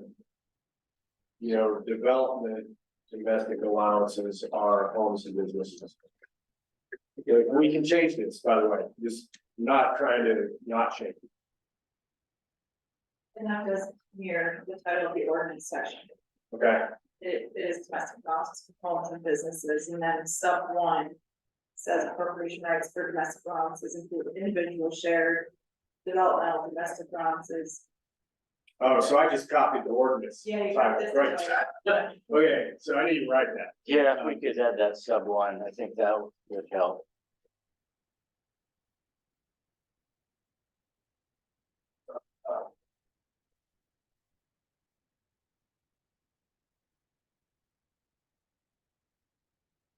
Did you want that clarification to those?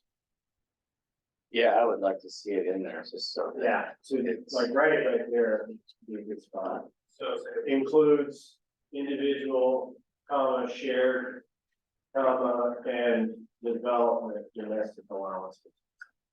I think that's what you're telling us to do, right? Right. Okay.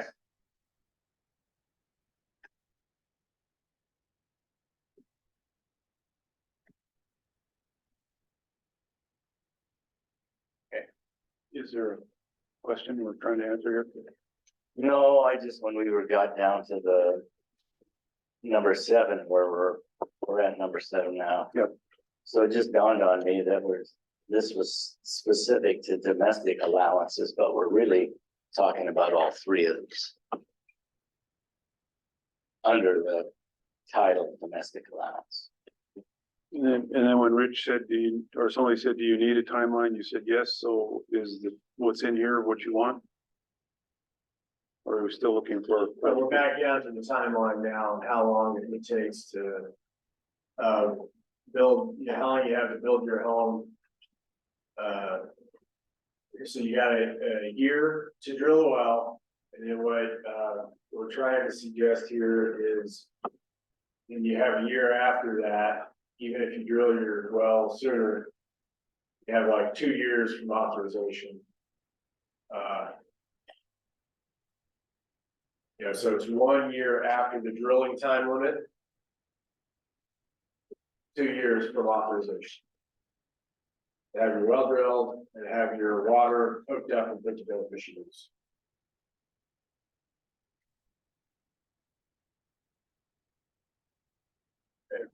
We want to take, you copy that, last line about the, request,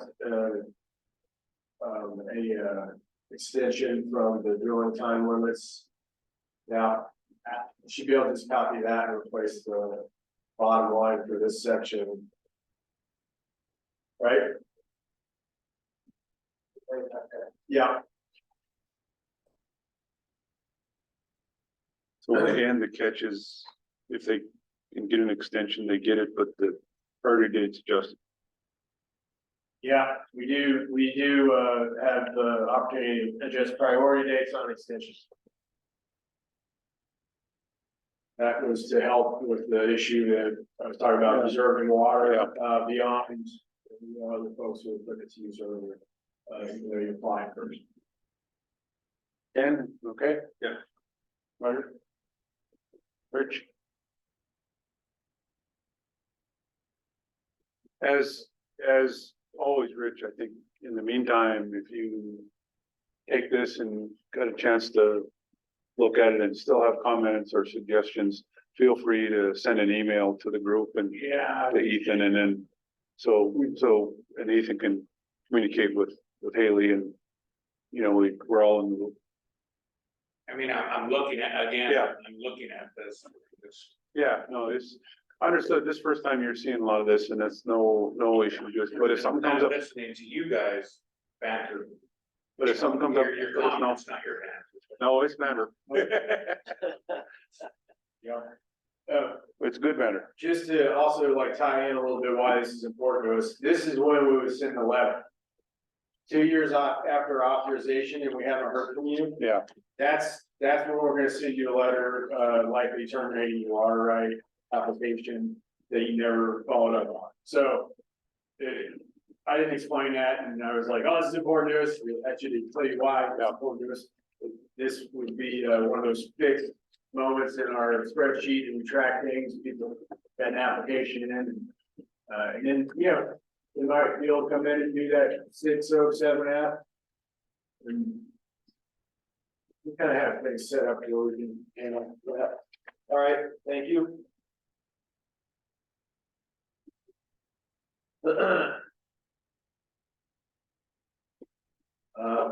Item 8, public water supply connections.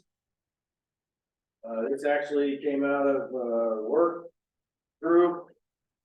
Any applicant seeking water for a domestic allowance that is within 500 feet of a public water supply must provide a letter from that public water supply that they are refused a connection to the public water supply as the primary alternative to obtaining a new domestic allowance. This requirement is waived when using an existing well that was drilled before June 1 of 2022. So, question, Yeah, is public water supply defined? it is. Is it defined as supply or supply system? It's usually just PWS, public water supply. Sorry? It's usually just PWS, public water Yeah, but supply. as for this, Yeah, we should be using the same title as the ordinance, which is supply system. does it say something else? Yeah, this is public water supply system. Oh, All right, public water supply system. And that means a system for the provision of water for human consumption that has at least 15 service connections or that regularly serves it. Wait, hold on. I think this is, I think we actually have a bigger problem there. It shouldn't be public water supply system. It should be municipal water supply system. Yeah. yeah. because you can get to trailer. Yeah. park place. I apologize, I didn't catch that earlier. That is what it really is, man. So like if, Yeah. if you're right outside the town of St. Ignatius, 500 feet from their service area, you gotta ask them to see if you can hook up to them first. Yeah. Should it be municipal, you think? Yes, definitely. Okay. And that makes sense, just, you wanna go back and take a little review to make sure that will work for the tribal systems. Cause there are a number of those, there's one in most communities. Yeah, and That's separate from what I would call the town system. Like in St. Ignatius, there's the city of St. Ignatius, but within the town area, there's the tribal housing system. That's a separate, they're managed separately. It's a municipal system, but I just, not, your definition might work for them, but you might want to just check and make sure that that's going to work for that as well. Because it's, Wondering why you wouldn't say public. Well, because the public is more broad. Public can be anything from a 5-lot subdivision to a municipal lot. the trailer court. Yeah, and so municipal, and that's typical of what DEQ requirements are. That's what's in the DEQ regulations. Yeah.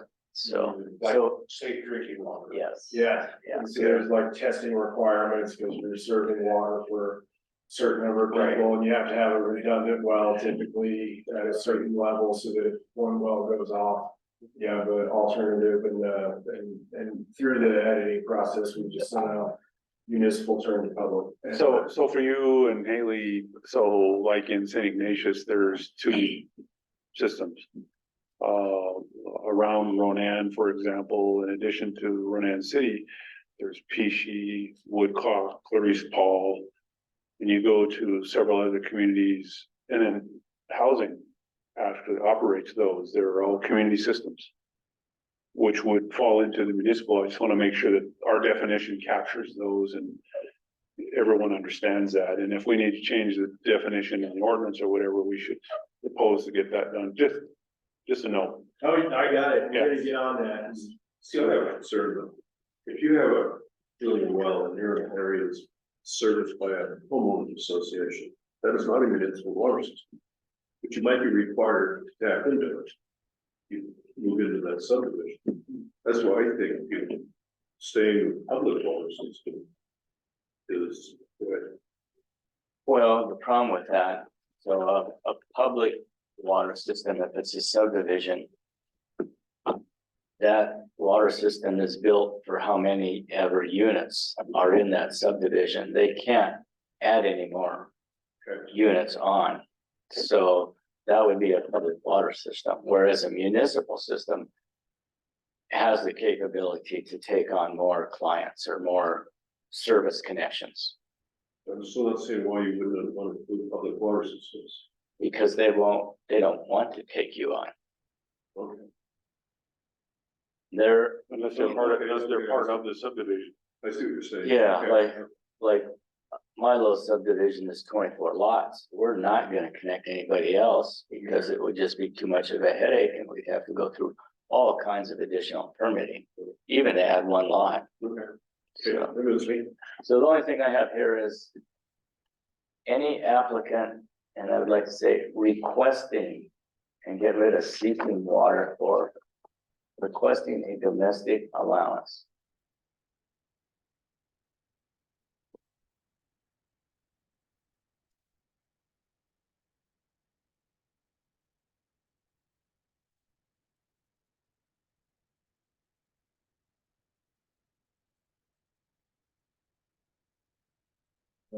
Every time you use municipal water supply, you should probably take the word system out of it. Yeah.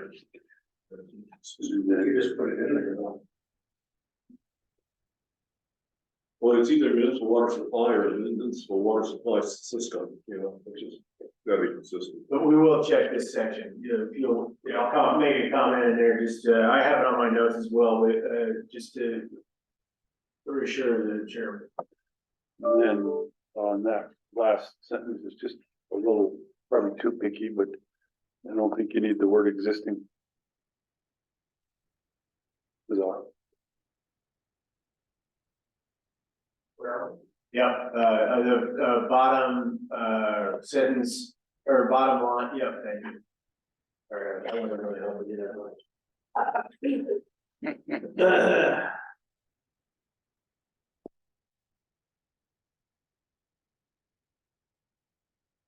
We beat that one enough? Yeah, I think so. Number 9. Nine, use of the fifth delivery water associated with domestic allowances. Any domestic allowance plan that includes the use of fifth delivery water to irrigate lawn and garden landscaping features or for stock water must provide a letter from the fifth manager authorizing the use of fifth delivery water as long as the applicant remains in good standing with fifth. The letter of approval must be dated within 6 months of the domestic use application. It should be domestic allowance application. The use of fifth water will not allow an applicant to apply for additional domestic usage on an individual shared or development domestic allowance. So why do you need this section? This section was strongly desired by some of the folks in the workshop who have seen applications for subdivision coming in, citing that they're going to use fifth water entirely to offset their lawn and garden components so that they could apply more of their permanent exception water towards the building itself. The business amount, thereby getting larger home business. And also providing, that helps them get to their subdivision aspect. And I have seen Fifth write the letters. And I've also seen them authorize ponds that were part of the irrigation system that are on parcels. As we're gonna get to eventually, when I am reviewing, some of these, if there are other water features that I can't find a water right for, I usually try to check and see if it's a irrigation project delivery. So that we know they're not out of compliance with something else. Doesn't that last sentence include exactly what we're trying to do? The last sentence is something that you guys should consider. Yep. And this one is something I need some guidance on, I guess. The last sentence? Yep, the last sentence, I think that the letter is easy, the letter request is easy, the last sentence is fine in my opinion. Maybe I'm not misunderstanding, but I thought I heard you saying was they come in with an application, they're telling you we're gonna use fifth water, so I can use more water from you for the house. And that's exactly what the Right, so so, that says you can't do. right, and so the way that the things are written right now, which you as a board you're gonna sculpt this, right? The way it's written right now is there is, we're gonna get down to it where we talk about how the development limits work. It's based on a certain number of bedrooms that you can divvy up for a development domestic allowance. But it does, that arrangement does impose a certain amount of lawn and garden associated with it. Now, if the board was to go a different route and say that we can offset that lawn and garden with a fifth letter, or just say that an applicant can develop without any lawn and garden, then that's something we need to capture. So I guess I'm asking, what is the work group's preference here? I mean, do they want to allow it or they don't want to allow it, or they want to put a cap on it? Or what? Well, I think the idea was to limit it to what one use or the other. Well, no, That's what I read. there should be at the end of the sentence, some that says that will not exceed 10 acre-feet or something to that, which is the Yeah, domestic allowance maximum volume. I agree with that, yeah. Because if you don't do that, this whole section's irrelevant. Yeah,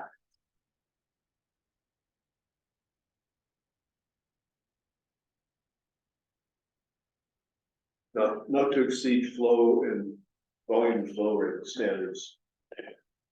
What are you limiting? Mark? well, James, can you type that in and then it'll maybe be a little clearer, right at the end of the last sentence? Yeah. Not to allow, to do not allow flow and volume standards. Or do not exceed flow and volume. Yeah.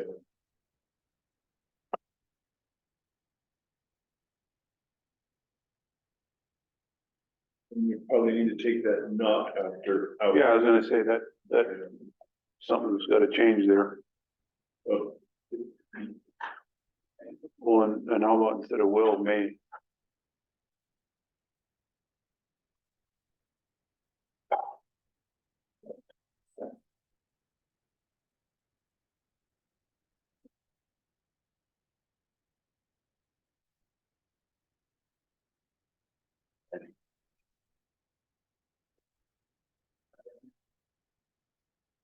Is that what you're looking for?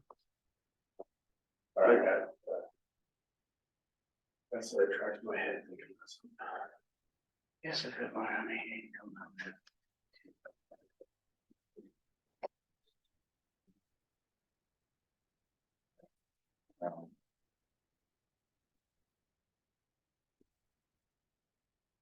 If we lost the not. Yeah, it should say maybe allowance that do not. Well, we took out the not, I mean, because of the change that was added at the end of the sentence. Oh, so it does not, or it does not allow? well, then you gotta take the not off. I think it's okay now. Well, we changed it. Okay. Roger added a piece to the end of that sentence, which requires the removal of, well, instead of being in the negative, it's in positive. I'm sorry, are we planning on allowing applicants to use fit water? May, If they, no, may, if they use FIP water, the question is, can we do our own? And we're saying we may.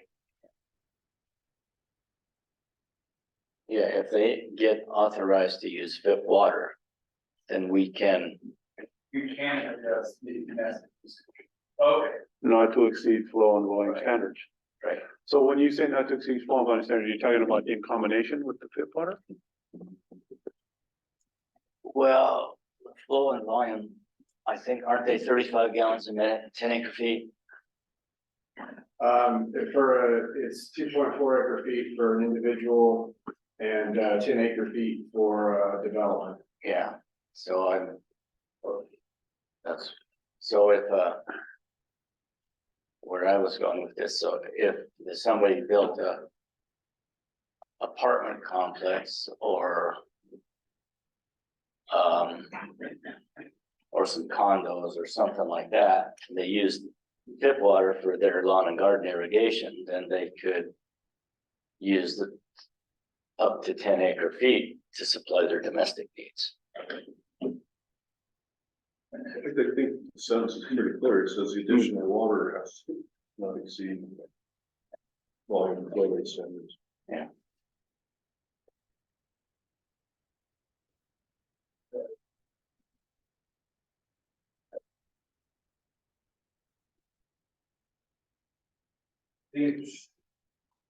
We always, I guess the work group, we got told pretty much, I thought that FIP wasn't letting many people use irrigation water for lawn and gardens, so it's kind of in one sense, it's kind of a moot point. Well, it's historically been something they did. It's Yeah, been a little choppy, but they have their own system of permitting that internally. But just for clarity, we do want a letter, because that's. Right. Okay. You gotta So have a it's- letter. It's not a moot point, Right. maybe on the, If they can't provide a letter, then Right, okay. they're out of, so I just didn't want to. they don't pass go, yeah, Didn't want to lose item 9. no. Okay. So if they can't get a letter from FIP, then they're only gonna rely on what they apply for through us. Yes. Yeah. And they have to meet our use standards. Over your standards anyway, yeah.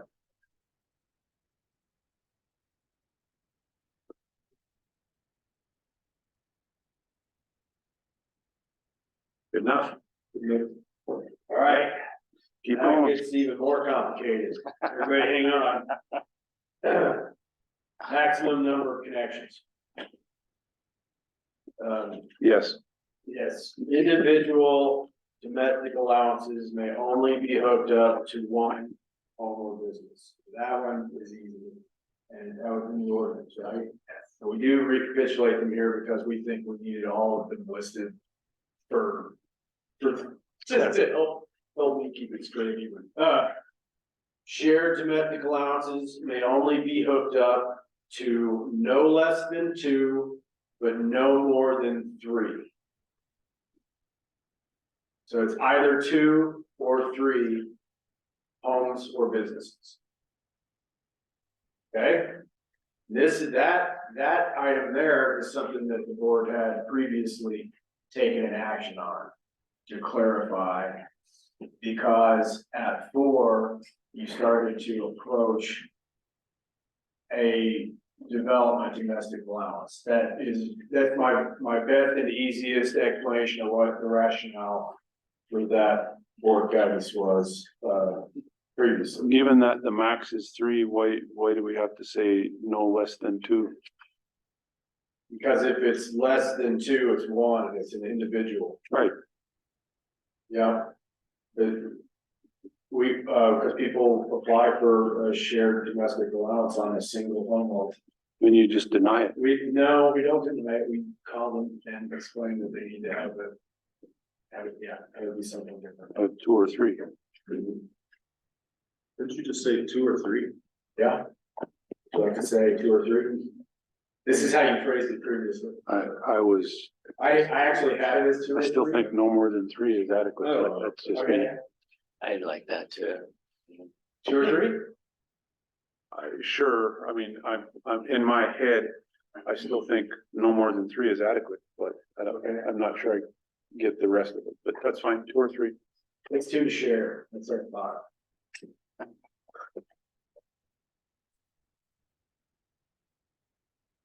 But no more than 3. Yeah, that's it. Okay, Okay, if you need that, you got it. Why don't you just put up to 3 homes or businesses? That's same as what I just said, but he said it needs 2 or 3. That just, Can you change hooked to connected? connected, that sounds better. Yeah. I don't know, I like hooked up. I like hooking. Sounds like- I was gonna say it sounds like you're fishing, but then I caught the other. I was still fishing.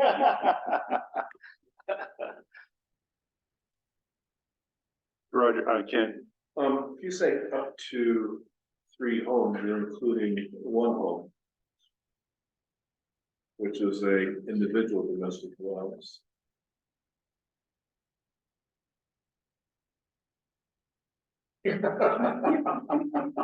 It just came out.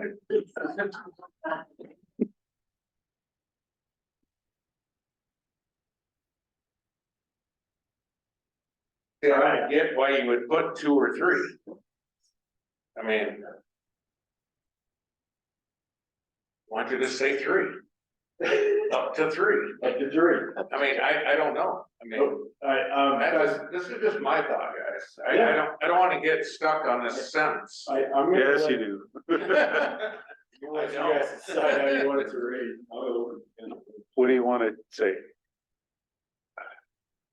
I guess go back to the original.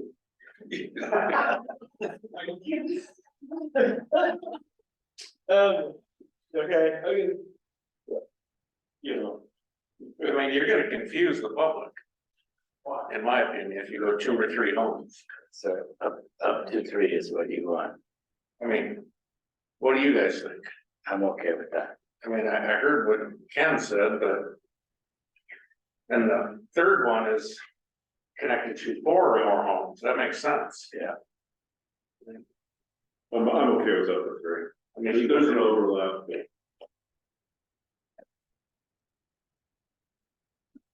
We got James fired up now. James, just hold off before you start. I never delete till we're done.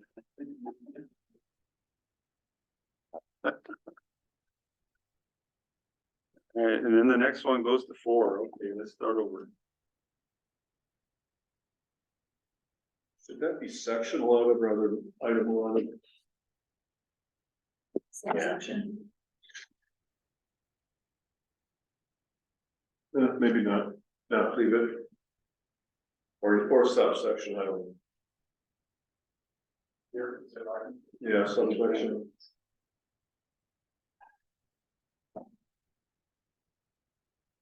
We can even put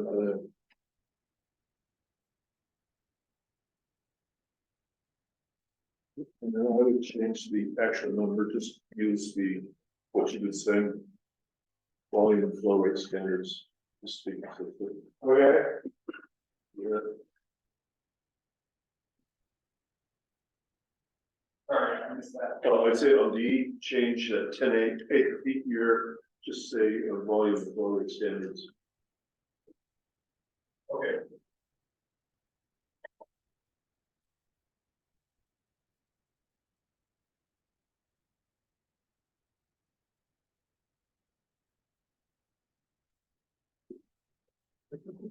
Line for the bedroom home.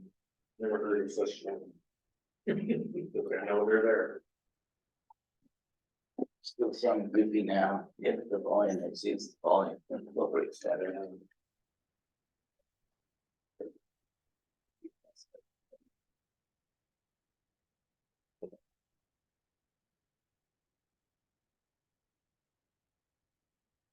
Didn't it say after new appropriation, if volume and flow rate standards are exceeded?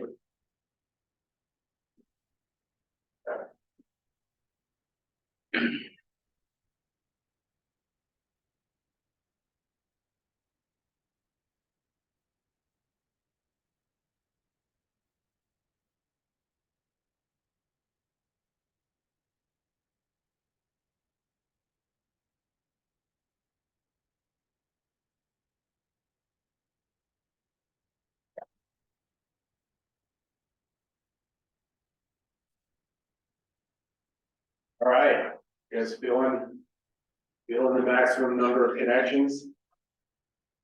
So where did you get that language in maximum connections? I made it up Okay, in my head. okay. Yeah, Is this based on your experience? it's based on, I mean, we have one piece of it, which was the individual bit, then the board passed the second section about the shared bit.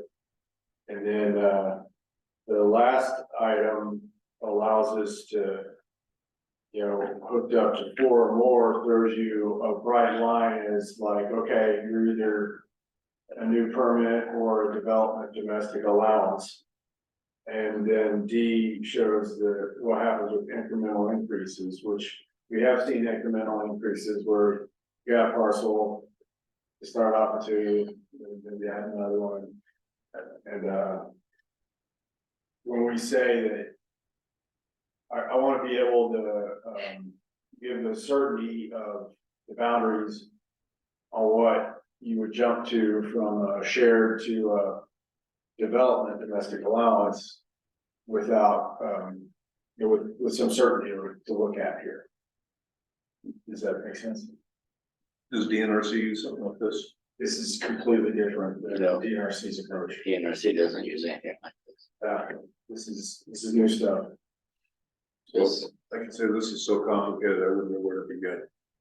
Well, you should hear somebody tell you about, combined appropriations off the reservation, and you'll feel like, yeah, this is so bad. Cause that's complicated. Also, I mean, complicated in the sense I wouldn't know if your figures, your numbers are right or wrong. That's what I mean by that. I have no clue. oh, okay. I mean, I'm gonna have to assume that you know what you're doing when you're coming up with these numbers. Right? Yes. Okay.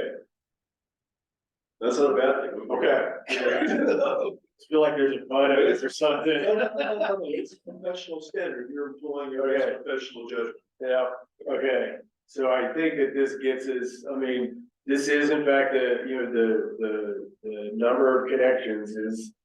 And a clarification on how development, domestic allowance is being worked out, so that's, yeah, that's where we're at. Yeah. That's a clarifying question here. On your applications for individual or shared wells, are there different standards that you're applying and you're reviewing? Such as what? I'm just asking in general, like, are there different standards that an applicant has to meet? An individual application and a shared application? Yeah, you have bigger yard if you're on an individual application, you have to have, I mean. In the past, it was pretty easy to say you had to have more than one connection, to be on a shared domestic. Allowance, but I think we're gonna get there still with this arrangement. Could you just pull down, if you have a shared, development domestic allowance, you are required to provide a shared well agreement, which is a substantive different, element that is not required at all under an individual, domestic allowance. Well, you were asking for a reason. So I just wanted a confirmation that you do have different standards, because like, I'm sorry to go back to this, but with saying up to 3, you are including 1. And so somebody could then use a shared well application to do 1, which is a different standard and different necessities for the application. So There would be a higher standard they were placing themselves with. the same, but then you're allowing that to be included in that, Yeah. that analysis. So I don't, Right. I don't think that's appropriate. Item 10, sub B. All right, what would you put? I would have it the 2 or 3, what, I mean, that simple one that you guys decided on or proposed earlier.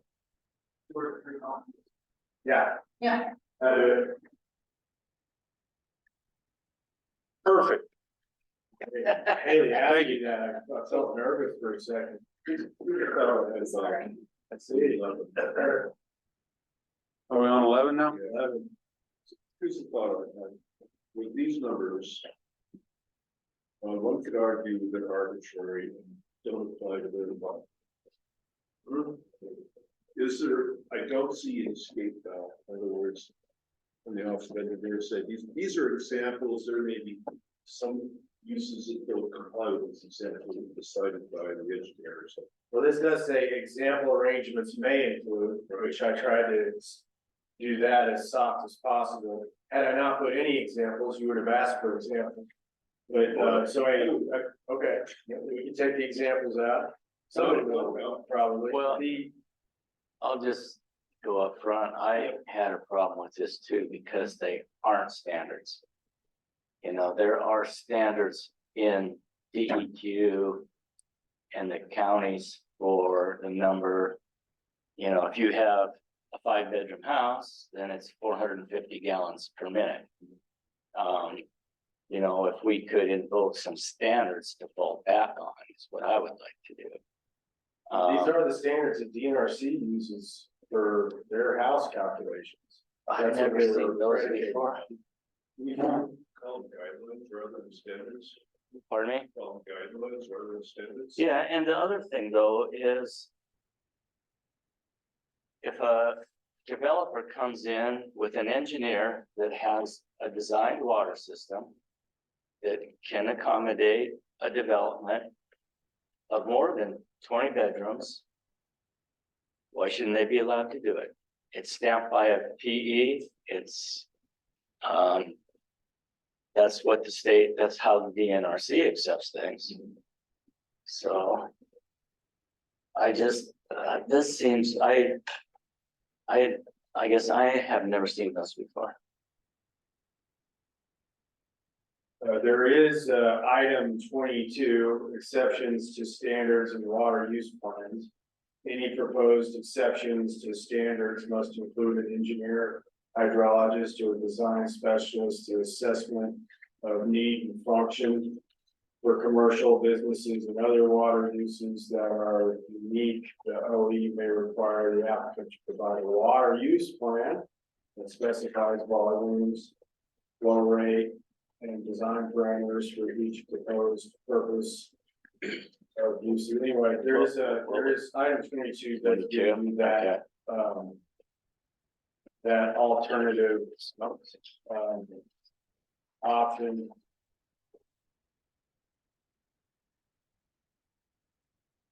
Okay, so I guess then how did you come up with those bedroom counts? Just so that I can see where the acreage comes from. It was based on an allocation of 1 acre foot per year for a 5-bedroom house with a 1/4 acre yard, which is a standard DNRC uses for their calculations.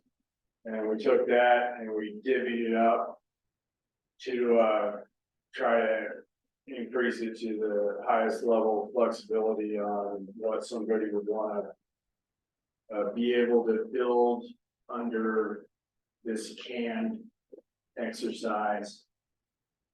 But also try to encourage that they still have to, you know, do their water measurement, their 10 acre standard.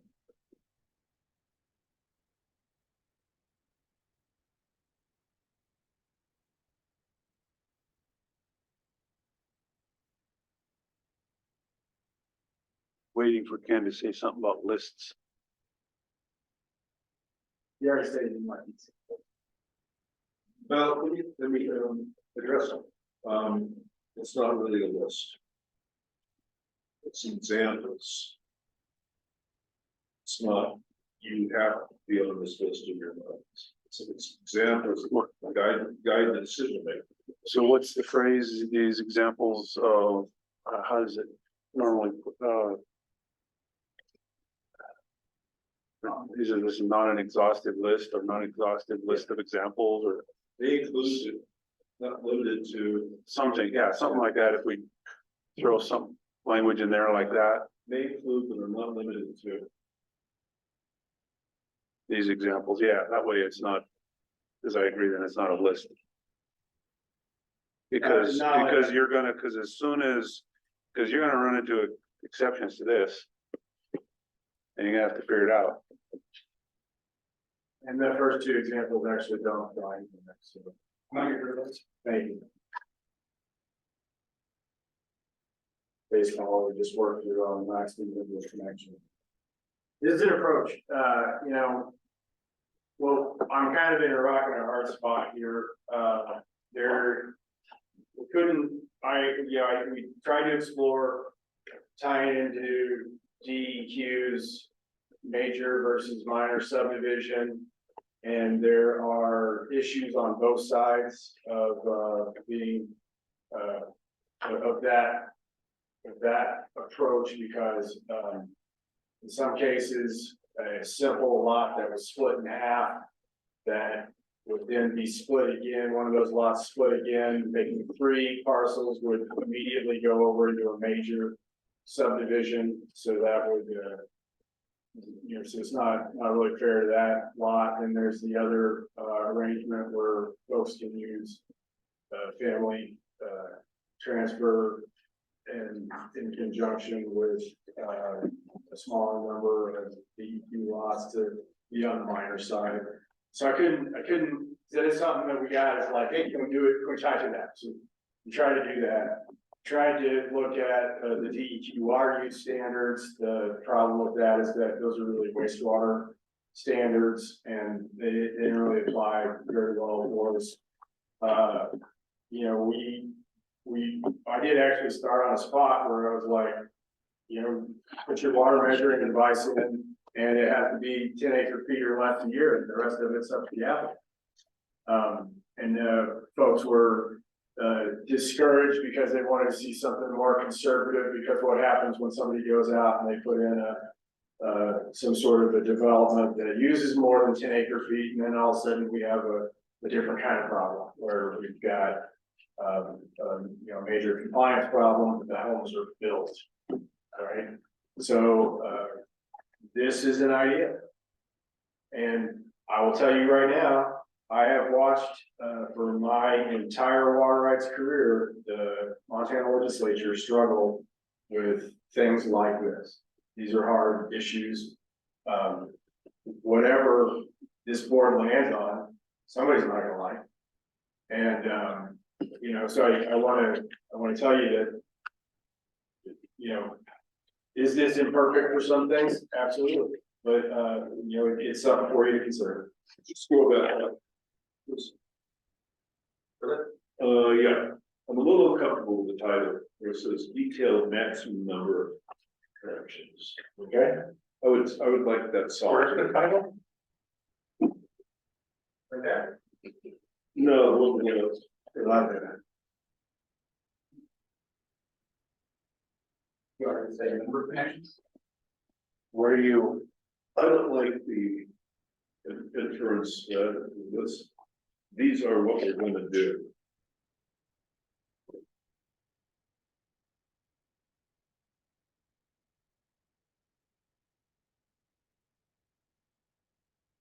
what do you, I'm just trying to build flexibility in this subsection. I think right now as it is, we got it. Yeah. the other piece of this section though, that may help in our thinking at least, is that is the last paragraph, which doesn't show up here. It's past the table, past the list, yeah.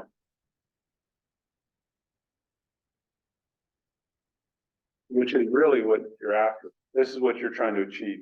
Right. Yeah. You're just showing examples of how you might achieve that based on the different configurations you're gonna. And so maybe we take, instead of this list, we do a narrative that describes, I'm just thinking, I don't have to change anything. A narrative instead of that list of examples that says something to that effect. But, because that's what you're after right there, isn't it? If you have 1 or 2 or 10 or 100 examples, that's what we're after. So what if we said something like, number of connections is, to be determined by the OE and shall not exceed flow. Volume of flow rate standards.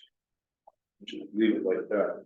I disagree with that. It shouldn't be determined by the OE, it should be Okay, by the applicant. applicant. Yeah, that's fine. I can go along with something like that. Because there's the bottom line, right there. You can, That paragraph, right?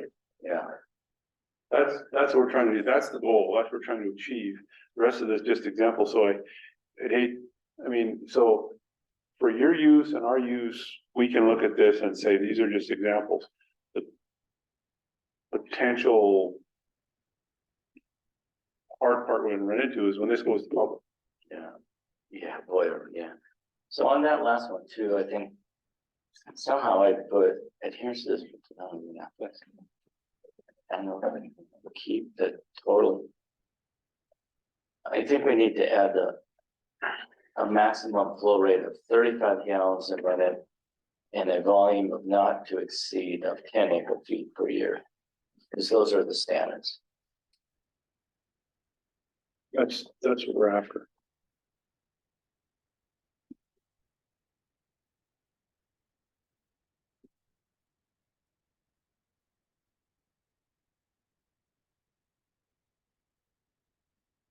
So, why, so for your purposes,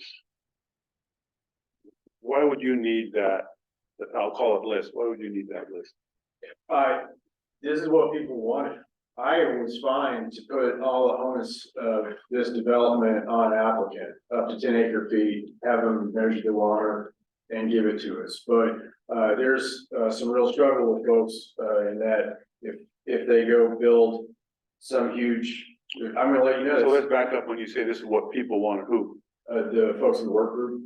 Well, part of that, Your staff, or what are you talking about? No, I talked to an array of people, including some board members, some folks from the tribes, some folks from the state. Okay, People wanted to have a certain standard of like, what can you build under this thing? How many houses can you hook up to it? but we're now saying these aren't standards. right, and the premise with, my understanding, the premise with this domestic development allowance was so that a minor subdivision could come through. A 5-lot subdivision is what it was kind of focused on. I think that's what the work group concurred upon, it seems like. But then there was, we needed to be flexible enough too to let other types of, if nobody was gonna use any irrigation, then you could use more water for domestic or a apartment complex or something like that. And so then number 22 or whatever that number was that you had kind of answered that final question. So I'm kind of liking what they suggested. Put the burden on the applicant. Has to be less than flow rate, volume. And see what the public thinks of it. I think it's a good idea.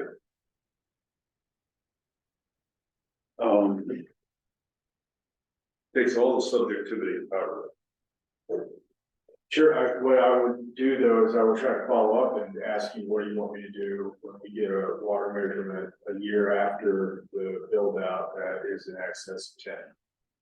I think if you can go that route, I think it's a great route to go. I think it takes all the subjectivity out of it, but I think you should also let people know what the consequences are of exceeding those hard lines, right? I mean, What are your consequences in other areas where they exceed the hard line? Well, not only that, how does this list avoid that? I don't know that it does. You know, it keeps things at this list is certainly on the conservative side. Okay, so, I mean, I would have probably told you, like, if you were to go straight off of some DNRC standards, you could hook, 20 houses, or, you were efficient, you could hook 20 houses up to 10 acre feet, their yards. You know, Well, it'll be important if we keep it to make sure that we have the language that says, this is example arrangements may include but are not limited to. You know, we gotta highlight that because that coupled with that last paragraph, I think are gonna be key because you're gonna run into those exceptions to those examples regardless. So if they need this, if you need this, we've got to have a way to define it that makes it really workable for you too. So Ethan, is there anything in there that says, well, if the volume is exceeded, the permit is subject to revocation or something? Do you have any language like that?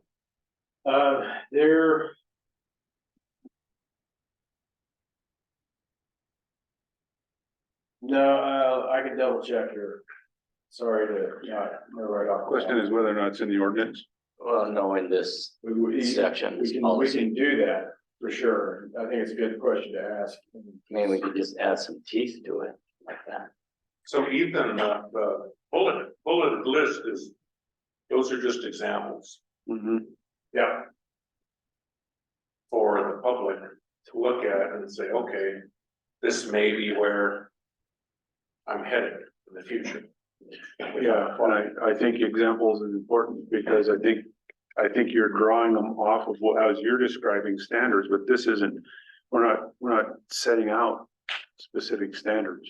Right. What we're trying to achieve, I think, is what that last paragraph says. So are we talking about keeping the examples in or taking them out, or, Yes.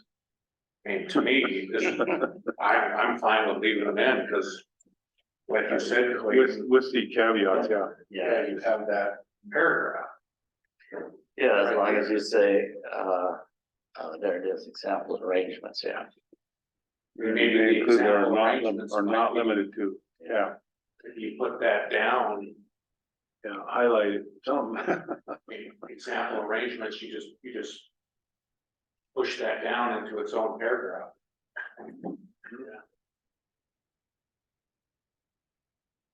Let's add the revocation of the water right language to the last sentence on sub 11. I am not out the door yet, but I'm gonna start packing. Water measurements in excess of these standards may result in revocation of the water right and or fines by the board.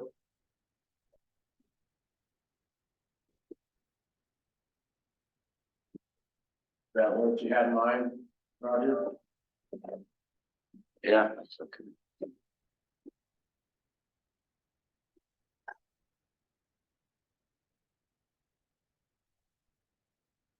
Consequence, I think is what you're thinking, right? Yeah. Don't leave it, I mean, what is it? And I wonder if the ordinance speaks to any of it.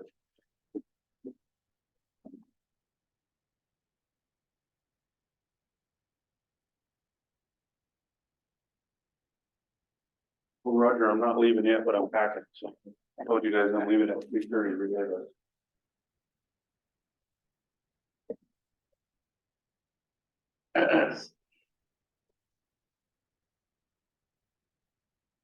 You all decide to leave the list in. Pardon Leave, decide to leave the examples in. Yeah. Scroll up if you would.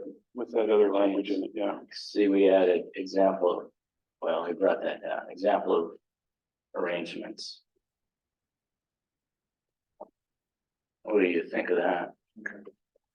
So I have one other thing, a single RV in that middle of that paragraph.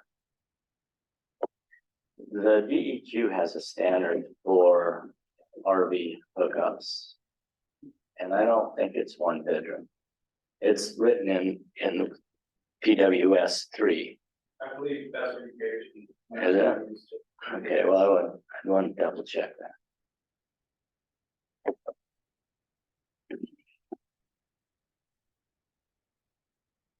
Or you can move that one down as an example too. I don't.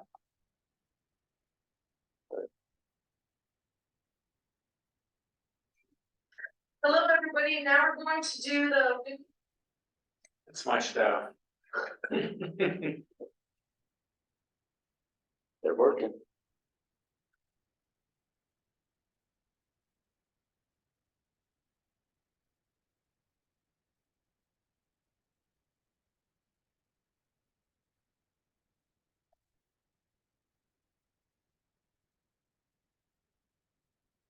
You okay with that? Yes.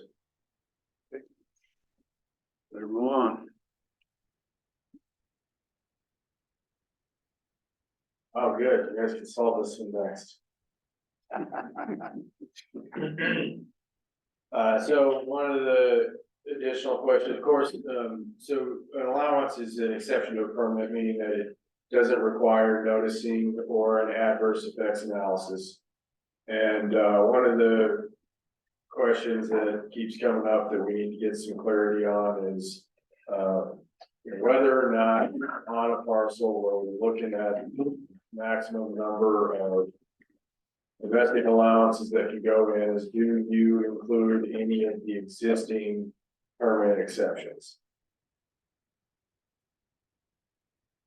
And I do not know the answer to that.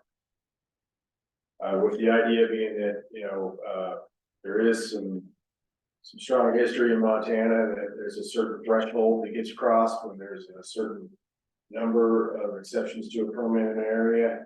But we have a unique circumstance here on the reservation where there was a change in authorization that happened with the effective date of the compact, and these pre-effective date permit exceptions are now getting commingled with these post-effective date permit exceptions.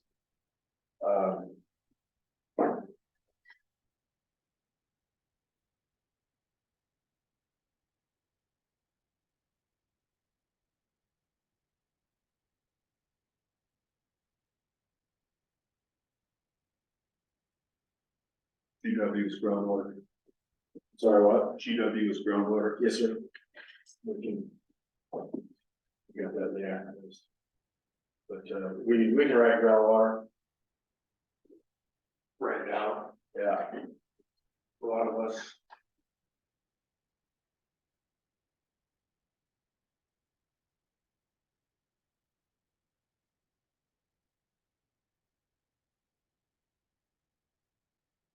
Makes sense to me, the way I read it.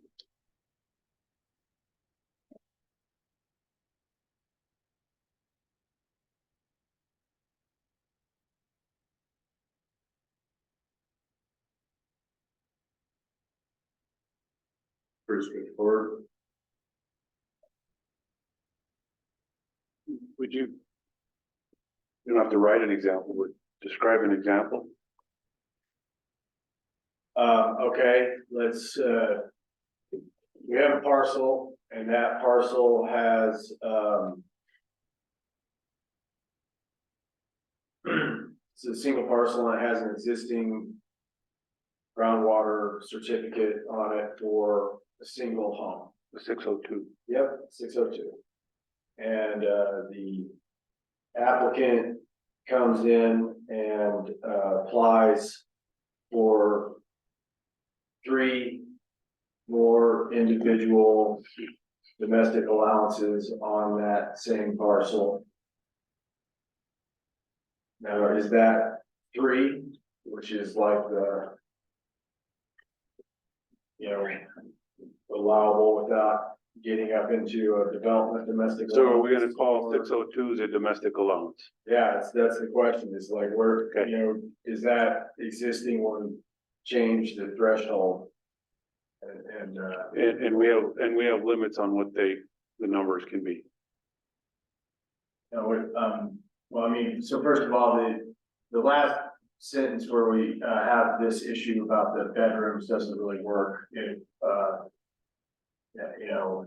Depending on what happens with the section on the development domestic allowances, but so we might have to rethink that a little bit, but certainly the first.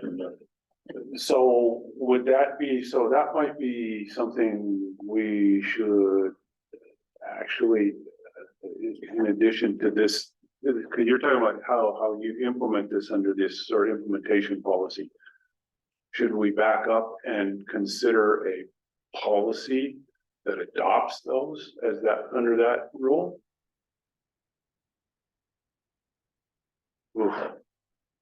Adopts, 602s okay? into the ordinance and say that we recognize their percent. So if they're saying, once they get transferred into our database and we're managing those, they're no longer, quote, the NRC 602s, then correct?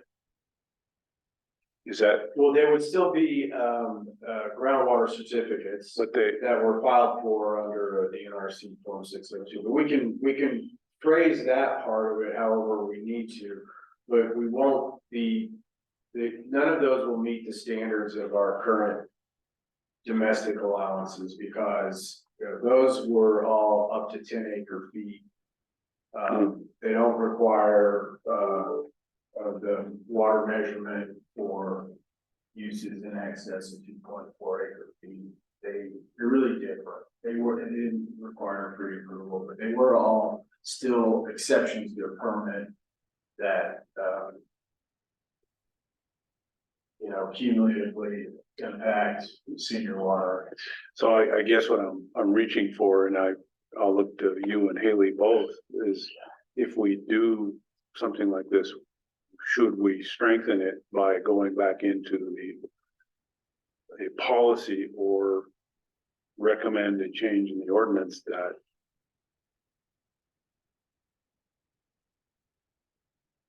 brings those in that way?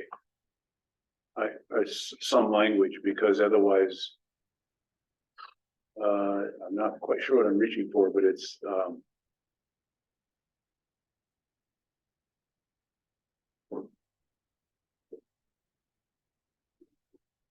that authorizes us to treat them like a domestic allowance for counting for these purposes. Otherwise, we're just doing it case by case. That's my thought.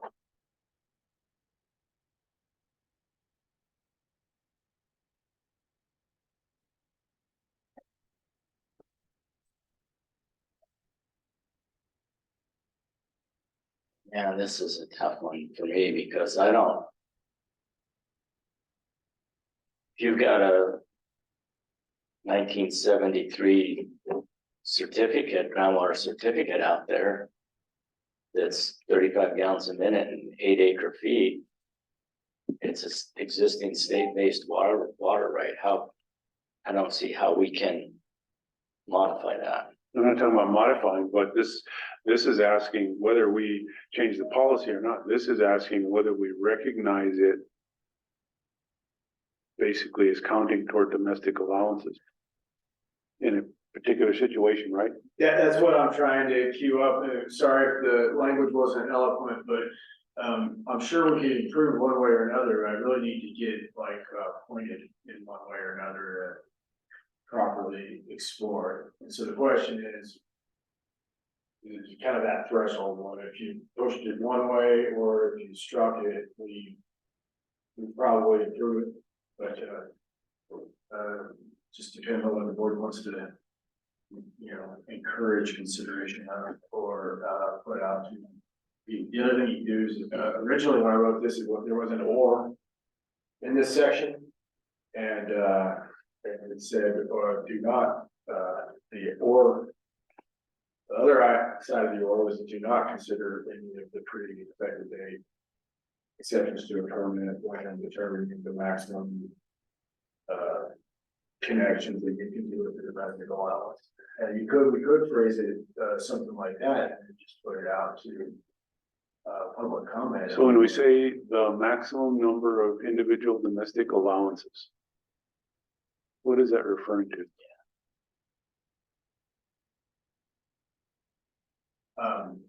The maximum number of individual domestic allowance means like if you have a property and you are in excess of 3 individual wells, that means it's going to push you towards the development of domestic allowance. Okay, that's my point.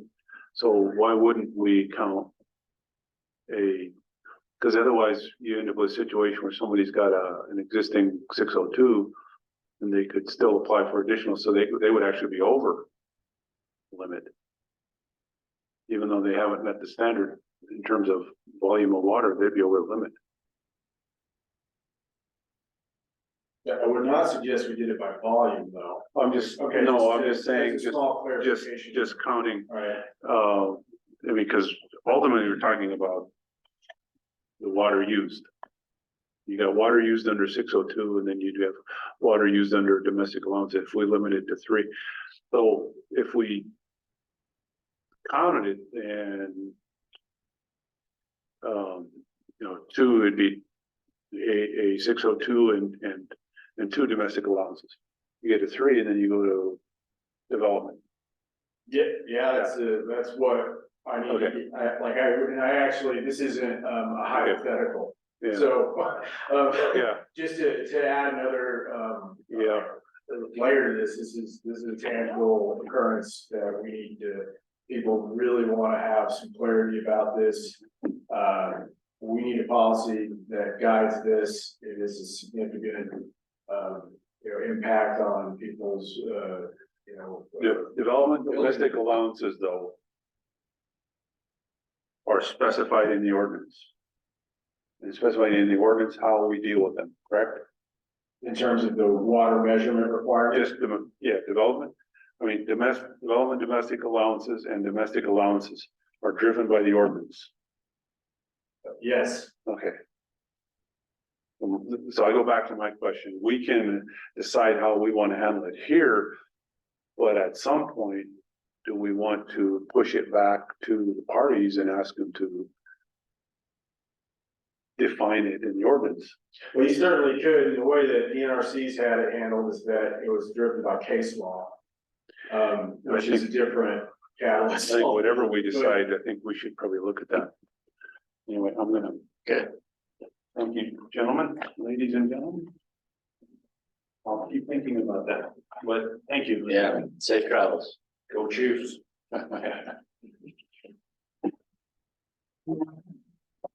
So, personally, I'm not real comfortable with health proceedings without Clayton and Georgia here. This is kind of a big deal. Yeah. Yeah, it's the policy. Now, it's, I kind of hear, and I see some legal vulnerabilities. We use this kind of language to decrease a right that's kind of guaranteed by the ordinance. So I just think it needs some real thought and discussion. Well, that's a really good stopping point. Maybe can we, talk about something that's less, gritty? As long as it doesn't require action. Well, I need some think tanking on, what we want to end up doing with these form fees.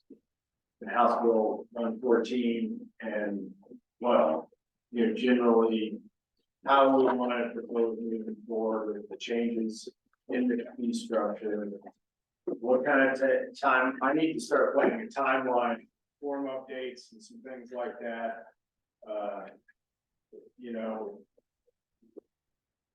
This is less, right? This is big application fees. I know it's still significant, and not trying to diminish that, but at least just an idea of what time frame we'd like to see, whether, is this an opportunity?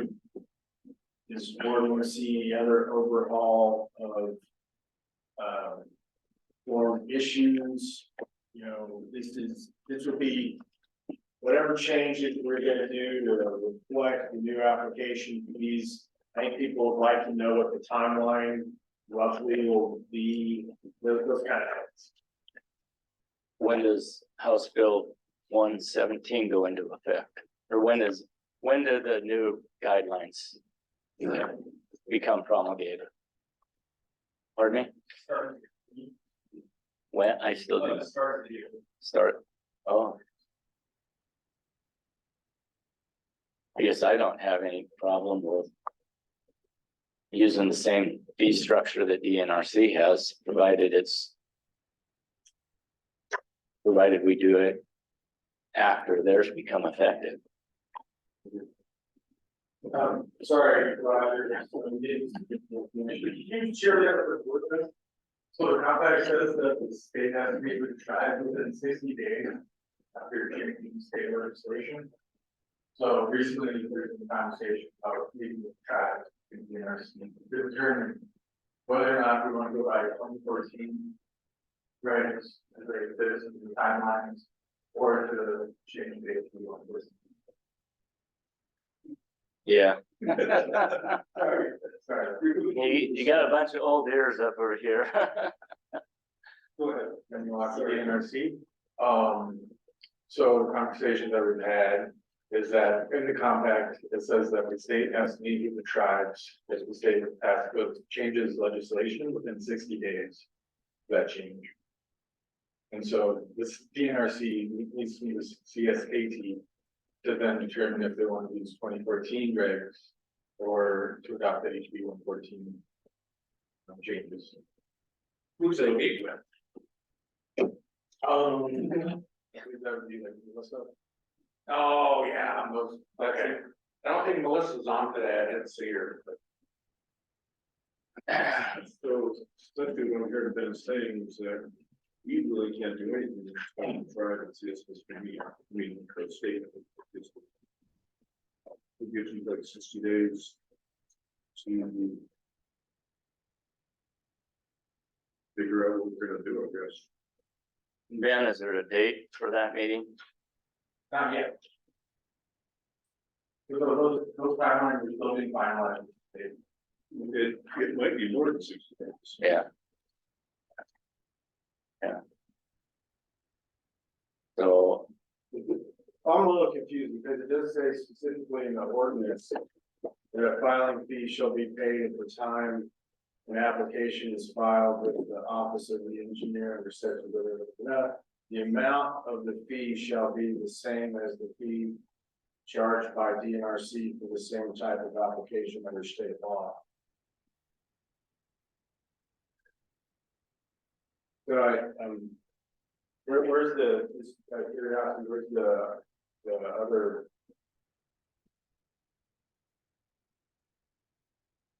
Ethan, were you reading from the compact? I'm reading from the ordinance on my computer right Yeah, here. okay, This is James's computer that's up there. yeah, okay. I'm sorry. I just wondered where your citation was coming. Yeah, that was 1-2-112 of the ordinance. Okay. And,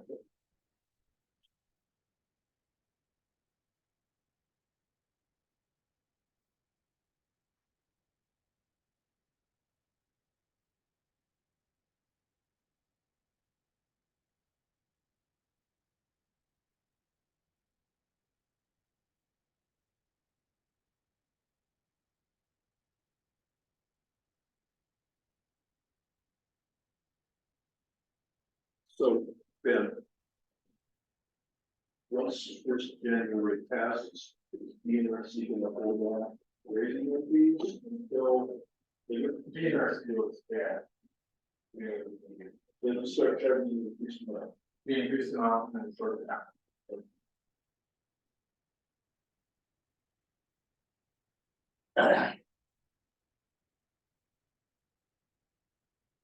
I guess I'd say as soon as DNRCs become effective, then we can Yeah. convert over. That's first year. the section I think that you're referring to Ben, is in the event that after the date of the ratification, this is in, sorry, Article 4. Yeah, the compact, Article 4, sub 5. D.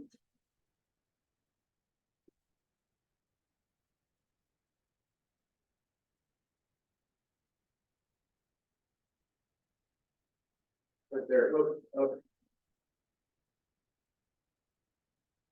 I think that's what we're. That's a 60-day statutory change language.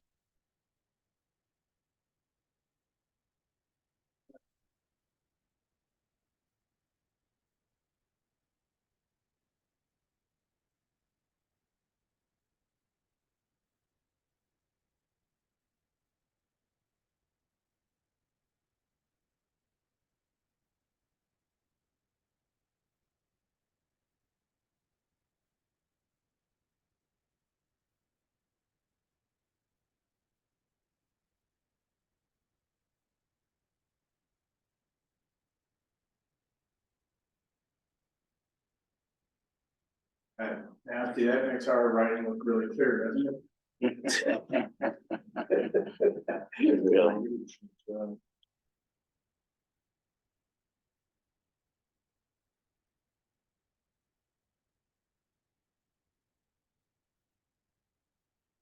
And you're just asking about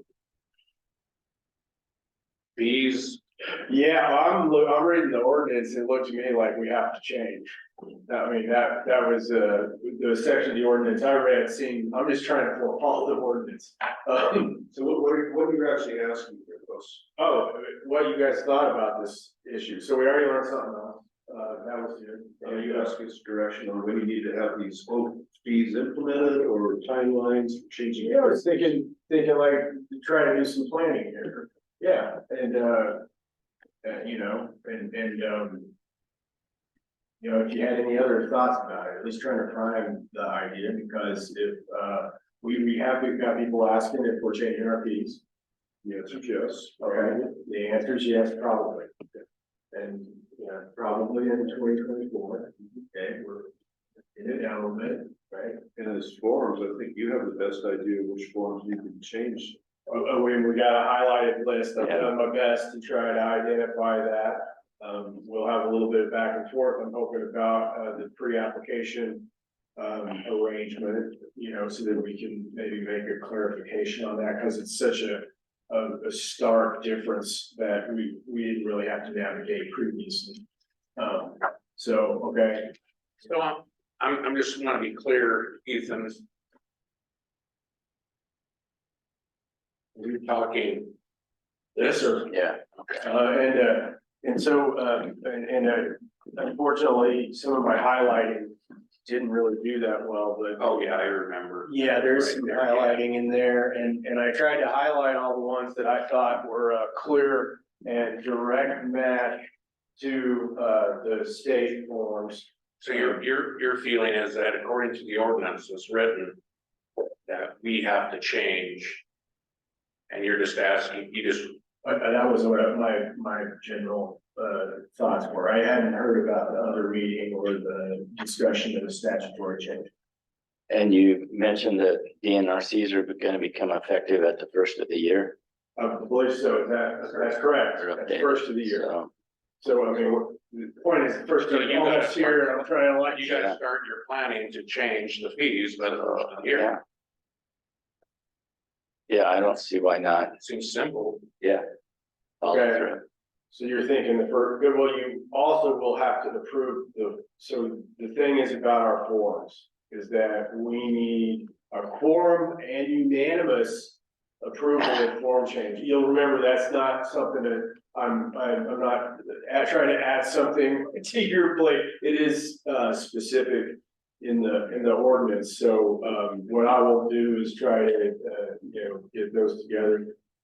We could think of this as more of a ministerial type of an activity,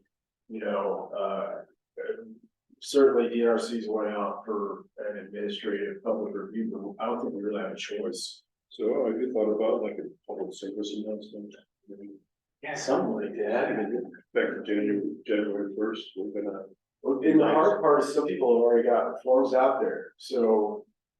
They come in, I filled out everything on this form. That's fine. But if they don't add it in on the first, the fee structure changes on the first. And I just think you need to let the public know and the reason why, because we want to do this because that's fair. So it's Right. Okay. So I guess the concurrence here is for you to go ahead and make the changes to the forms and then bring those in front of the board when we have a quorum for approval. all right. Yeah. And maybe figure out a way to lump them together. That's good. Yeah. I will lump them together. Okay. And we're still having people turn in the forms that had the board sign.